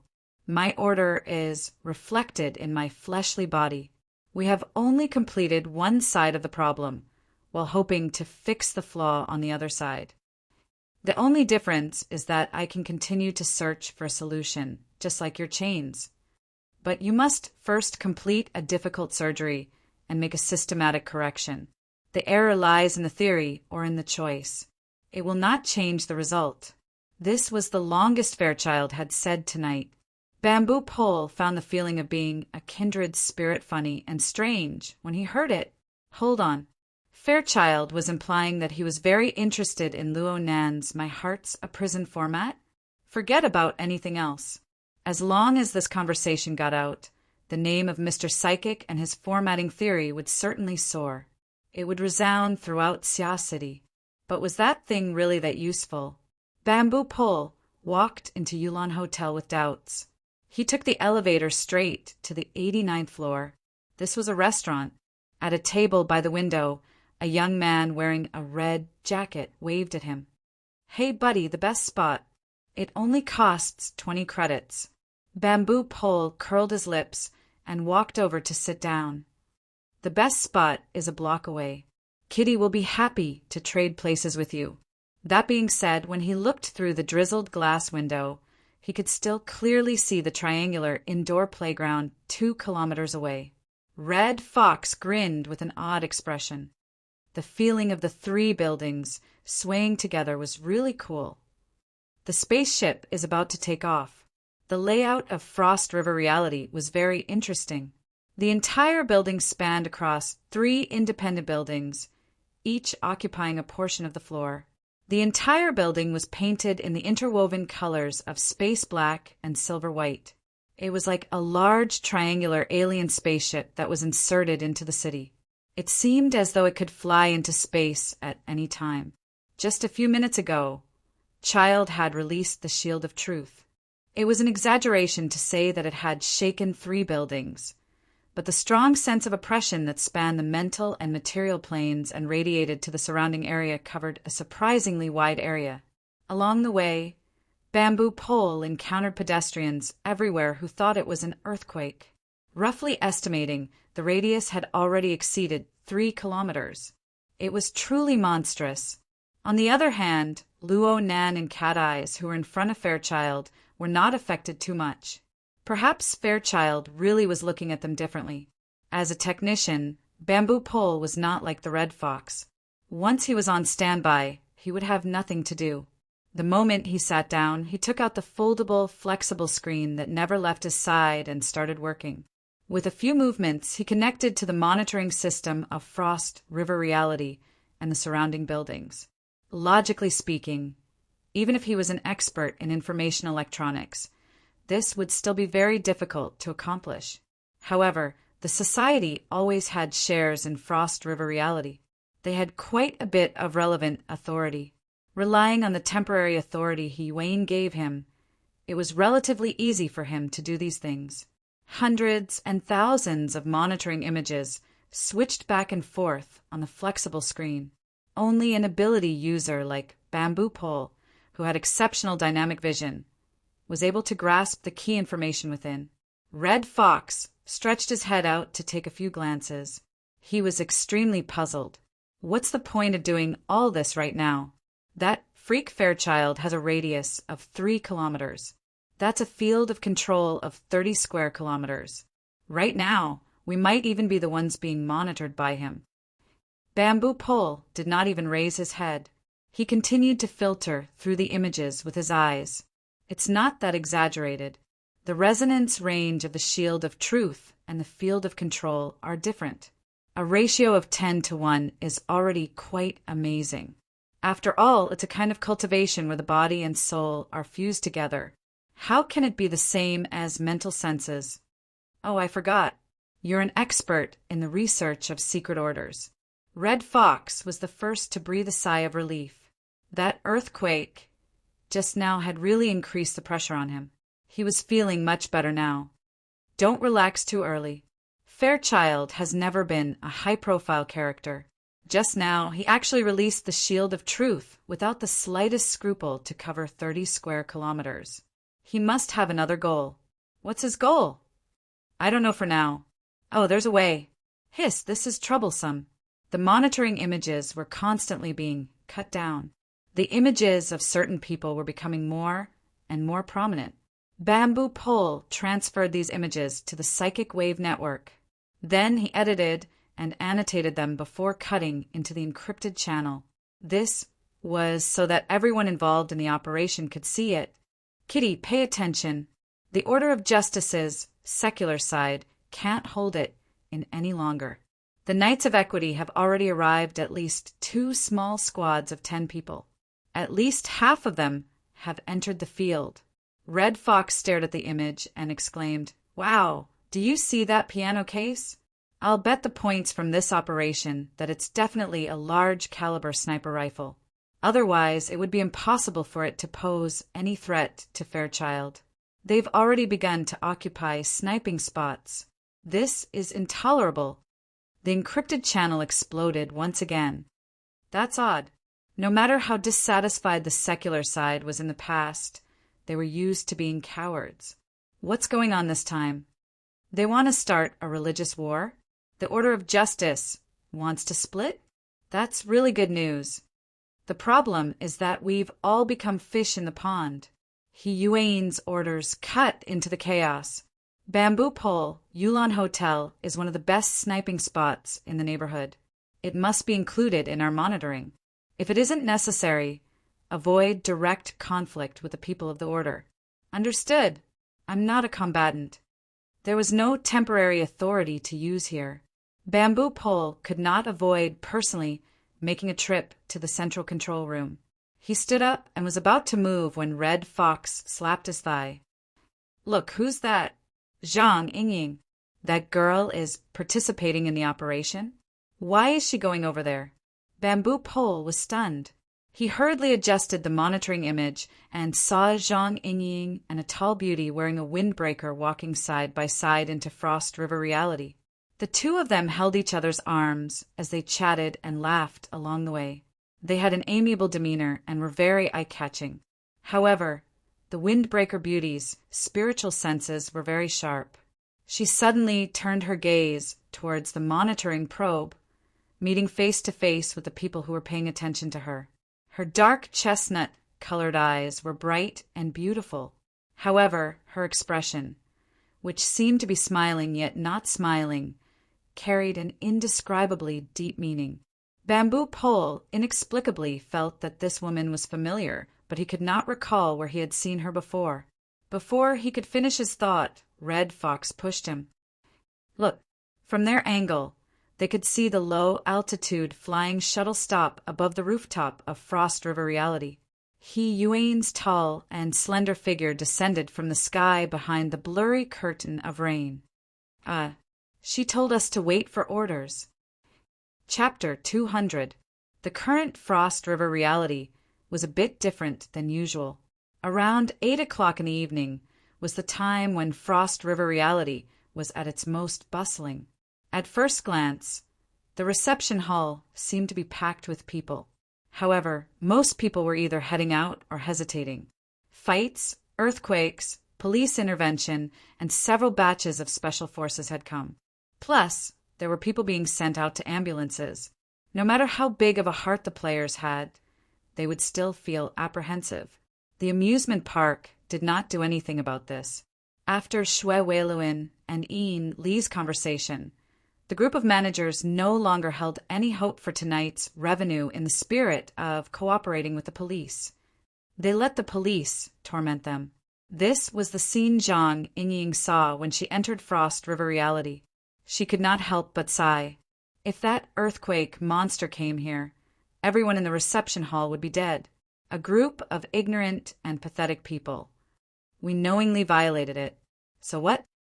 Bai Xingyan shrugged. It must be a moral model that keeps promises. Doctors have to be responsible for their patients. Zhang Yingying reached out to touch her face. The skin grafting technique of Luoyang City is amazing. It's 10 times thicker, isn't it? Bai Xingyan's eyelids fluttered. She turned to bite Zhang Yingying's fingertip. Zhang Yingying giggled and pulled back. Just as she was about to say something, Her eardrums vibrated. A communication came through the hex ear. Hey, don't be too wasteful. How do you expect us men to endure this? Bamboo pole, you peeping Tom. Zhang Yingying ground her teeth. You were the one controlling the camera just now, weren't you? It's a surveillance camera. I have to make sure you don't get wet while carrying out the mission. Speaking of which, didn't you guys feel such an obvious sign? You said earthquake monster. Of course I know, but right now I'm accompanying a guest or picking someone up. White Salt has a patient here. White Salt. Bamboo Pole's voice suddenly rose an octave. Are you sure it's the one in the brown windbreaker next to you? TSK, I haven't seen her for a few years, and her style has changed. My impression of her is that of a researcher in a white coat. Does she have a boyfriend? Zhang Yingying rolled her eyes. Another communication came through. Hello, Miss Zhang. Secretary he, Vice President he. Zhang Yingying's voice was clearly drawn out when she saw the caller ID. She did not have a good impression of this new acquaintance who had seen through her weak nature and forced her to train at the bottom of the sea. Zhang Yingying noticed that the moment the call connected, Bamboo Pole had cut off the connection. This gave her a rough idea. One wouldn't visit a temple without a reason. Contacting him at this time was probably the mission that Bamboo Pole had mentioned. It's time to put on airs. However, He Yuan didn't have any intention of making friends and directly informed him of the current situation. Due to the lack of time, he didn't go into too many details and only introduced the main points. Only then did Zhang Yingying know which earthquake monster she had just heard was. Luo Nand is confronting child. Is he looking to die? At present, Fairchild will not harm him for the time being. However, in the coming conflict between the secular side and the truth side of the order of justice, it is very likely that he will be drawn into it. Right now, we need a few support points just in case. Can you join us? Zhang Yingying was speechless.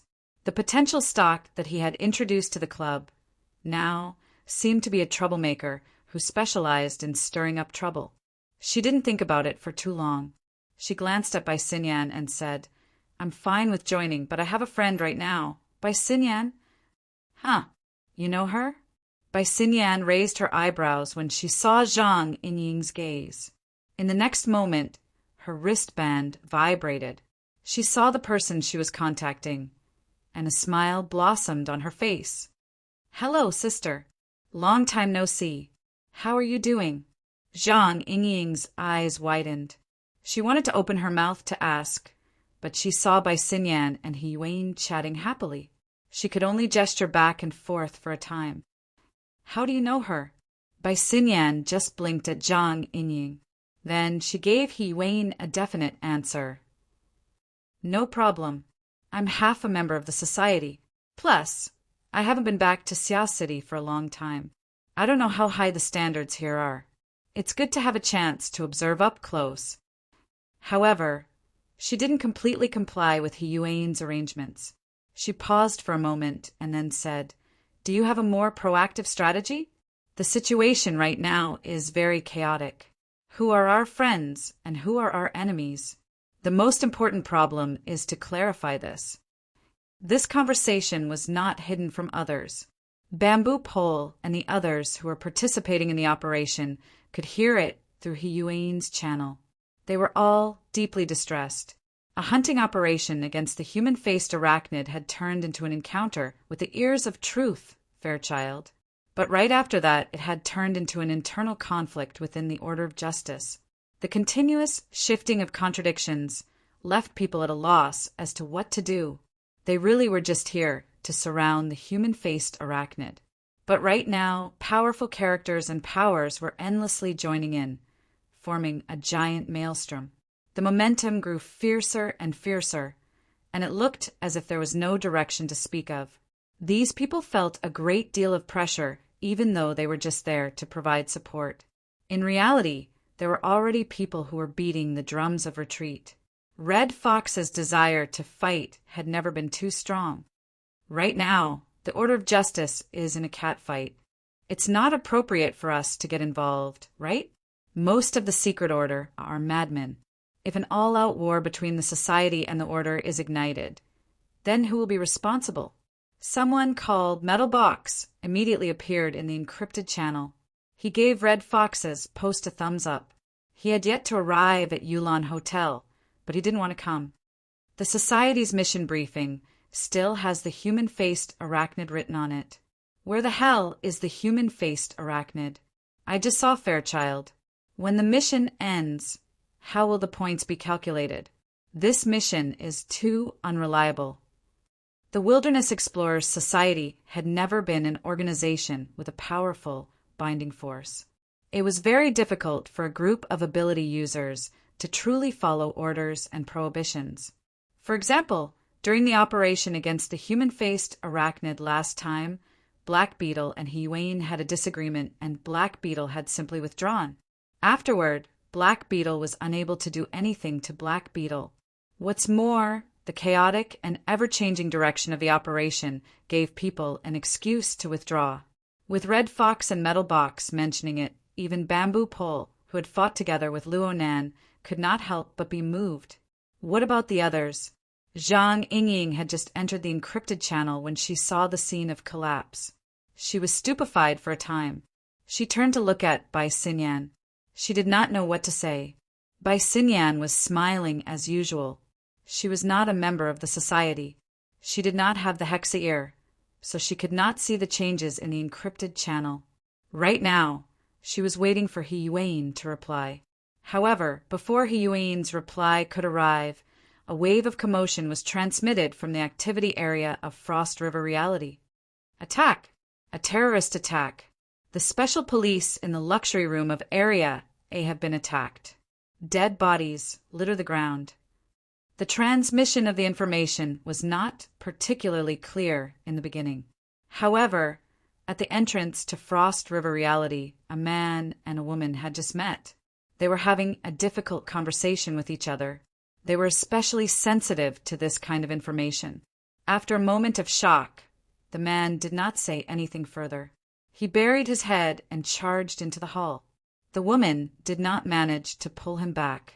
She cried out involuntarily. Shuele,